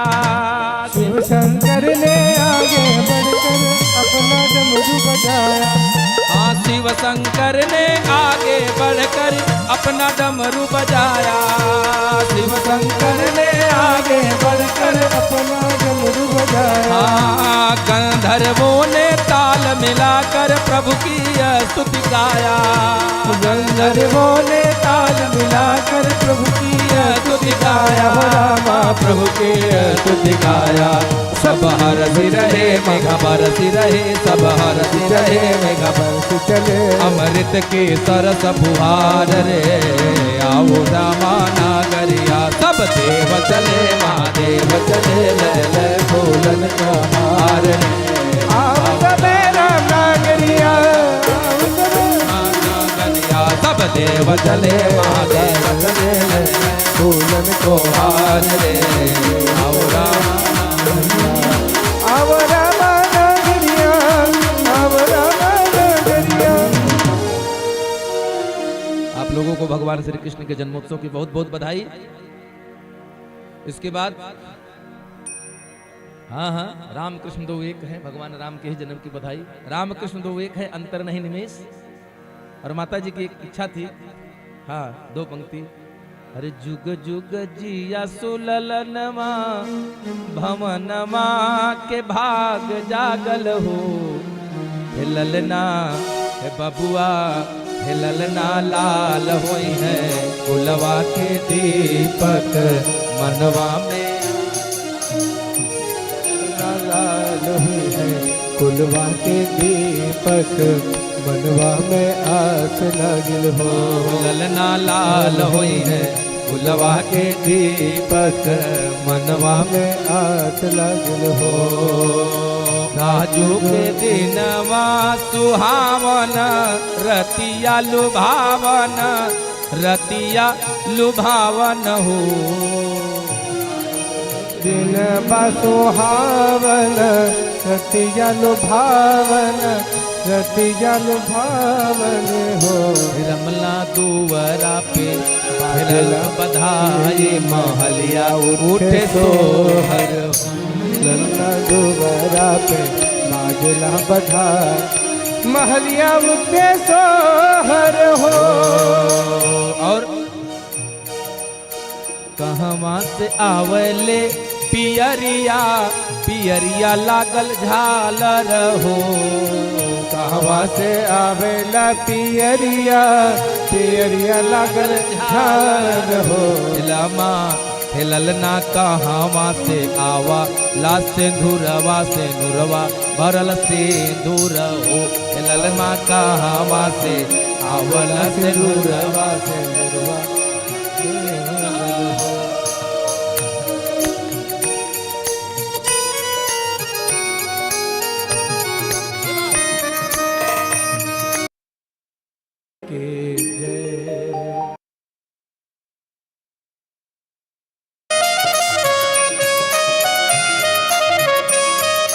उठाइए हाथ अपने अपने।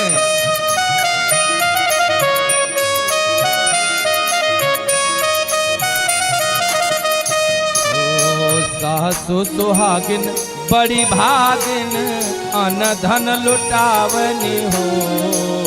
सासु सुहागिन बड़ भागिन अन धन लुटावनी हो। सासु सुहागिन बड़ी भागिन अन धन लुटावनी हो। सासु सुहागिन बड़ भागिन अन धन लुटावनी हो। क्या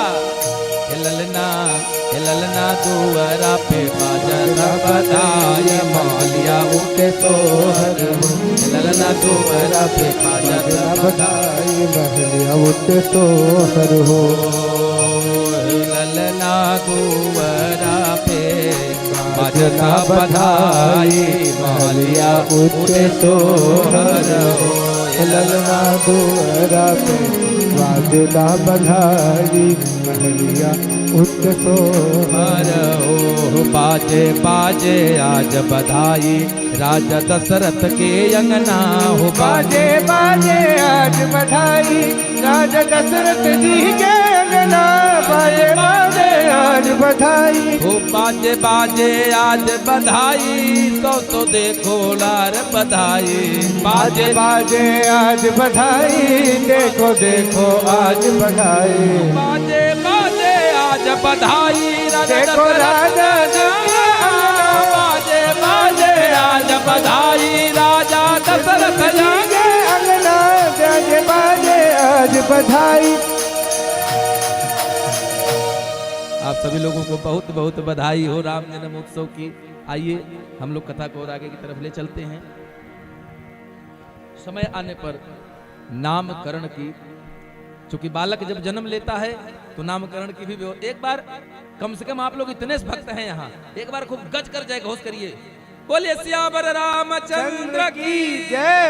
बोलिए चारों भैया की, बोलिए तीनों मैया की जय। जय श्री सीताराम जय जय श्री राम नाम महाराज की जय हो। हाँ, ये उत्सव बना रहे। आप लोग अगर बढ़िया उत्साह दिखाएंगे, बढ़िया साथ देंगे हमारा, तो ये आयोजन अगली वर्ष फिर से होगा। लेकिन जब आप लोग उत्सव दिखे तब ये होना चाहिए कि नहीं? अगली वर्ष होना चाहिए ना? सब लोग साथ हैं? हाँ बिल्कुल, बिल्कुल आपसे पूरा 9 दिवसीय अगली वर्ष 9 दिवसीय। वर्मा जी, डॉक्टर साहब देखिए, हमारे भक्त सब तैयार हैं। अगले वर्ष 2 दिसंबर से 9 दिवसीय राम कथा, यही जगह, यही दिन, यही तिथि। बोले जय जय श्री राम। हाँ, आइए भगवान के जन्मोत्सव की तरफ चलते हैं। जन्मोत्सव हुआ, बालक बड़े होते हैं, नामकरण कर अवसर जानी, भूप बोली पठये मुनि ज्ञानी। नामकरण कर अवसर जानी, ठाकुर साहब, और भूप बोली पठये मुनि ज्ञानी।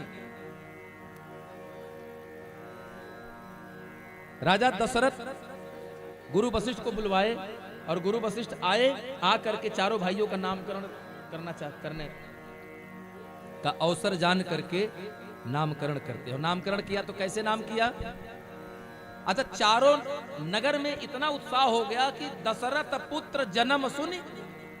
काना, आंख वाला काना नहीं, हाँ ने बाद में पता लगे भैया आप लोग फिर अकेले में कहीं हम मिले तो हमें को पकड़ लीजिए महाराज। वो अगर कोई हो और अकेले में हमको पकड़ लेगा तो हम तो भैया झगड़ो नहीं कर पाएंगे कि महाराज आप काना काना कह रहे थे। तो ये वाला काना मत समझिएगा, ये वाला काना है कि दशरथ पुत्र जन्म सुनी काना, अमानहु ब्रह्मानंद समाना। फिर सब लोग सर्वस दान कीन सब काहू। जैसे आप लोगों ने दान किया है ना, ऐसे उस समय राजा दशरथ के यहाँ जन्मोत्सव होने के बाद पूरी अयोध्या दान कर रही थी। और क्या क्या दान किया? सर्वस दान कीन सब काहू, सब दान कर रहे थे। और इतना दान हुआ, ऐसे दान कर रहे थे को लेव की धुन गुंजारी रहे, कोई लेने वाला नहीं मिल रहा। जोई पावा राखा नहीं सो, ऐसा दान हुआ। जिसको मिला उसने भी दान किया, जिसको मिला वो उसने घूमता रहा। और अंततः गत्वा ये स्थिति आ गई कि दान लेने वाला कोई नहीं। काहे कि सबको अपना भगवान मिल गया। बोलिए जय जय श्री सीताराम। फिर गुरु वशिष्ठ आए और नामकरण किया। जो सुख धाम राम असनामा,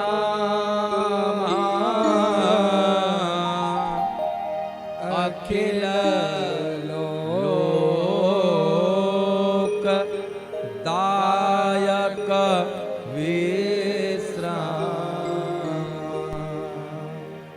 जो आनंद सिंधु सुख राशि, सीकरते त्रैलोक सुपासी, सो सुख धाम राम अस नाम। उनका नाम राम। और दूसरे भैया का नाम विश्व भरन पोषण कर जोई, ताकर नाम भरत आस। जिसके घर में, बहुत ध्यान से समझिएगा, ये रामचरितमानस हमको क्या कुछ नहीं देती है। जिसके घर में अगर आपको लगता है कि मेरे घर में मेरे परिवार को पालने जितना अन्न नहीं हो पा रहा है, सुंदरकांड का पाठ 41 दिन अनवरत करिए, इसी चौपाई को संपुटित करके सुंदर राम जी के दरबार के सामने घी का दीपक, चतुर्मुखी दीपक जलाइए, शुद्ध आसन पर बैठ करके 41 दिन इसका पाठ करिए और परिणाम आपके सामने होगा। बोलिए सियावर रामचंद्र की जय। और जिस दिन 41 दिन पूर्ण होने के बाद इसी सुंदरकांड की चौपाई से, इसी संपुट से 108 आहुति आप डलवा दीजिएगा। परिणाम स्वतः आपके सन्मुख होगा। हाथ कंगन को आरसी क्या, अब पढ़े लिखे को आप स्वतः करेंगे, आप स्वतः देख लेंगे। तीसरा भाई का नाम किया, क्या नाम रखा? जाके सुमिरन तेरी पुनासा, और नाम शत्रुघ्न वेद प्रकाशा। पखाना नाम शत्रुघ्न वेद, जाके सुमिरन तेरी पुनासा। अच्छा, बड़ा अच्छा महाराज, कल से आप लोग शुरू हो जाइएगा। ऐसे नाम का जप करने से अगर दुश्मन मर जाता है तो करना चाहिए कि नहीं करना चाहिए? क्यों बाबूजी? अगर इस नाम के जप करने से हमारा दुश्मन मर जाए तो इस नाम को हमें जपना चाहिए कि नहीं जपना चाहिए? तो मान लीजिए अगर आपकी दुश्मनी इनके साथ है, आप जप रहे हैं, इसी कथा में आप भी बैठे हैं, अब आपने भी सुन लिया, आपो जपो यहो जपो। फिर इस तरह से तो पूरी पूरी कॉलोनी खत्म हो जाएगी। हाँ, पूरी कॉलोनी है साफ, अगली बार हमारी कथा कौन सुनेगा? यहां भगवत गीता का हर 100वां श्लोक दृष्टिकूट है, लेकिन रामचरितमानस की हर चौपाई दृष्टिकूट है। क्या?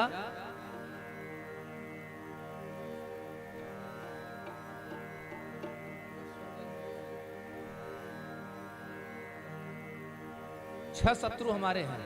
किस शत्रु का विनाश होता है? जाके सुमरन तेरी पुनासा। दुश्मन कौन से, किसका विनाश करती है ये नाम? काम, क्रोध, लोभ, मोह, मद और मत्सर। ये छह शत्रु हैं जो हमारे शरीर में रहते हैं। खड विकार, विकार रूपी शत्रु का विनाश करती है शत्रुघ्न का नाम। बोली सियावर रामचंद्र की। गांव वाला पड़ोसी वाला दुश्मनी नहीं खत्म करता, ये अंदर की शत्रुता खत्म करता है। फिर अंतिम में राम रखा लक्षण धान राम प्रिय सकल जगत आधार। गुरु वशिष्ठ ते ही राखा लक्ष्मण नाम उदार। लक्षण प्रिय राम, लक्षण सभी लक्षणों से युक्त हैं, लेकिन क्या है? राम प्रिय, तब है सकल जगत आधार। और चारों भाइयों का नामकरण हुआ। समय आने पर गुरुकुल पढ़ने गए, चूंकि समय का अभाव है। गुरुकुल गए, और गुरुकुल गए कितने दिन रहे? गुरु गृह गए पढ़न रघुराई, अल्पकाल विद्या सब पाई। कि उनको ज्ञान अर्जित नहीं करना था। हम पाते कौन सी वस्तु हैं? जो हम रखे होते हैं। बात को समझिए, हम पाते कौन सी वस्तु हैं? जैसे अपने घर में हमको कुछ पाना है तो कैसे मिलेगा? हमारे घर में वो तब हमको मिलेगी जब हम रखे होंगे, और नहीं तो उसे लाना होगा कहीं से ना। तो भगवान अपने ज्ञान को, विद्या को अपने से पृथक छोड़ करके आए थे, और गुरुकुल पढ़न गए रघुराई। 64 दिन में, कितने दिन रहे? मात्र 64 दिन, 64 डेज में पूरा ज्ञान कंठस्थ हो गया। होना क्या था? अरे जिनके सहस सांस लेने से, प्रेम से सांस जो लेते हैं ना हम लोग, ऐसे लेने में 4 वेद निकलते हैं, और चारों वेद फिर अंदर चले जाते हैं। जिनके नाक की सांस में वेद पुराण आते जाते हों, उसको ज्ञान पढ़ने की जरूरत है। किताब तो खुद ज्ञान का पुंज है, लेकिन परमात्मा लीला कर रहे हैं, लीला। और गए गुरु गृह पढ़न गए रघुराई, अल्पकाल विद्या सब पाई। बचपन बड़ा सुंदर सा बीत रहा है। जननी के सारी के आंचर गहि रूठे राम, मैया मोहि चंद्र देव बचन उचारे हैं। तो मैया कहती हैं, चंद्र को भूमि पर उतारिबो का खेल लाल, अनहोनी बात नहीं बस की हमारो है। अरे चंद्रमा को जमीन पर कैसे उतारे? हमारे बस में थोड़ो है। तो भक्त कहता है, सोचहूं राजेश राम जननी तुम्हारे गे, सर्वशक्तिमान सुत होई के पधारे हैं। तब भूतल पे चंद्र को उतारिबो कठिन कहां। भक्त कहता है, सर्वशक्तिमान सुत होई के पधारे हैं मैया, तो भूतल पे चांद को उतारिबो का कठिन का। अरे तैने तो रामचंद्र भूमि पर उतारो है। ए माँ, आपके लिए चंद्रमा को जमीन पे लाना कौन बड़ा कठिन? अरे तुमने तो रामचंद्र को जमीन पर उतार लिया। बोली सियावर रामचंद्र की जय हो। भगवान थोड़े थोड़े बड़े हो रहे हैं।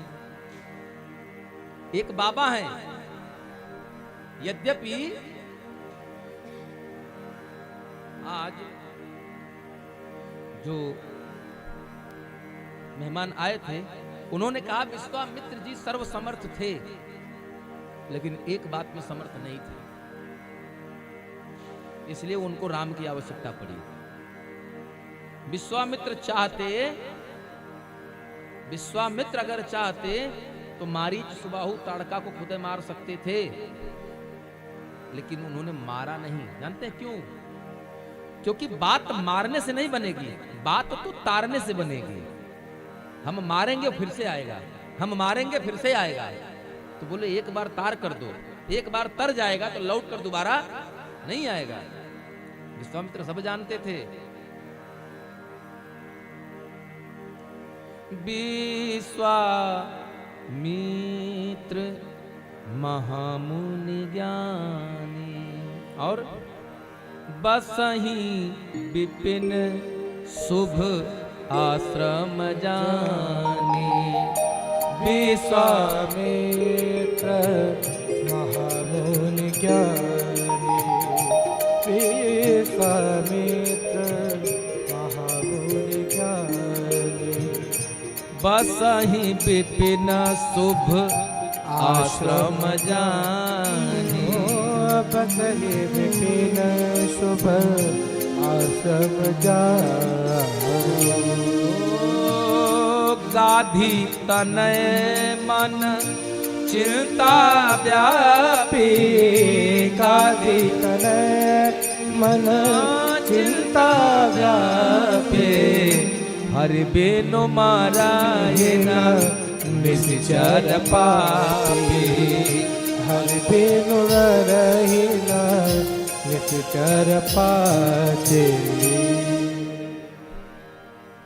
तो कहाँ चले? हरि बिनु मारायण निश्चर पापी। ये जानते हैं। आए कहाँ? राजा दशरथ के पास, और राजा दशरथ से कहते हैं प्रभु मारीच सुबाहु दो राक्षस यज्ञ वेदी पर चढ़ जाते हैं। जैसे हम श्वास शुरू करते हो हाड़ मांस लिए हमारी यज्ञ वेदी तक आ जाते हैं महाराज। पल भर में करते यज्ञ नष्ट, भारी उत्पात मचाते हैं। असुरों के अत्याचारों से अकुलाया हूं, घबराया हूं, इसलिए रक्षा सहाय की दो चीजें हे राजन लेने आया हूं। इसलिए दो चीज लेने आया हूं। कौन कौन? राजा दशरथ ने कहा अरे राक्षस परेशान कर रहे हैं, इन बूढ़ी भुजाओं ने बड़े राक्षसों का वध किया, देवासुर संग्राम लड़ा है मैंने, चलिए अभी चलता हूं। कहन राजा दशरथ ना, आपसे काम नहीं चलेगा। बोले क्या आपको हमारे बाहुबल पर संदेह, क्या हमारे तुनीर में रखे बाण पर संदेह, या हमारे धनुर्विद्या पर संदेह? बोले नहीं नहीं, आप पर संदेह नहीं, लेकिन मेरा काम आपसे नहीं होने लायक है। मैंने ये नहीं कहा कि आप योग्य नहीं हैं, लेकिन आपसे मेरा काम समर्थ नहीं होगा। बोले फिर? भगवान कहते हैं विश्वामित्र जी, अनुज समेत देहु रघुनाथा,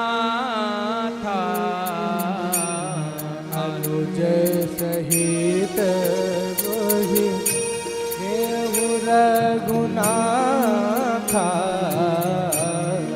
अनुज समेत देहु रघुनाथा,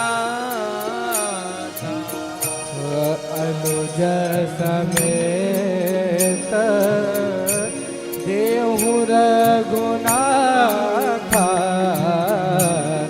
अनुज समेत देहु रघुनाथा,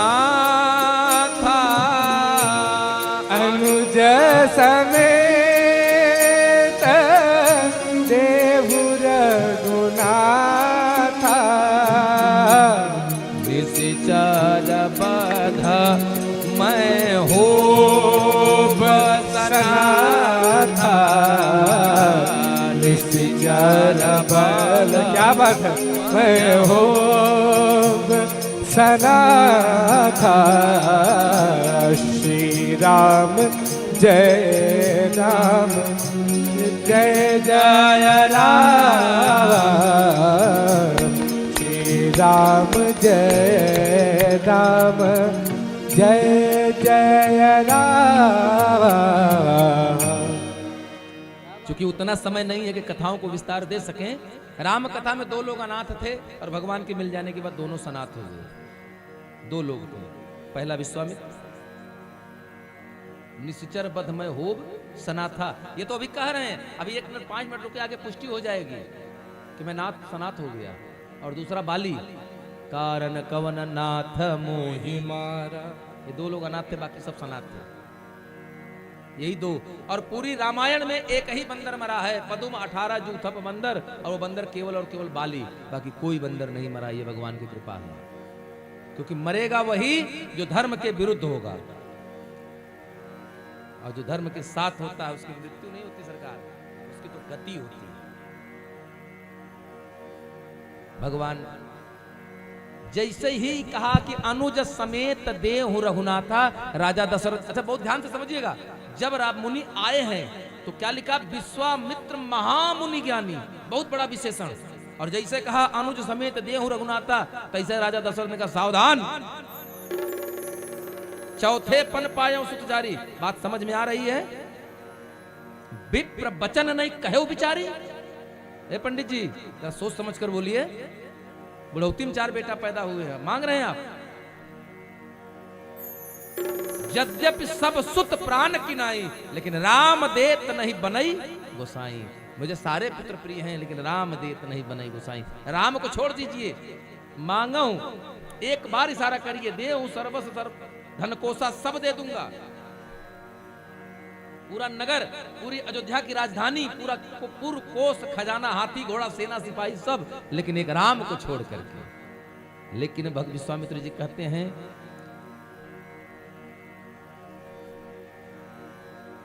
हे राजन, बात आपसे बनेगी नहीं। गुरु वशिष्ठ आए और समझाया।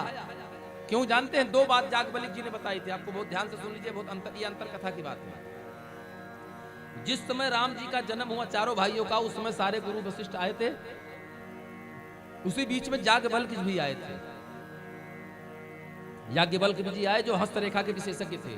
उन्होंने हाथ देखा चारों भाइयों का, तो देख करके बताया, कौशल्या से कहा था कि 14 वर्ष की आयु में एक बाबा आएंगे।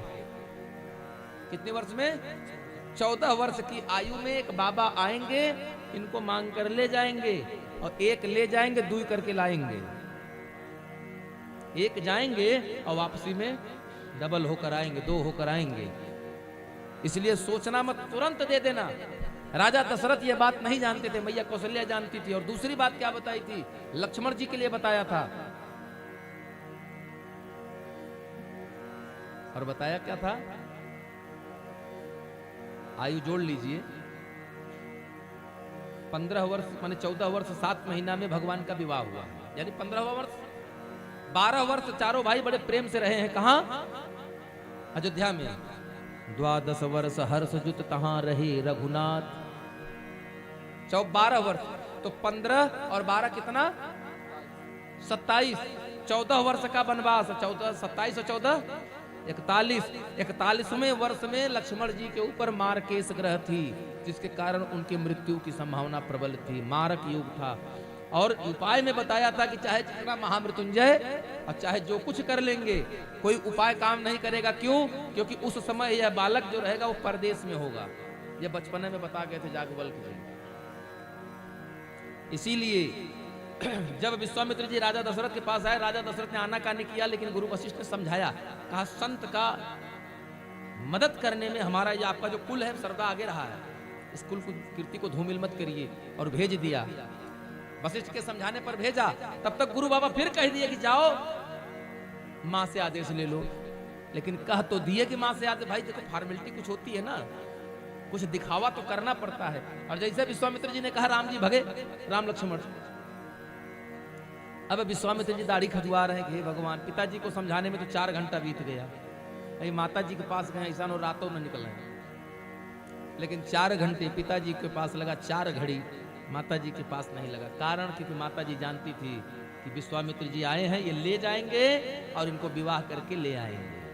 बोले सियावर रामचंद्र की जय हो। राम जी की आयु कितनी है? 14 वर्ष 7 महीना चले हैं विश्वामित्र जी के साथ। और जब चलने लगे तो विश्वामित्र जी, देखिए भजन तो बहुत अच्छे हैं, लेकिन अब क्या भजन गाएंगे तो फिर आगे प्रसंग नहीं बढ़ पाएगा।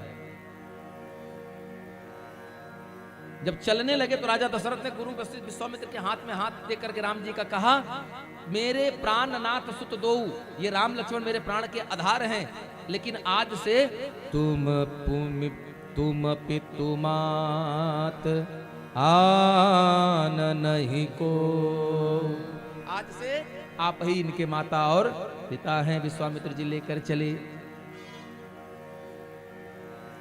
और जब चले हैं तो मार्ग में खेलने जा रहे हैं, जैसे बच्चे हैं ना, क्योंकि भगवान तो सब जानते हैं लेकिन लीला कर रहे हैं।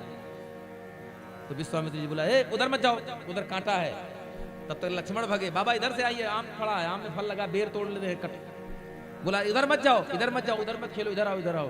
तो बड़ा सुंदर स्वभाव है, पंक्ति, राघव ललन तेरे कोमल चरण, कहीं कंकरिया लगे नहीं।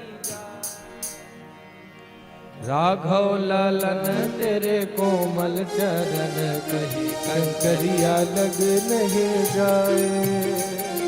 राघव ललन तेरे कोमल चरण, कहीं कंकरिया लाग नहीं जाए। राघव रमन तेरे कोमल चरण, कहीं कंकरिया लग नहीं जाए। जय हो।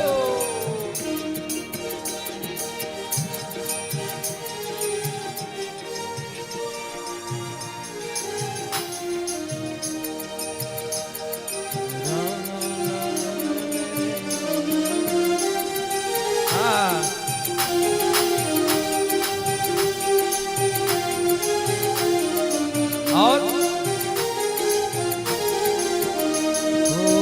नवराजीव चरण अरुणारे, नवराजीव चरण अरुणारे, खेलन बिनु पानहिन पधारे।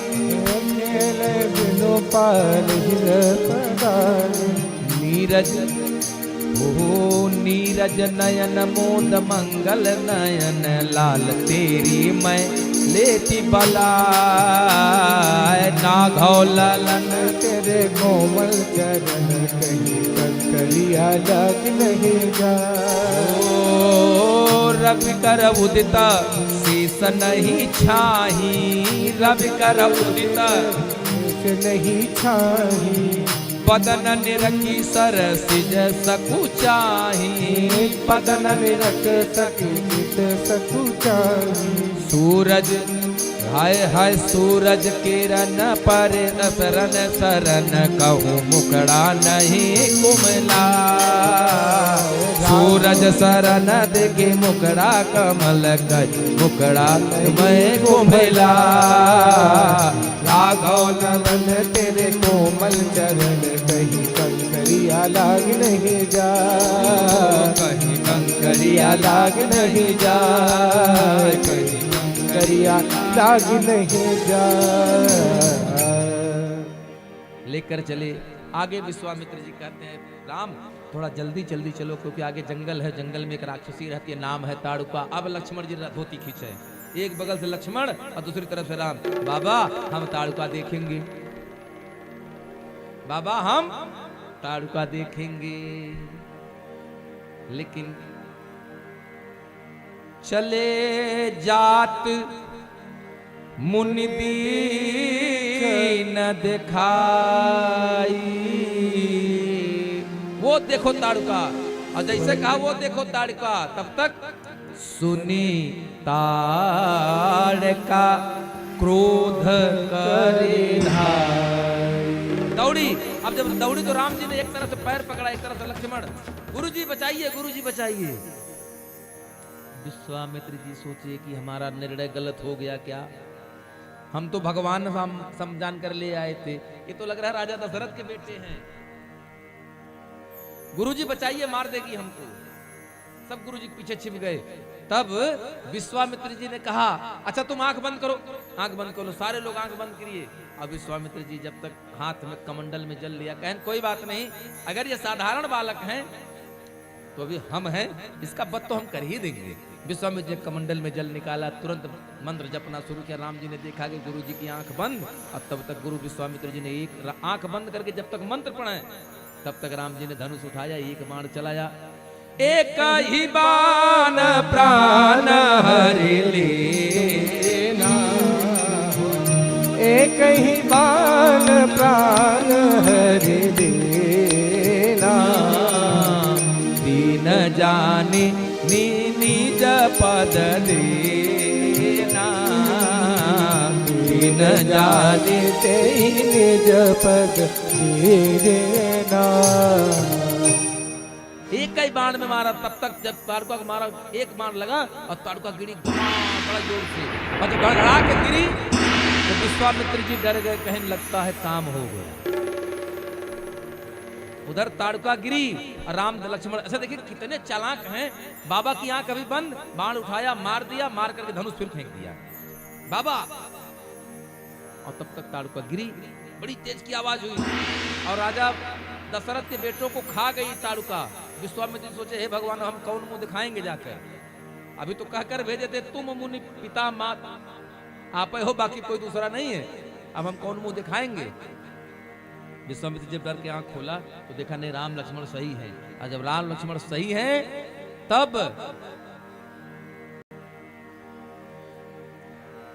निज अपने हृदय में निज नाथई जी चिन्हा, पहचान लिया कि नहीं ये हमारे भगवान हैं। और अविद्या निधि कहूं, कौन सी विद्या दिए थे? बला और अति बला, दो विद्याएं दिया है, एक बला और दूसरी अति बला। आए विश्वामित्र जी के आश्रम पर आए, विश्राम किया। विश्राम करने के बाद प्रातः काल उठे। गुरु जी का, गुरु जी प्रातः काल मुनि सन रघुराई, निर्भय यज्ञ करो तुम जाई, और निर्जन यज्ञ करहि मुनि झारे, आप रहे मख की रखवारी। जैसे शुरू हुआ ओम भूर्भुवः स्वः सवितुर्वरेण्यं भर्गो देवस्य धीमहि धियो यो न प्रचोदयात् स्वाहा। इधर स्वाहा, उधर से आवाज आई हा हा, हम आ गए हैं। हम महाराज आए, और जब आए तो भगवान ने कहा बस आइए, आपका आइए, आपका इंतजार था, आइए आपका इंतजार था।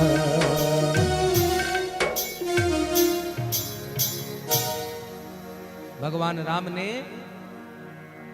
तुरंत जैसे वो आए, सीतेशु नामक अस्त्र से भगवान राम ने मारीच का वध किया, सीतेशु नामक अस्त्र से, और आग्नेयास्त्र से वध किया सुबाहु का। सीतेशु, सीतेशु नाम का बाण है, वो ऐसा बाण है जिसके बाण में आगे नुकीला भाग नहीं होता। भगवान ने उस बाण से मार करके 100 योजन पार फेंका। बिनु फरसर राम ते ही मारा, है ना। और कहाँ गया? सतयोजन का सागर 100 योजन पार चला गया और सुंदर लंका में रहने लगा। देखिए समय कम है, यही मारीच दोष था, सुबाहु दुख था। भगवान ने दोष को तो दूर कर दिया, दुख का इलाज कर दिया। यही मारीच दोष जब तक जीवन में रहेगा तब तक दुख से पीछा नहीं छूटेगा। भगवान के 14 वर्ष के वनवास में भी दुख नहीं था, लेकिन दुख कब आया? जिस दिन मारीच वापस राम की जिंदगी में आया। ये राम मारीच दोष है महाराज। जीवन में सुख चाहते हैं तो दोष मुक्त हो जाइए, दुख जीवन में कभी आपके पास नहीं है। ये इस व्यास मंच से मेरा विश्वास है। जीवन दोष मुक्त तो दुख मुक्त, और दोष युक्त तो फिर दुख से मुक्त कोई नहीं कर सकता, चाहे जितने बाबा के यहाँ चले जाइए, कोई नहीं कर सकता। यज्ञ रक्षा किया। रामचरितमानस कहती है 7 दिन चला है, कृतिवास रामायण कहता है 15 दिन तक चला है। अन्य अन्य ग्रंथों में अन्य अन्य विद्वानों का अन्य अन्य मत है। आयु भगवान की 14 वर्ष बीत चुकी, 15वें में चल रहे हैं। 14 वर्ष 7 महीने की आयु, मान के चलिए 15 वर्ष। प्रातः काल भगवान सोकर उठे, गुरुजी ने कहा एक यज्ञ हो गया, दूसरी जगह की तरफ चलना है। कौन सा यज्ञ? धनुष यज्ञ सुनि रघुकुल नाथा। कहां चले? एक दर्शन आपको कराते हैं, बाकी आके तो चौपाई के माध्यम से पूरी कथा कर लेंगे। रामचंद्र जब अयोध्या से चले थे गुरु विश्वामित्र के साथ, तो कैसे चले थे? हरसि चले मुनि भय हरन, पुरुष संग दो वीर। हरसि चलो मुनि भय हरन। कैसे चले हैं? हरसि, चेहरे पर क्या है? प्रसन्नता है। ध्यान दीजिएगा आप लोग। पहला फोटो, एक फोटो यहीं खींच लीजिए, फोटो खींच लीजिए। भगवान के चेहरे पर प्रसन्नता है। घर से जा रहे हैं, माँ बाप से दूर जा रहे हैं, पहली बार जा रहे हैं, खूब प्रसन्न है। गुरु विश्वामित्र के आश्रम तक प्रसन्न है। आश्रम से चले, धनुष यज्ञ सुनि रघुकुल नाथा। हरसि चले मुनिवर के साथ। यहां भी फोटो खींच लीजिए। कितनी फोटो हो गई? 2। और कैसा मुख है? प्रसन्न है, खुश है ना? आगे चलिए। आगे गए तो मार्ग में आश्रम दीख एक मग माही। खग मृग जीवा जंतु तेहि नाहि। वहां कोई नहीं है। और आश्रम देख करके राम जी ने कहा, गुरुजी किसका आश्रम है? यहाँ तो यहाँ तक कोई पशु पक्षी भी नहीं। तो गुरुजी बताते हैं ये कोई और नहीं है, ये गौतम ऋषि की पत्नी अहिल्या है। आश्रम है गौतम ऋषि का। और पूछा मुनि ही शिला प्रभु देखी। बहुत ध्यान से सुनिएगा, आज तक अहिल्या मैया जैसा किस्मत किसी का हुआ नहीं है। आज तक अहिल्या के जैसी किस्मत किसी की नहीं हुई है। क्यों? गीध तो आमिष भोग था, भगवान इसको गोद में ले लिया। बोले वो तो सबको एक एक अंग की कृपा प्राप्त हुई, विशेष सबको कृपा सब पर हुई, लेकिन अंग विशेष की हुई। लेकिन अहिल्या मैया के ऊपर सर्वांग कृपा हुई है राम जी की। सर्वांग कृपा। आप पूछेंगे कैसे? देखा शिला मुनि ही प्रभु पूछी। पहला क्या कृपा हुई? पूछी मुनि ही। किससे पूछा? पूछा कि किससे? वाणी से, माने मुख से पूछा। क्या पूछा? ये शिला कौन? तो देखा किससे था? आंख से देखा। अब दूर कोई वस्तु है, अब आपसे अगर हमें पूछना है, आप पूछेंगे भैया वो कैसे है, तो कौन चीज कैसे, कौन बताएगा? दिखाना पड़ेगा ना भैया वो कैसे है। तो आंख की कृपा, वाणी की कृपा, हाथ की कृपा, वो ठीक। विश्वामित्र ने कहा, क्या कहा? पूछा मुनि ही शिला प्रभु देखी। तब कथा मुनि कहा विषे की कथा सुनाई। किसकी कथा? अहिल्या की। और सुना कौन? भगवान सुन रहे हैं। मानव की कथा भगवान परमात्मा सुन रहे हैं। कानों की कृपा हो गई, यहां तक की कृपा पूरी हो गई है। उसके बाद गए, विश्वामित्र के साथ गए, सर्वांग कृपा हो गई। और जाने के बाद रही सही पत्थर। चाह चरण कमल रज चाहते, कृपा करहु रघुनाथ। चरण कमल रज चाहती, कृपा करहु रघुवीर। और राम जी ने चरण कमल दे भी दिया। सर्वांग कृपा अगर एक पर हुई तो केवल वो अहिल्या, बाकी सब पर अंग विशेष की कृपा है। बोले सियावर रामचंद्र की जय हो। तो कर्म करिए, ऐसा करिए कि प्रभु की कृपा अंग विशेष की ना हो तो सर्वांग हो जाए। इसीलिए तो मैया अहिल्या ने कहा, मुनि श्राप जो दीन्हा अति भल कीन्हा। मुनि श्राप जो दीन्हा अति भल कीन्हा।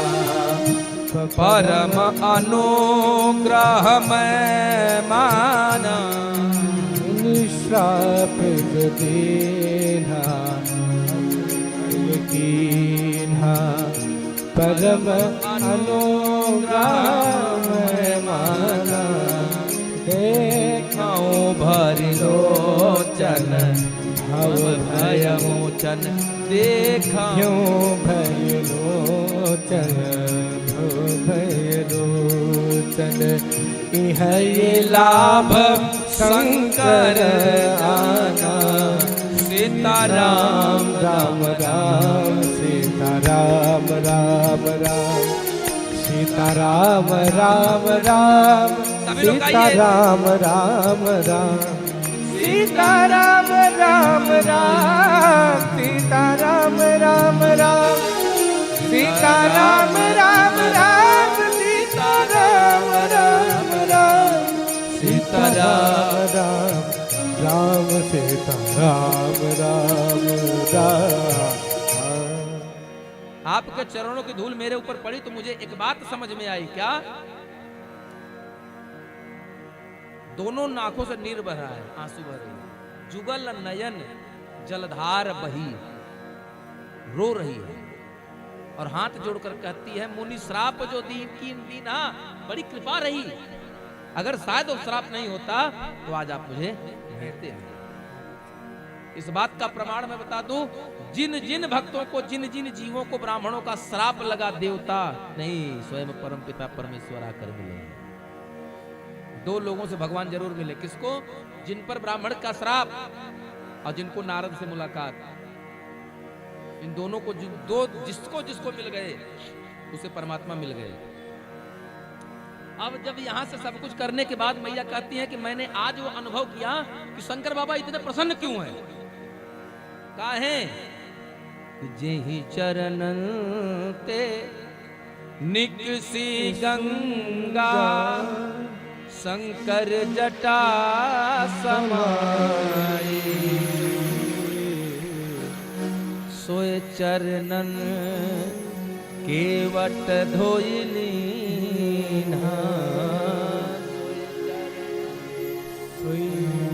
चरणन के वट धोइली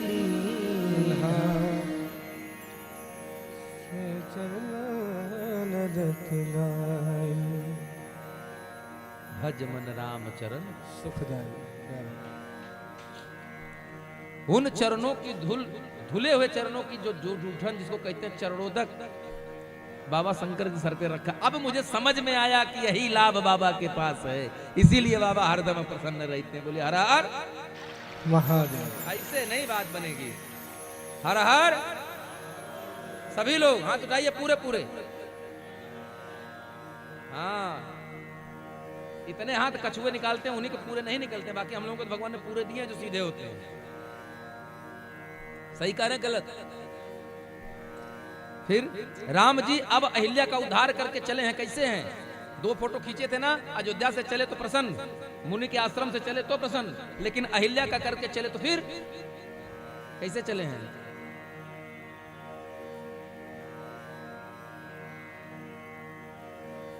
मुनिसन चले लखन रघुराया। अब यहां से राम लक्ष्मण चले हैं, लेकिन बेग विदेह नगर नियर आया, प्रसन्नता गायब। यहां से खुशी दूर हो गई। तो खुशी दूर हो गई मतलब राम जी पर अब राम जी को प्रायश्चित। हाँ बिल्कुल बिल्कुल बिल्कुल, कोई बात नहीं।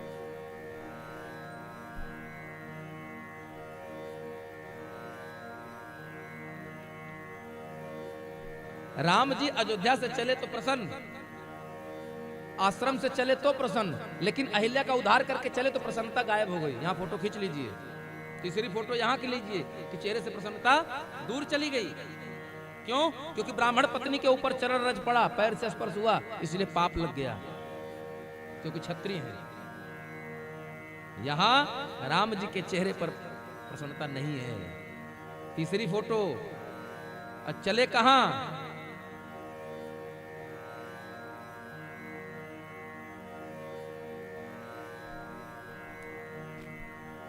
चले राम लक्ष्मण मुनि संगा, चले राम गंगा चले राम छिपाना मुनि संगा चले। यहाँ जग पावन। देख लीजिए, यहाँ से हर प्रसन्नता गायब हो गई और गए कहाँ? गंगा जी के तट पर। पाप लग जाए तो प्रायश्चित कहाँ होता है? गंगा स्नान, तब दान और उसके बाद कथा का श्रवण। गंगा स्नान, कथा पान, उसके बाद करदान, ये तीनों काम करने से मानव के पाप कटते हैं। और राम ने तीनों किया। गए कहाँ? तीर्थ चले गए। गए जहाँ जग पावन गंगा, गए जहाँ जग पावन गंगा। और वहां जाकर गंगा स्नान किया।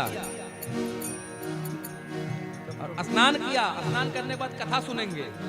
कौन सी कथा? जेहि प्रकार सुरसरी महियाई।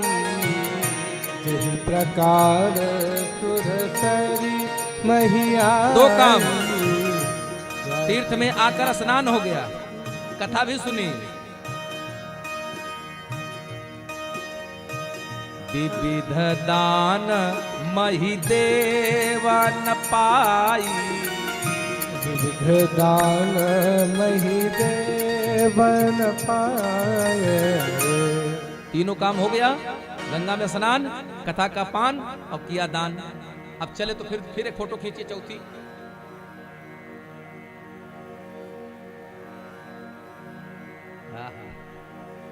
चौथी फोटो।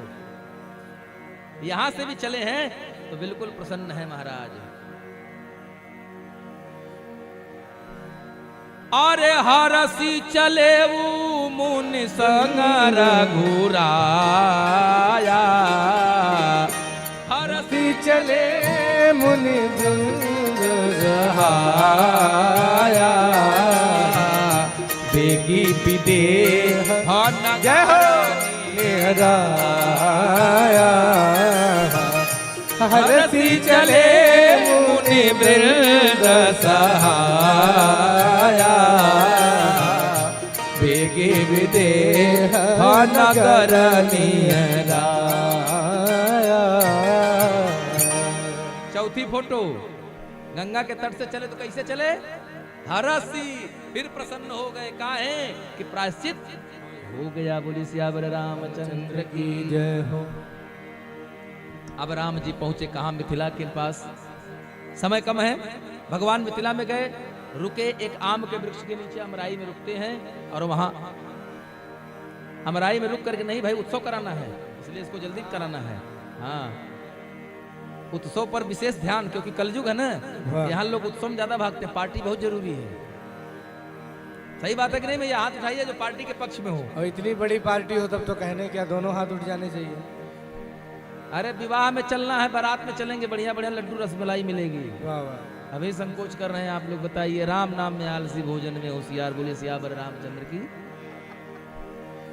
आज संजोग से आज भंडारा भी है। हाँ, शादी में चलेंगे, दावत खाएंगे ना। कितने लोग दावत खाएंगे? उठाइए हाथ।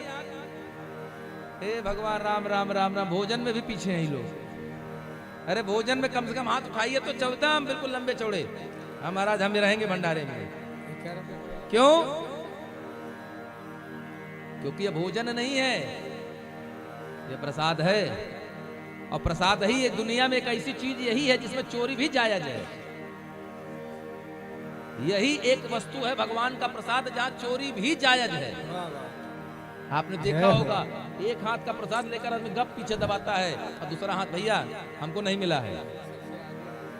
हाँ, हम लोग बहुत देखे हैं। हाँ, हमारे बीच में बैठे हैं, अगल बगल हैं, हम लोग खुद भी करते हैं। अब यहाँ तो चूंकि अपनी कथा में संजोग है, देखिए बड़ी कृपा भगवान जी की। इतनी हम लोगों का दुर्भाग्य होता है, ये दुर्भाग्य कहेंगे, हम स्वयं अपनी कथा करते हैं, हम भगवान की कथा सबको सुनाते हैं, लेकिन भगवान का प्रसाद इतना भी हमको नहीं मिलता है। ये दुर्भाग्य है हमारा। कभी शायद संजोग से अगर इधर से या किसी जजमान ने ध्यान दे लिया कि नहीं महाराज जी को प्रसाद मिला तो भले मिल जाए, नहीं तो भैया राम राम। ये किस्मत में नहीं होता। प्रसाद भी बड़े भाग्य से मिलता है महाराज। इसलिए प्रसाद उतना ही लीजिए जितना आप उसको सार्थक कर सकें, गिरे ना, अपमान ना हो। नहीं तो सत्यनारायण की कथा सुनी है ना, प्रसाद के अपमान का क्या क्या फल मिलता है। जनक जी सूचना मिलती है कि आए हैं महामुनि विश्वामित्र, अब विप्रन के साथ साधु संतों को लेकर के आए। कहां? उस आम की बगिया में।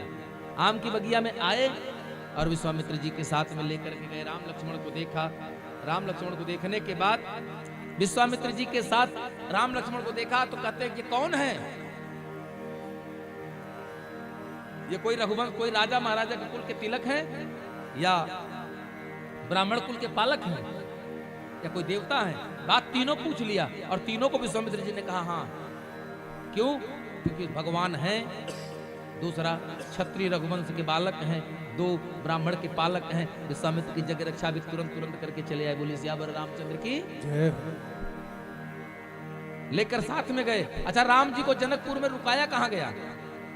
मैया सीता के महल में। जिस महल में मैया जानकी रहती थी उसी महल में राम जी को रुकाया गया है महाराज। क्योंकि भगवान कहां बसते हैं? भगवान का घर कहां हो सकता है? भगवान कहां बसते हैं? भगवान भक्ति के घर में रहते हैं जहां भक्ति रहती है। बाकी भगवान कहीं रहते होते नहीं है, ये जान लीजिए। और सिद्ध भक्ति है माता जानकी, जिनके पीछे भगवान बिना बुलाए चले गए थे।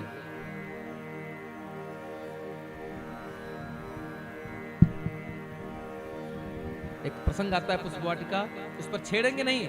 बस एक बात आपको बता दें कि पुष्प वाटिका में ही राम माता जानकी को राम जी ने देखा और लक्ष्मण भैया ने पूछा, भैया प्रभु वो कौन है जिनको आप इतनी उससे देख रहे हैं? तो भगवान ने कहा कि तात जनक तनया यह सोई, यह धनुष यज्ञ जहि कारण होई। ये वही जनक की पुत्री है, मैया सीता है।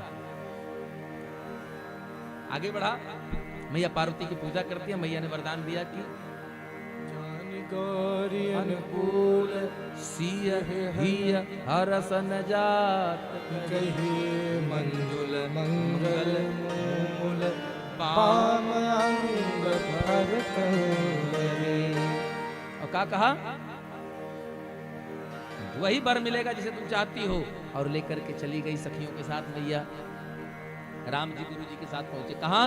आइए उस दृश्य का दर्शन करते हैं।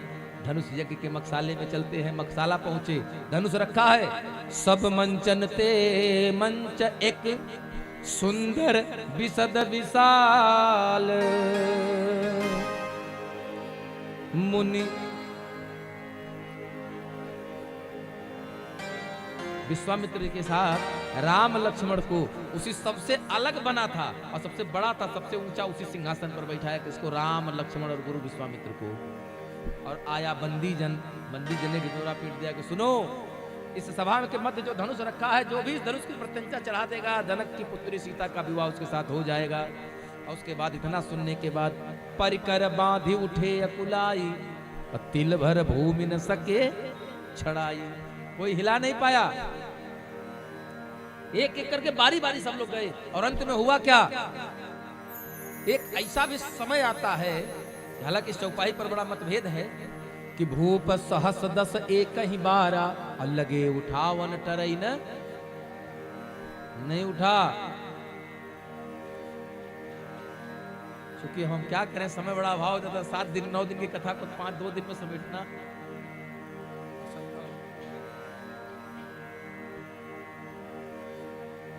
कोई धनुष को हिला तक नहीं पाता है।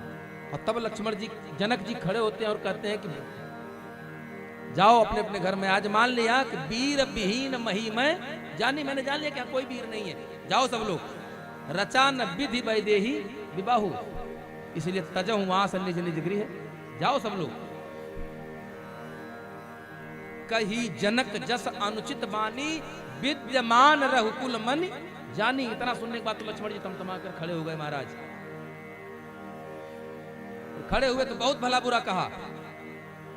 राम जी ने कहा भैया शांत रहिए। लक्ष्मण ने कहा कही जनक जस अनुचित मानी।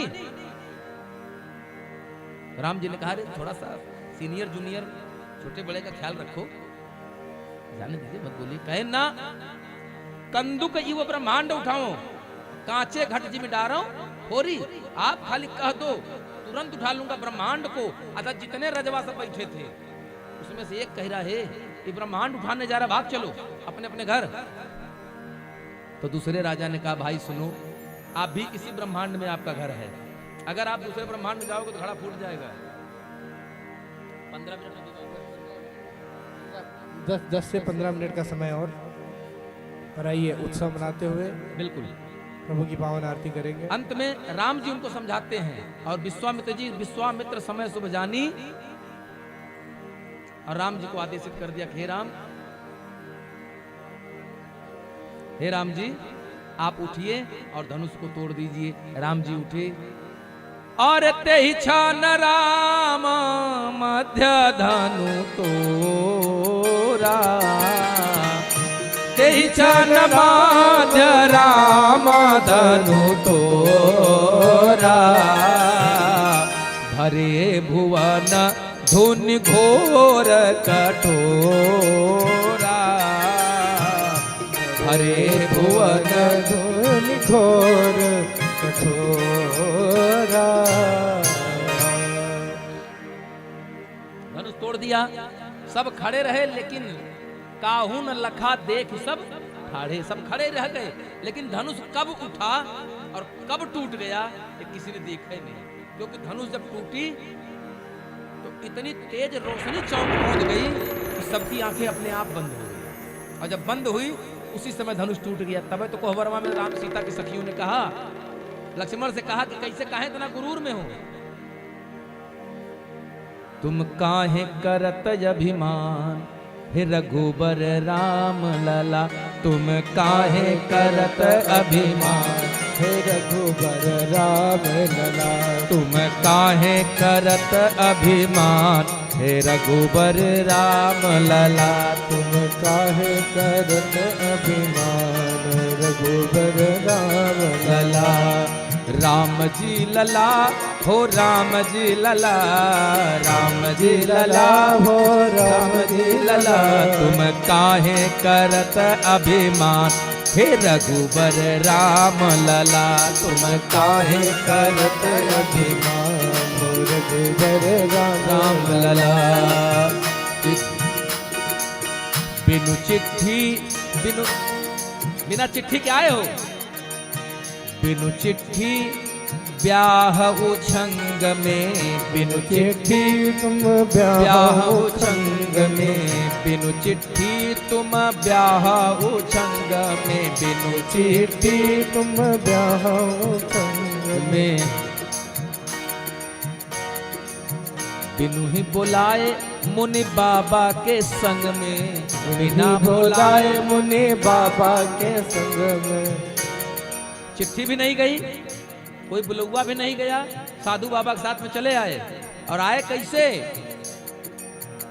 बनी आए हो, और तुम कहते हो हम राजकुमार हैं, हो राजकुंवर या मदारी, हे रघुबर राम लला, हो राजकुंवर या मदारी, हो रघुबर राम लला, तुम सगुनो हो धरि ध्यान सुनो धनुर्धारी, रघुबर राम लला, धरि ध्यान धरो धनुर्धारी, हे रघुबर राम लला। बहुत गरी आती है सखिया। आइए हम लोग इस विवाह के उत्सव को सुंदर एक भजन के माध्यम से दर्शन करते हैं, और विवाह के उत्सव में एक माता जी है, शायद कुछ सामग्री आपके हाथ में है तो आप ले लीजिए, और हम चाहेंगे वर्मा जी, आप डॉक्टर साहब, ऐसी कोई तैयारी तो होगी नहीं, कुछ हाथ में द्रव्य रख लीजिएगा, कन्यादान के लिए कर लीजिएगा, या जो भक्त शामिल होना चाहें। उसके पश्चात 15 मिनट में राजाभिषेक तक कथा को पहुंचा करके आरती। आप लोग हाथ में कुछ द्रव्य रख लीजिए, संकल्प। हरि ओम। ओम विष्णुर्विष्णु विष्णु श्रीमद्भगवतो महाविष्णु प्रवर्तरागस्य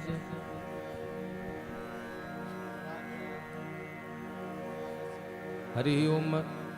अरे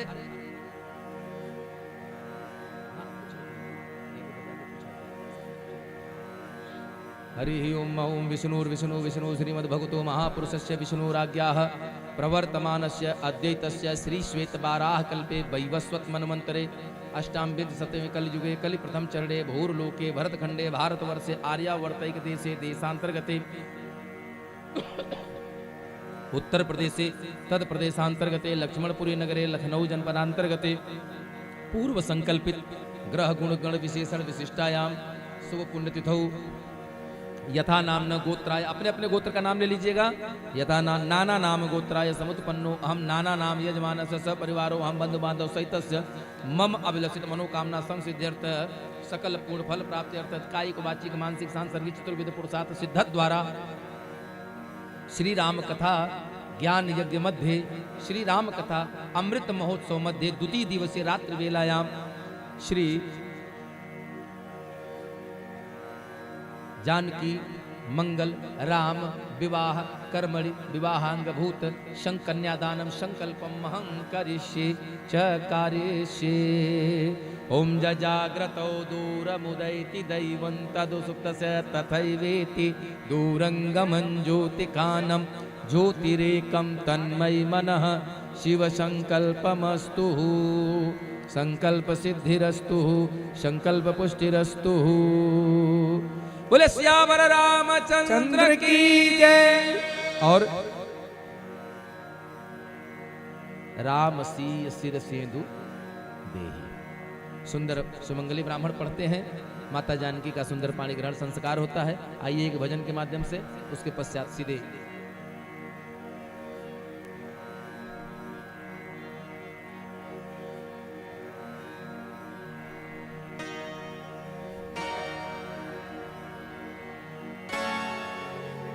बोले श्री राजा रामचंद्र चंद्र भगवान की जय हो। श्री राघवेंद्र सरकार और माँ जानकी के पावन पाणी ग्रहण संस्कार, क्योंकि जिस समय हुआ उस समय तो हम लोग नहीं थे, लेकिन सहज भाव से महाराज श्री के द्वारा और इस कथा के द्वारा हमको जब चाहे तब प्रभु के जन्म के और प्रभु के पाणी ग्रहण संस्कार के दर्शन हो सकते हैं। आइए प्रस्तुत है एक भजन। दुल्हा के भरी आंख देख ले हूं ना,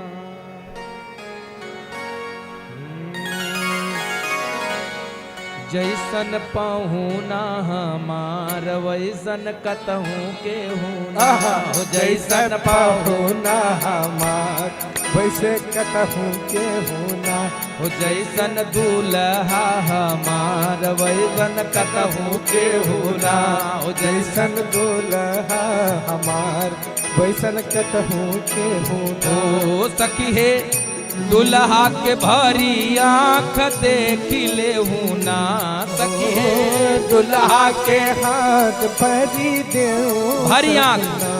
सखी है दुल्हा के भरी आँख देख ले हूँ ना।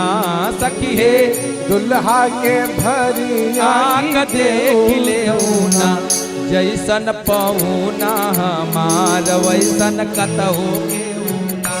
जैसे पहुना हमार वैसन कहूँ के हूँ। राघव जैसन पहुना हमार वैसन कहूँ के हूँ।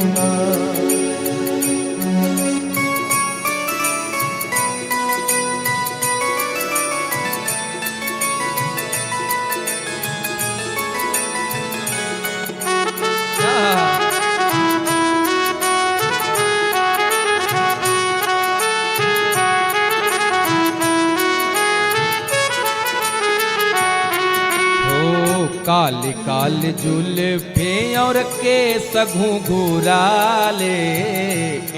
काल केस और केस घुंघराले। काली काली जुल्फे और केस घुंघराले। केस घुंघराले तो हर केस घुंघराले। ओ मथवा हाँ हो सोहे मथवा पे लाल लाल देख ले हूँ ना। लाल चंदन सोहे लीलरा पर देख ले हूँ ना। जैसन पहुना हमार वैसन कहूँ के हूँ ना। जैसन पहुना हमार वैसन कहूँ के हूँ ना। जैसन पहुना हमार वैसन कहूँ के हूँ ना।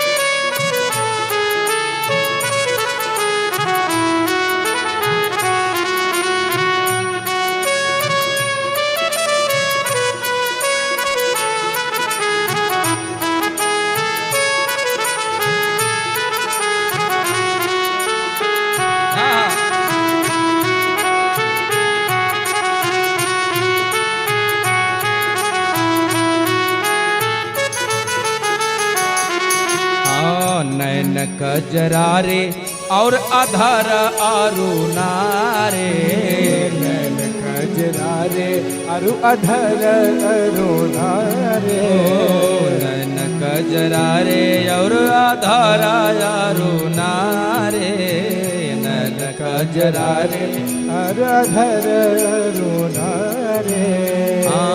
तोहरी हो तोरी नयना की तीरी तीखी मार देहू ना, हमके नैना से तिरछी नैना मार देहू ना, जैसन पाहुना हमार वैसन कहूँ के होना, जैसन पाहुना हमार वैसन कहूँ के होना। ओ सखी है दुल्हा के भरी आँख देख ले ना, सखी है करियवा के भारी आँख देख ले ना, हो जैसन पहुना हमार वैसन गदहू के होना, हो जैसन पहुना हमार वैसन कहूँ के होना। और आज मिथिला नगरिया निहाल सखिया, आज मिथिला नगरिया निहाल सखिया, हो चारों दुल्हा में बड़का कमाल सखिया, हो चारों दुल्हा में बड़का कमाल सखिया। हो आज मिथिला नगरिया निहाल सखिया, ए जी मिथिला नगरिया निहाल सखिया, हो चारों दुल्हा में बड़का कमाल सखिया, चारों दुल्हा में बड़का कमाल सखिया।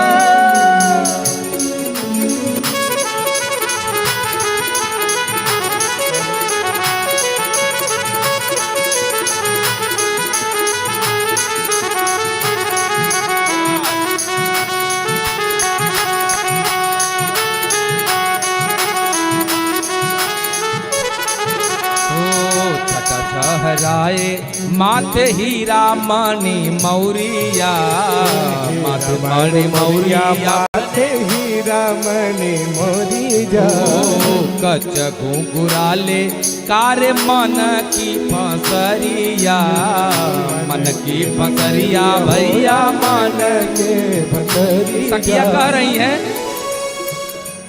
आज लोढ़ा से सकाई इनकर गाल सखिया, आज लोढ़ा से सटाई इनके गाल सखिया। आप लोग भी करती है ना, जब दुल्हा उतरता है गाड़ी से बढ़िया मैया लोग अचरा ले लेंगी और लोढ़ा, हाँ आवा बाबू हो आज लोढ़ा से सकाई इनकर गाल सखिया, आज लोढ़ा से सटाई गाल सखिया। पूरी मस्ती में हाथ उठा के दुल्हा में, लेकिन कैसे ये बात, चारों दुल्हा में बड़का कमाल सखिया, हो चारों दुल्हा में बड़का कमाल सखिया। हो आज लोढ़ा से सकाई इनकर गाल सखिया, आज लोढ़ा से सटाई इनकर गाल सखिया। चारों दुल्हा में करियवा कमाल सखिया, हो चारों दुल्हा में करियवा कमाल सखिया, हो चारों दुल्हा में कोनियमा कमाल सखिया, हो चारों दुल्हा में, हो चारों दुल्हा में, हो चारों दुल्हा में बड़े का कमाल सखिया। अब आप लोग को कहिए ना हमारे साथ दामाद का, आज लोढ़ा से सेकाई इनकर गाल सखिया। अरे बड़ा किस्मत है, हम तो कहते हैं कुछ मामले में दुर्भाग्यपूर्ण है हमारा जीवन, अब कुछ मामले में सौभाग्यपूर्ण है। काहे कि मिथिला में चले जाइए तो आज भी इनको गरी आते हैं, सब आजो गरी आते हैं, उसी जमाने में नहीं। अरे हम लोग गाली सुनते हैं मिथिला में जाते हैं तो, कहा भैया अयोध्या से आए हैं पहुना गांव से, आओ भैया सुनो गारी।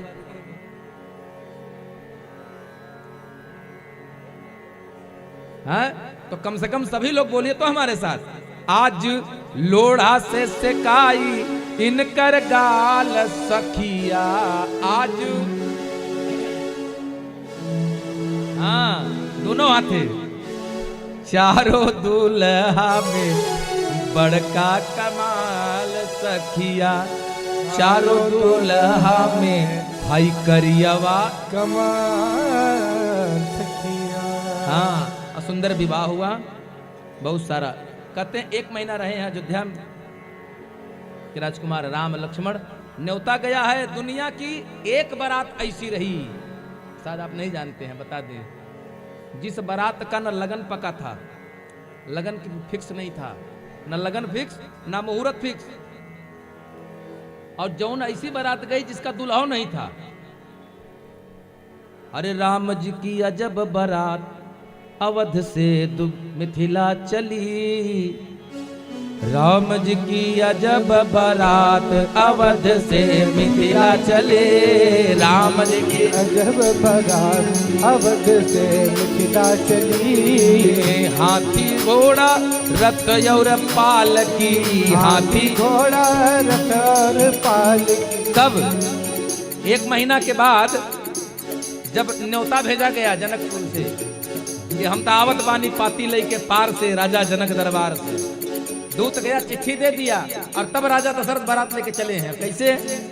हाथी घोड़ा रथ और पालकी। हाथी घोड़ा रथ और पालकी। चढ़ी चढ़ी अवधि इतरा। चढ़ी चढ़ी अवधि इतरा। राम से मिथिला चली। अवधि राम गदे मिथिला चली। हाथ में माला भाल पे चंदन। हाथ में माला भाल पे चंदन। और राम जी की बाराती हाथ में माला भाल पे चंदन। ऐसा कौन होता है?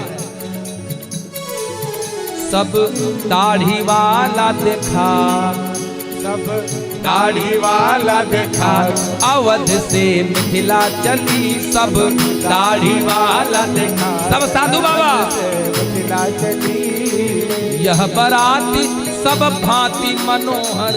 यह बारात सब भांति मनोहर। यह बारात सब भांति मनोहर। यह बारात सब भांति मनोहर। काहे मनोहर?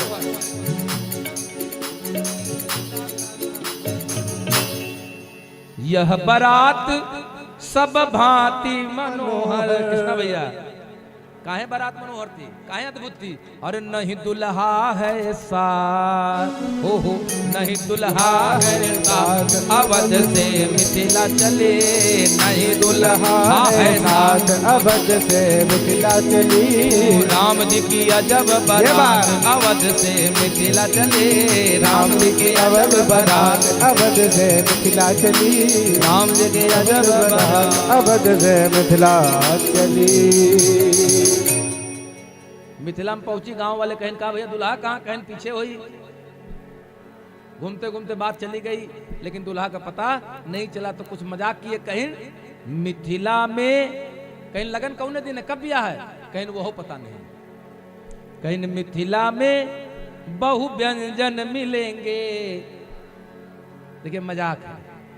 जब कहा कौन लगन में कै तारीख को शादी है, कहन हमको तारीख भी नहीं पता है। बाराती बोले तो गांव वाले कह रहे हैं अब हम समझ गए से बाराती थे कौन? सब जोगी बाबा, सब साधु बाबा, सब दाढ़ी वाला देखा। तो कह रहे हैं मिथिलांचली मिथिला में बहु व्यंजन मिलेंगे। तो कहने का हमारे यहाँ भोजन नहीं मिला था क्या? भोजन मिलता तो 1 महीना पहले बारात लेकर आ जाते हैं बिना लगनी के। कहने मिथिला में बहु व्यंजन मिलेंगे। तो कहीं ना भी कहीं हम भूखों मर रहे थे क्या?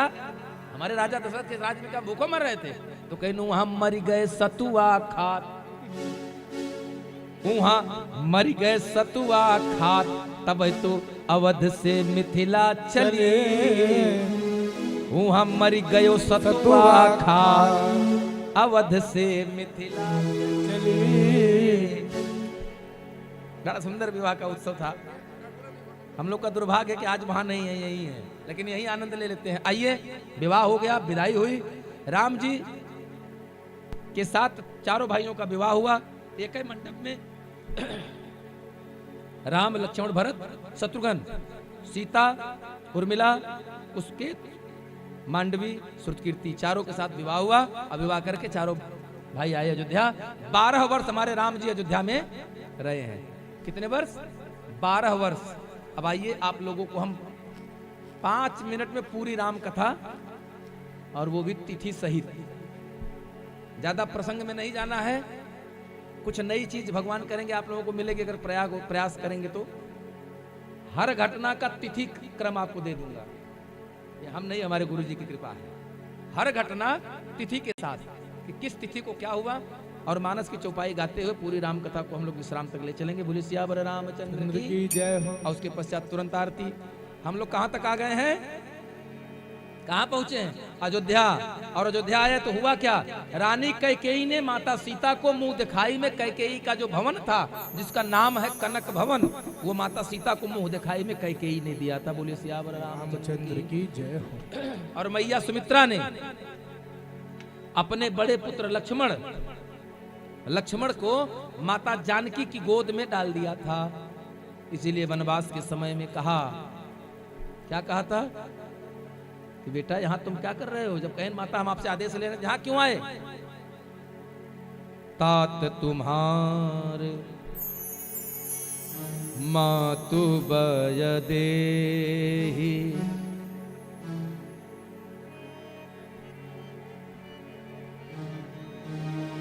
तात तुम्हार मातु बय देहि।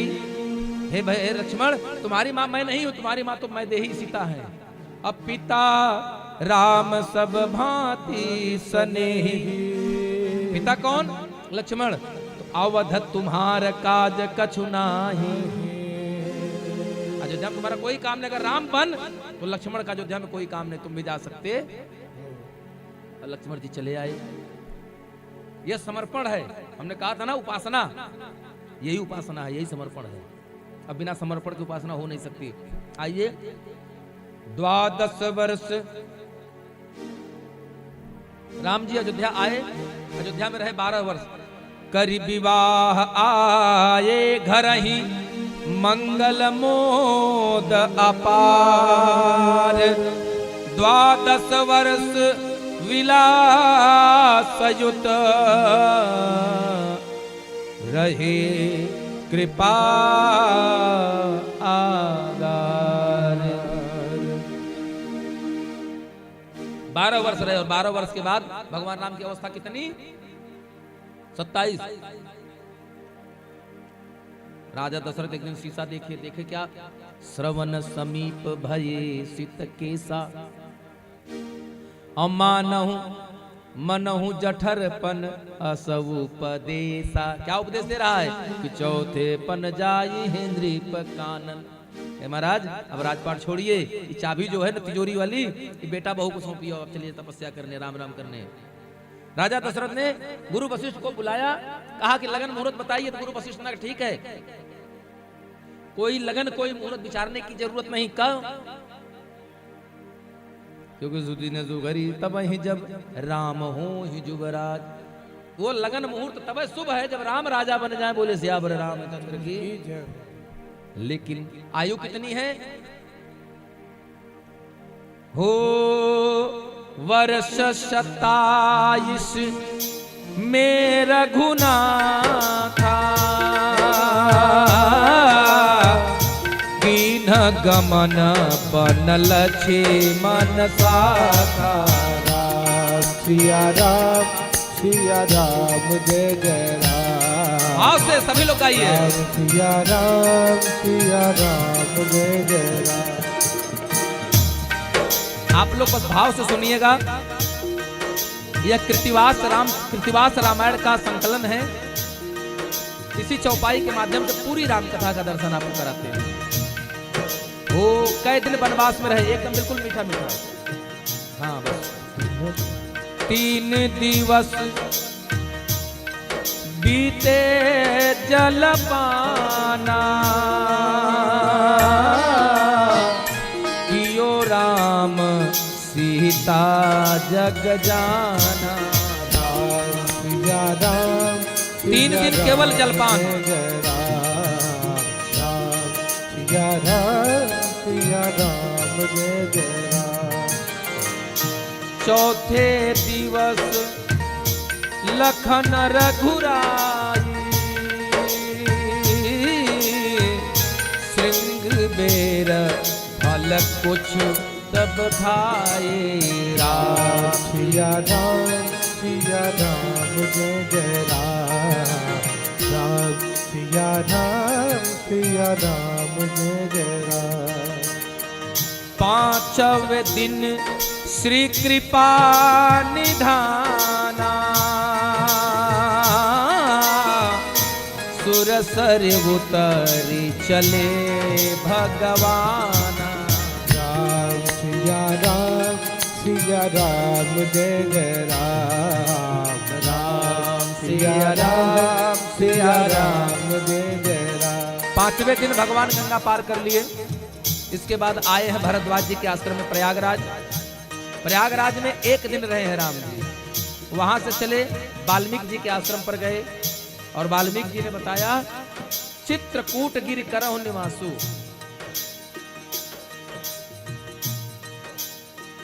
चित्रकूट से चली बहुर, चित्रकूट से चली बहुर बद विराट कर कीन्हे। मिली सुतीक्षण सरभंग से ऋषि अगस्त सुख दीन। सिया राम जय जय राम सिया राम जय जय राम। अब ध्यान से समझिए, 12 वर्ष 14 वर्ष वनवास के भगवान ने कहाँ बिताया? 14 वर्ष चित्रकूट में, 12 वर्ष चित्रकूट में बिता दिए। 14 वर्ष के वनवास में 12 वर्ष कहाँ? चित्रकूट में। उसके बाद भगवान कहाँ गए? पंचवटी। वर्ष 13वां जब प्रवेश हुआ, उसी समय खरदूषण का मिलाप हुआ। मिली रावण की बहन सुपनखा, रावण के बहिनी, दुष्ट हृदय दारुण जस अहिमी, नागिन की तरह। इसीलिए लक्ष्मण जी से नाक कान कटवाया। अगर चाहते तो राम भी काट सकते थे, लेकिन जस देवता तस चाही पूजा। और नागिन है तो नाग, उसका इलाज कौन करेगा? नाग ही तो करेंगे। तो लक्ष्मण जी कौन थे? बोले सियावर रामचंद्र की जय हो। अब यहीं से तिथि समझिए। ओ माघ शुक्ल 8 जब आई, दिन मध्याह्न दशानन जाए। राम सिया राम जय जय राम सिया राम। और माघ 13वें वर्ष की माघ शुक्ल पक्ष की अष्टमी, 13वें वर्ष की माघ शुक्ल पक्ष की अष्टमी के दिन रावण आया और सीता मैया को हर कर ले गया। कर छल हरि मूढ़ वैदेही ले गया। रास्ते में उसने क्या किया? जटायु का वध कर दिया, घायल कर दिया। उद्धार तो राम जी के हाथ में हुआ। आगे बढ़ा, भगवान राम ने जटायु का उद्धार किया, कबंध निशाचर का वध किया। इसके बाद सबरी गति दे पंचम मासा, मिले आषाढ़ सुग्रीव हुलासा। राम सिया राम जय जय राम सिया राम जय जय राम। आषाढ़ महीने में भगवान मिले हैं किसको? सुग्रीव से मित्रता हुई। बाली मारे मासता 4 महीना चतुर्मास किया उसी प्रवर्सन पर्वत पर, शैल प्रवर्सन 4 महीने रहे। 4 महीने के बाद सुग्रीव की मदद से बांदर भालुओं को खोजना भेज दिया और हनुमान सब बंदर खोजने गए। हनुमान जी लंका कब गए? मार्गशीर्ष कृष्ण सुभग हरिवासर हनुमान, सिंधु लाघि लंका ही चले महावीर हनुमान सियावर सियावर रामचंद्र की जय, पवन सुत हनुमान की जय। हो। सिंधु तीर, सुंदरकांड। सिंधु तीर एक भूधर सुंदर,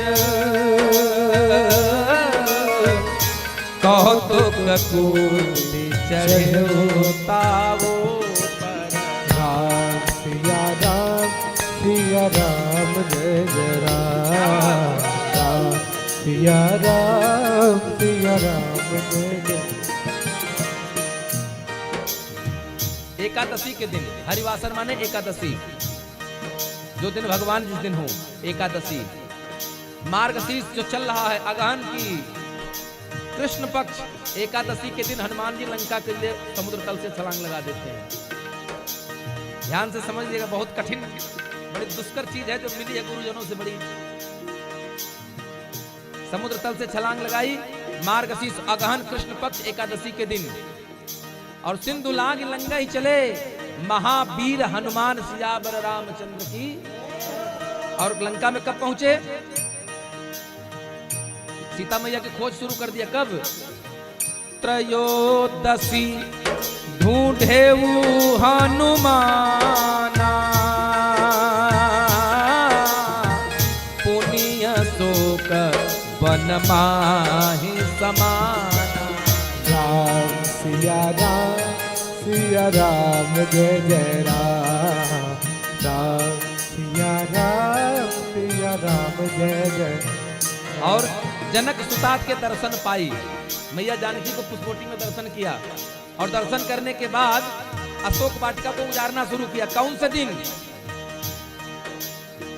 पुण्य शोक बन कीन्ह उजारा, 14 को अक्षय कहाँ मारा। राम सिया राम जय जय राम, राम सिया राम जय जय राम। और लंका को फूंक दिया, और लंका फूंक करके समुद्र में अपनी पूंछ बुझाई।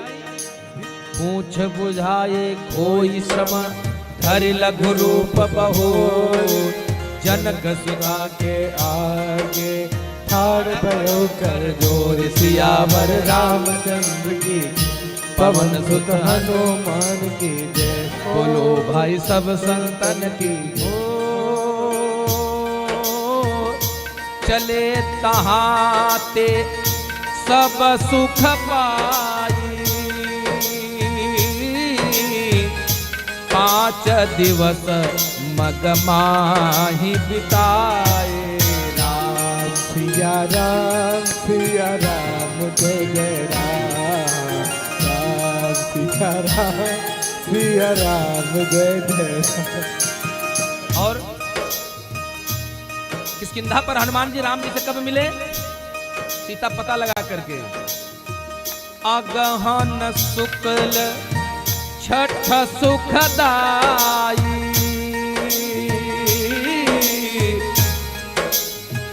किष्किंधा सब पहुँचे आई। राम सिया राम जय जय राम, राम सिया राम जय जय और राम। भगवान अगहन शुक्ल पक्ष की छठ के दिन भगवान राम से हनुमान जी मिले, और राम जी मिलने के बाद, राम से मिलने के बाद हनुमान जी ने उनको सीता जी का पता बताया। और जब पता मिल गया, वो दिन कौन सा था, तिथि कौन सी थी? अगहन शुक्ल पक्ष की सप्तमी, दिन शुक्रवार। शुक्रवार सप्तमी सुहाई, जनक सुता की सुधि प्रभु पाए। राम सिया राम जय जय राम, राम सिया राम जय जय राम। एक स्टेशन पीछे, हाँ, बोले सियावर रामचंद्र की। जय हो। अब अगहन महीने के शुक्ल पक्ष की सप्तमी दिन शुक्रवार राम जी को सीता मैया की सुधि मिली कि रावण ले गया है, पुष्प वाटिका में रखा है। अब राम जी तैयारी कर रहे हैं लंका पर चढ़ाई करने की, है कि नहीं? क्यों? क्योंकि एक राम अवधेश कुमारा, एक राम, विवाह हुआ, नारी बिरह दुख लहेउ अपारा। और जब नारी बिरह दुख लहेउ अपारा तो भयउ रोसरन रावण मारा। लेकिन कब मारे, कब चढ़े? 7 दिवस अगहन शुक्ला अष्टमी शेन सहित भगवान। अगहन शुक्ला सप्तमी सेन सहित भगवान। उत्तर फाल्गुन नखत में लंका कीन परान। सियावर राम जय जय राम, करो कल्याण जय जय राम।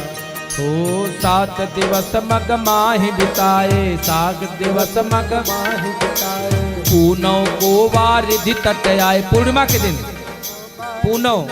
पूर्णिमा के दिन भगवान 7 दिन लगा किष्किंधा से समुद्र तट पहुंचने में। और पूर्णिमा के दिन भगवान पहुंच गए। कब? अगहन शुक्ल पक्ष अष्टमी के दिन भगवान चले। उत्तर फाल्गुनी नक्षत्र में भगवान ने यात्रा आरंभ किया था और चले तो 7 दिन लग गया समुद्र तट पहुंचने में। और 7 दिन पहुंचने के बाद पूर्णिमा के दिन भगवान ने लंका के लिए यात्रा आरंभ कर दिया। हो पौष तृतीया तक सुख रासा, 3 दिवस कह के न निवासा। सिया राम जय जय क्यों? राम सिया राम 3 दिन समुद्र तट पर निवास किया। विनयन मानत जलधि जड़ गए 3 दिन बीत। बोले राम सकोप तब भय बिन होई न प्रीत। मेरे राम जय जय राम, सियापति राम जय जय राम। पौष चतुर्थी कृष्ण सुहाई, आए शरण विभीषण धाये। राम सिया राम जय जय राम। हाँ से राम सिया राम जय जय राम। पूष महीने की कृष्ण पक्ष तृतीया तक भगवान लंका के चढ़ाने के लिए समुद्र पर प्रार्थना करते हैं। लेकिन जब नहीं माना, चौथे दिन वहीं आकर के विभीषण मिलता है भगवान से। कब? चतुर्थी के दिन। और पौष की अष्टमी तक, 4 के बाद 5, 6, 7, 8 अष्टमी तक भगवान ने प्रार्थना किया। और प्रार्थना करने के बाद जब नहीं माना तो भगवान ने बाण चलाया। उर्विशिक कृपा कराला। हो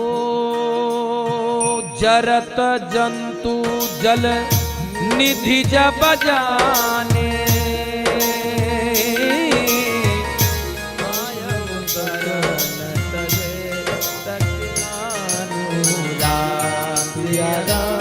सिया राम जय जय राम। ओम कर बुरग जग कुमारे, जरत जंतु जल निधि सब कारे। राम सिया राम जय जय। समुद्र प्रकट हुआ किस दिन? नवमी, पौष मास के कृष्ण पक्ष की नवमी के दिन ब्राह्मण का रूप लेकर समुद्र प्रकट हुआ और भगवान से क्षमा मांगता है।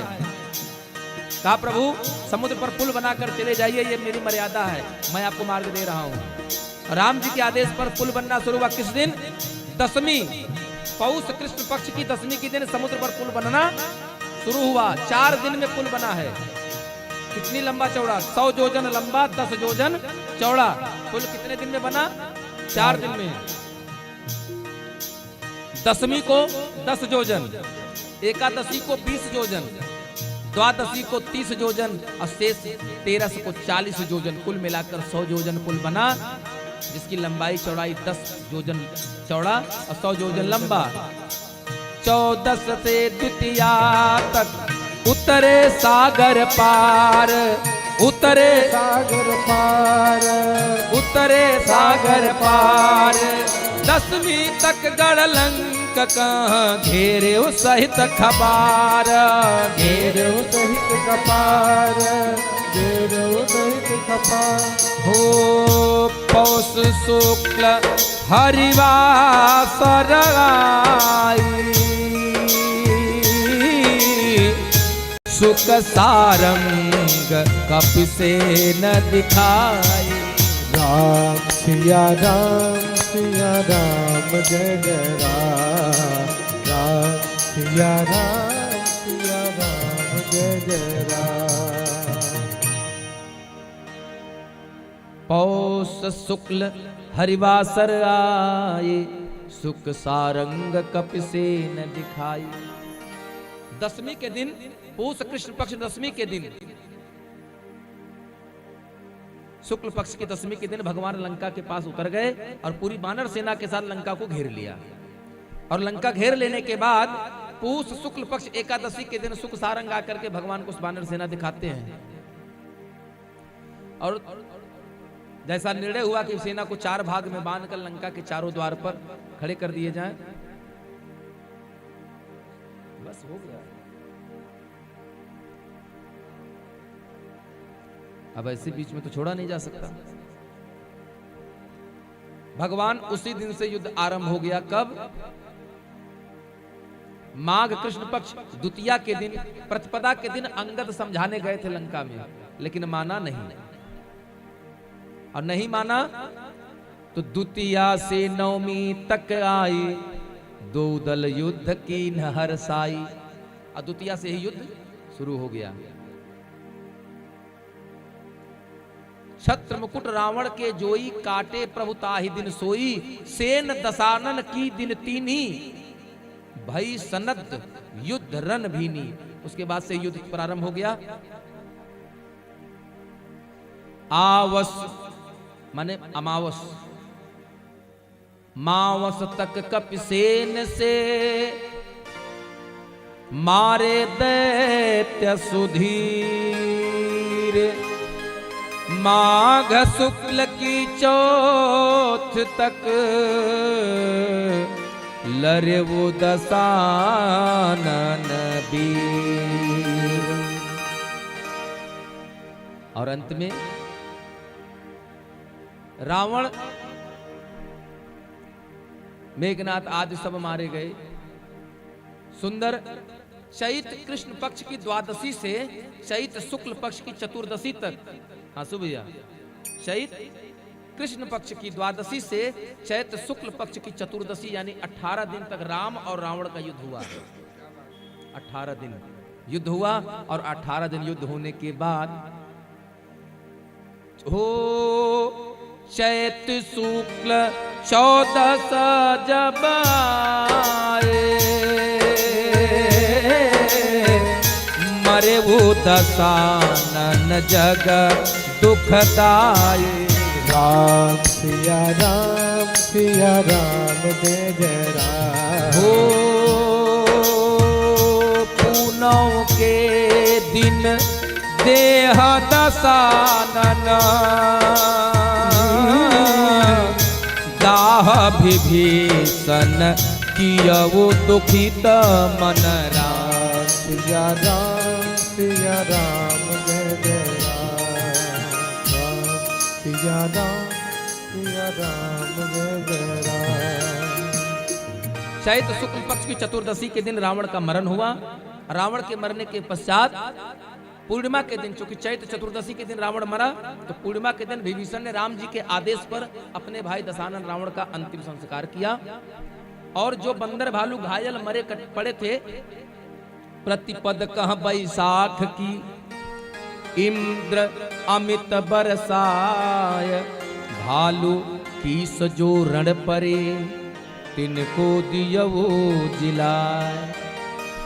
बैसाख की प्रतिपदा के दिन इंद्र भगवान ने स्वर्ग से अमृत बरसाया और जो भालू की शरण में घायल मूर्छित पड़े थे, मरे हुए थे, उन सबको जिलाया। मैंने पहले ही बताया रामादल में केवल एक बाली मरा था रावण बानरों में, बाकी किसी के हताहत होने की कोई भी प्रामाणिकता सिद्ध नहीं होती रामचरितमानस से। इसके बाद भगवान चढ़े। बैसाख द्वितीया के दिन भगवान ने विभीषण को राजा बनवाया। बैसाख की द्वितीया के दिन राजा बनाया। तृतीया के दिन विभीषण ने ससम्मान माता जानकी को रथा पालकी में बिठा करके राम जी के पास भेजा और उसी तृतीया के दिन ही मैया सीता ने अग्नि परीक्षा भी दिया है। अग्नि परीक्षा देने के बाद लंका में सीता मैया रही कितने दिन? दिन 10 और मास 10 चारी, रही लंक में सीय दुखारी। दिन 10 दिन 14 महीना, यानी 14 महीना 10 दिन सीता मैया लंका में रही। बोले सियावर रामचंद्र की। इसके बाद चौथ कपिल संग बैठ विमाना। 5वें तिथि प्रयाग अनवाई। छठ को मिले भरत सन जाई। भगवान राम अयोध्या में भरत जी से मिलते हैं और यही विधि चतुर्दश बीते, आए राम भये मन चीते। 14 वर्ष का वनवास काट करके हमारे राम जी अयोध्या में आते हैं। हो कृष्ण सप्तमी माधव मासा, सबके मन अति भये हुलासा। राम सिया राम जय जय राम।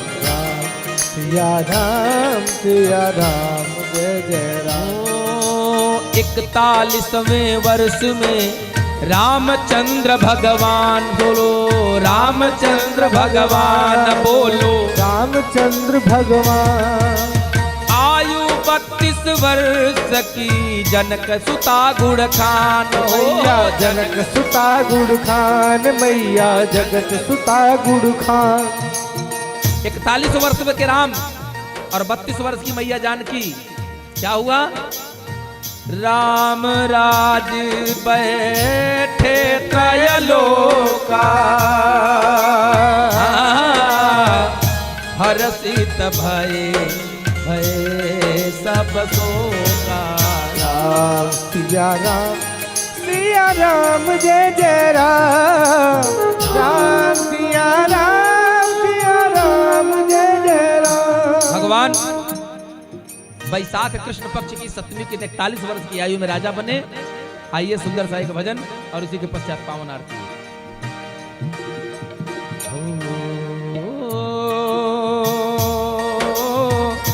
राम राज बैठे त्रयलोका, हर्षित भये गए सब शोका। सभी लोग आइए। राम सिया राम जय जय राम। राम सिया राम जय जय राम। राम सिया राम जय जय राम। राम सिया राम। और राम राजा बने तो हुआ क्या? हो दैहिक दैविक भौतिक तापा, राम राज नहीं काहू व्यापार। राम सिया राम जय जय राम। राम सिया राम। ओ कनक सिंहासन सिय समेता, बैठे राम होई चित चेता। राम सिया राम जय जय राम। राम सिया राम। राम सिया राम जय जय राम। राम सिया राम जय जय राम। आरती के पहले सभी भाव से मेरे साथ गाएं, क्योंकि इसके बाद आरती होनी है। इसी को संकीर्तन मान के राम सिया राम जय जय राम। राम सिया राम जय जय राम। राम सिया राम जय जय राम। सिया राम जय जय राम। राम सिया राम जय जय राम राम सिया राम राम सिया राम जय जय राम सिया राम जय जय राम सिया राम जय जय राम। अरे राजा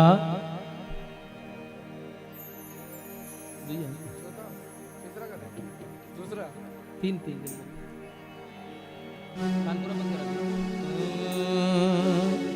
और भगवान राम हमारे राजा कौन है? हमारे राजा कौन? राजा राम। बोले राजा रामचंद्र की जय हो।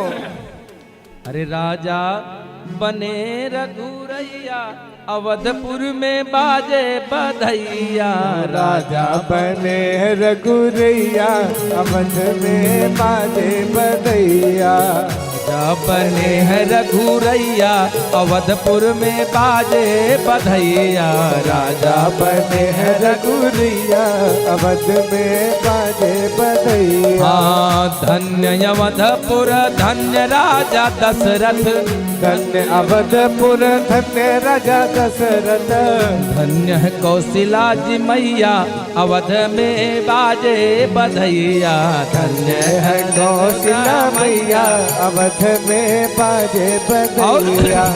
बंदे जन बिरुदावली गावे। हम बंदी जन बिरुदावली गावे।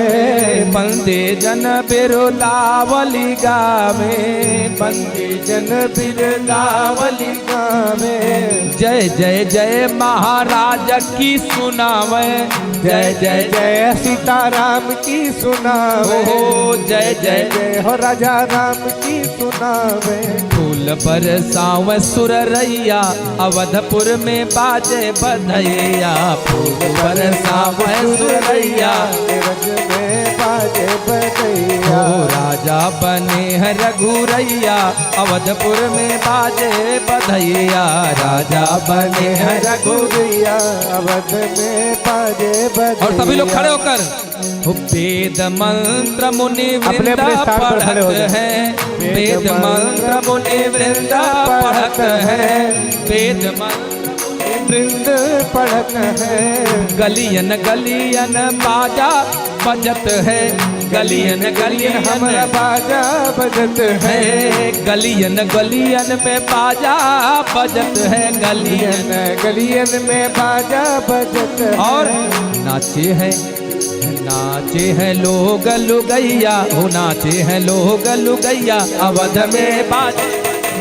नाचे हैं लोग लुगैया अवध में बाजे बधैया।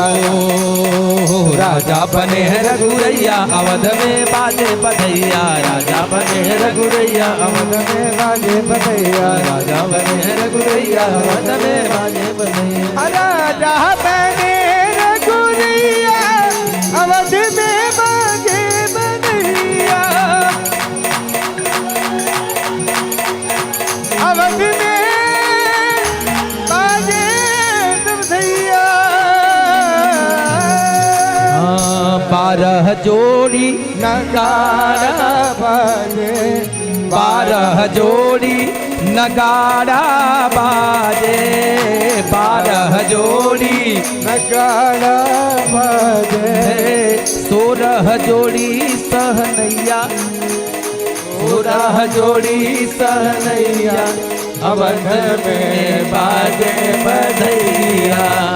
राम बने रघुरैया अवध में बाजे बधैया। अवध में बाजे बधैया। बोले राजा रामचंद्र की। बोले जानकी मैया की जय हो। सभी भक्तजन बोले चारों भैयन की। और आज इस कथा के मध्य हम सभी भक्तों ने इस रामायण पार्क में, बड़ा सुंदर सा नाम भी है, रामायण पार्क में राम की कथा। कहते हैं ना, राम कथा कितनों ने लिखी, तुलसी सरसी मरजात कहाँ। और जहां जब मजीर बजावत फिरे, मीरा मतवाली सो याद कहाँ।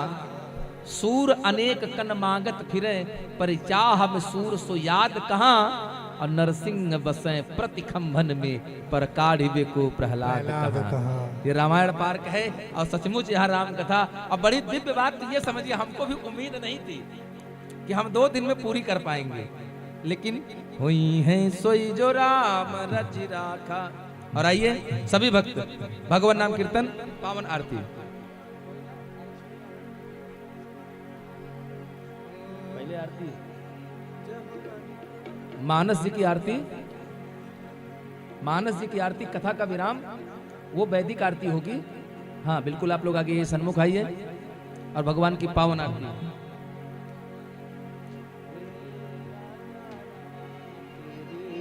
आरती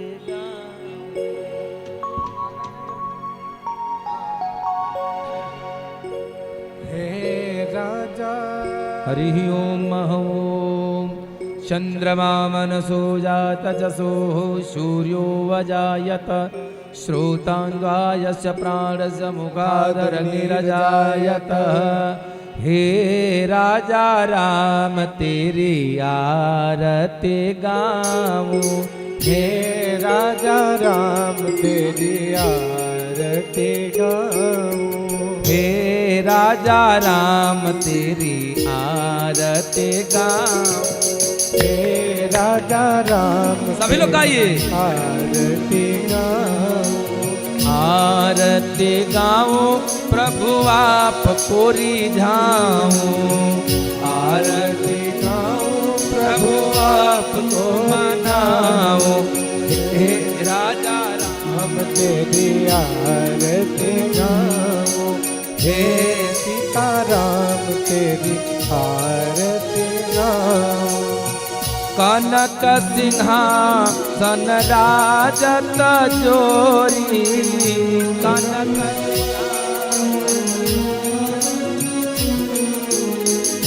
दशरथ नंदन जनक किशोरी, दशरथ नंदन जनक किशोरी। यह छवि अपने मन में बसाओ, यह छवि अपने मन में बसाओ। हे राजा राम तेरी आरती गाओ। वाम भाग शोभित जग जननी, वाम भाग शोभित जग जननी।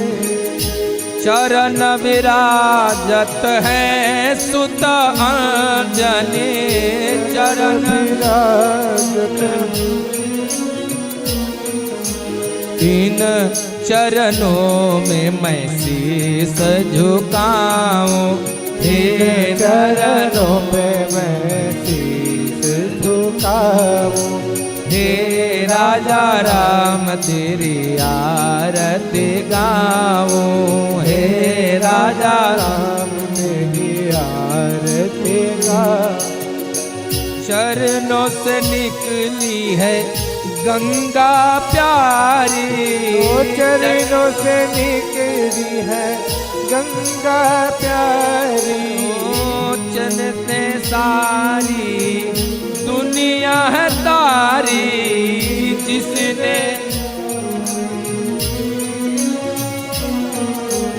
इन चरणों के मैं गुण गन गाऊं। इन चरणों पे मैं बल बल जाऊं। हे राजा राम तेरी आरती गाऊं मैं। हे राजा राम तेरी आरती गाऊं। आरती हनुमत के मन भावे, आरती हनुमत के मन भावे। राम कथा नित शंभु गावे, राम कथा नित। मैं बलिहारी तिहारे जाऊं, मैं बलिहार तिहारे जाऊं। दास दास अनाथ के नाथ आप हो, दास अनाथ के नाथ आप हो। प्रभु दास सुबोध के नाथ आप हो, दास सुबोध के नाथ आप हो।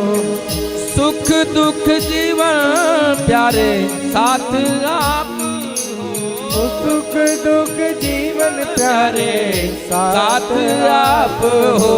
इन चरणों को मैं शीश झुकाऊं, इन चरणों को मैं शीश झुकाऊं। हे राजा राम तेरी आरती गाऊं मैं, हे राजा राम तेरी आरती गाऊं। हे राजा राम तेरी आरती गाऊं, आरती गाऊं प्रभु आपको मनाऊं, आरती गाऊं प्रभु आपको मनाऊं। हे राजा राम तेरी आरती गाऊं, हे राजा राम तेरी आरती गाऊं।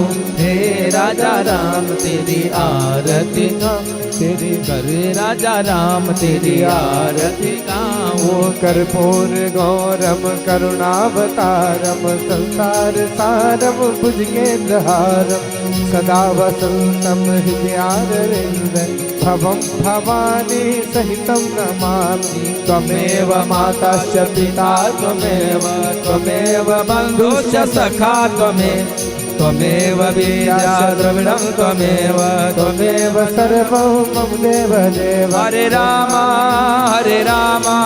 राम राम हरे हरे, हरे कृष्ण कृष्ण कृष्ण हरे हरे, हरे राम राम राम हरे हरे, हरे कृष्ण कृष्ण कृष्ण हरे हरे, हरे राम राम राम हरे हरे, हरे कृष्ण कृष्ण कृष्ण हरे राम राम राम हरे हरे कृष्ण कृष्ण कृष्ण।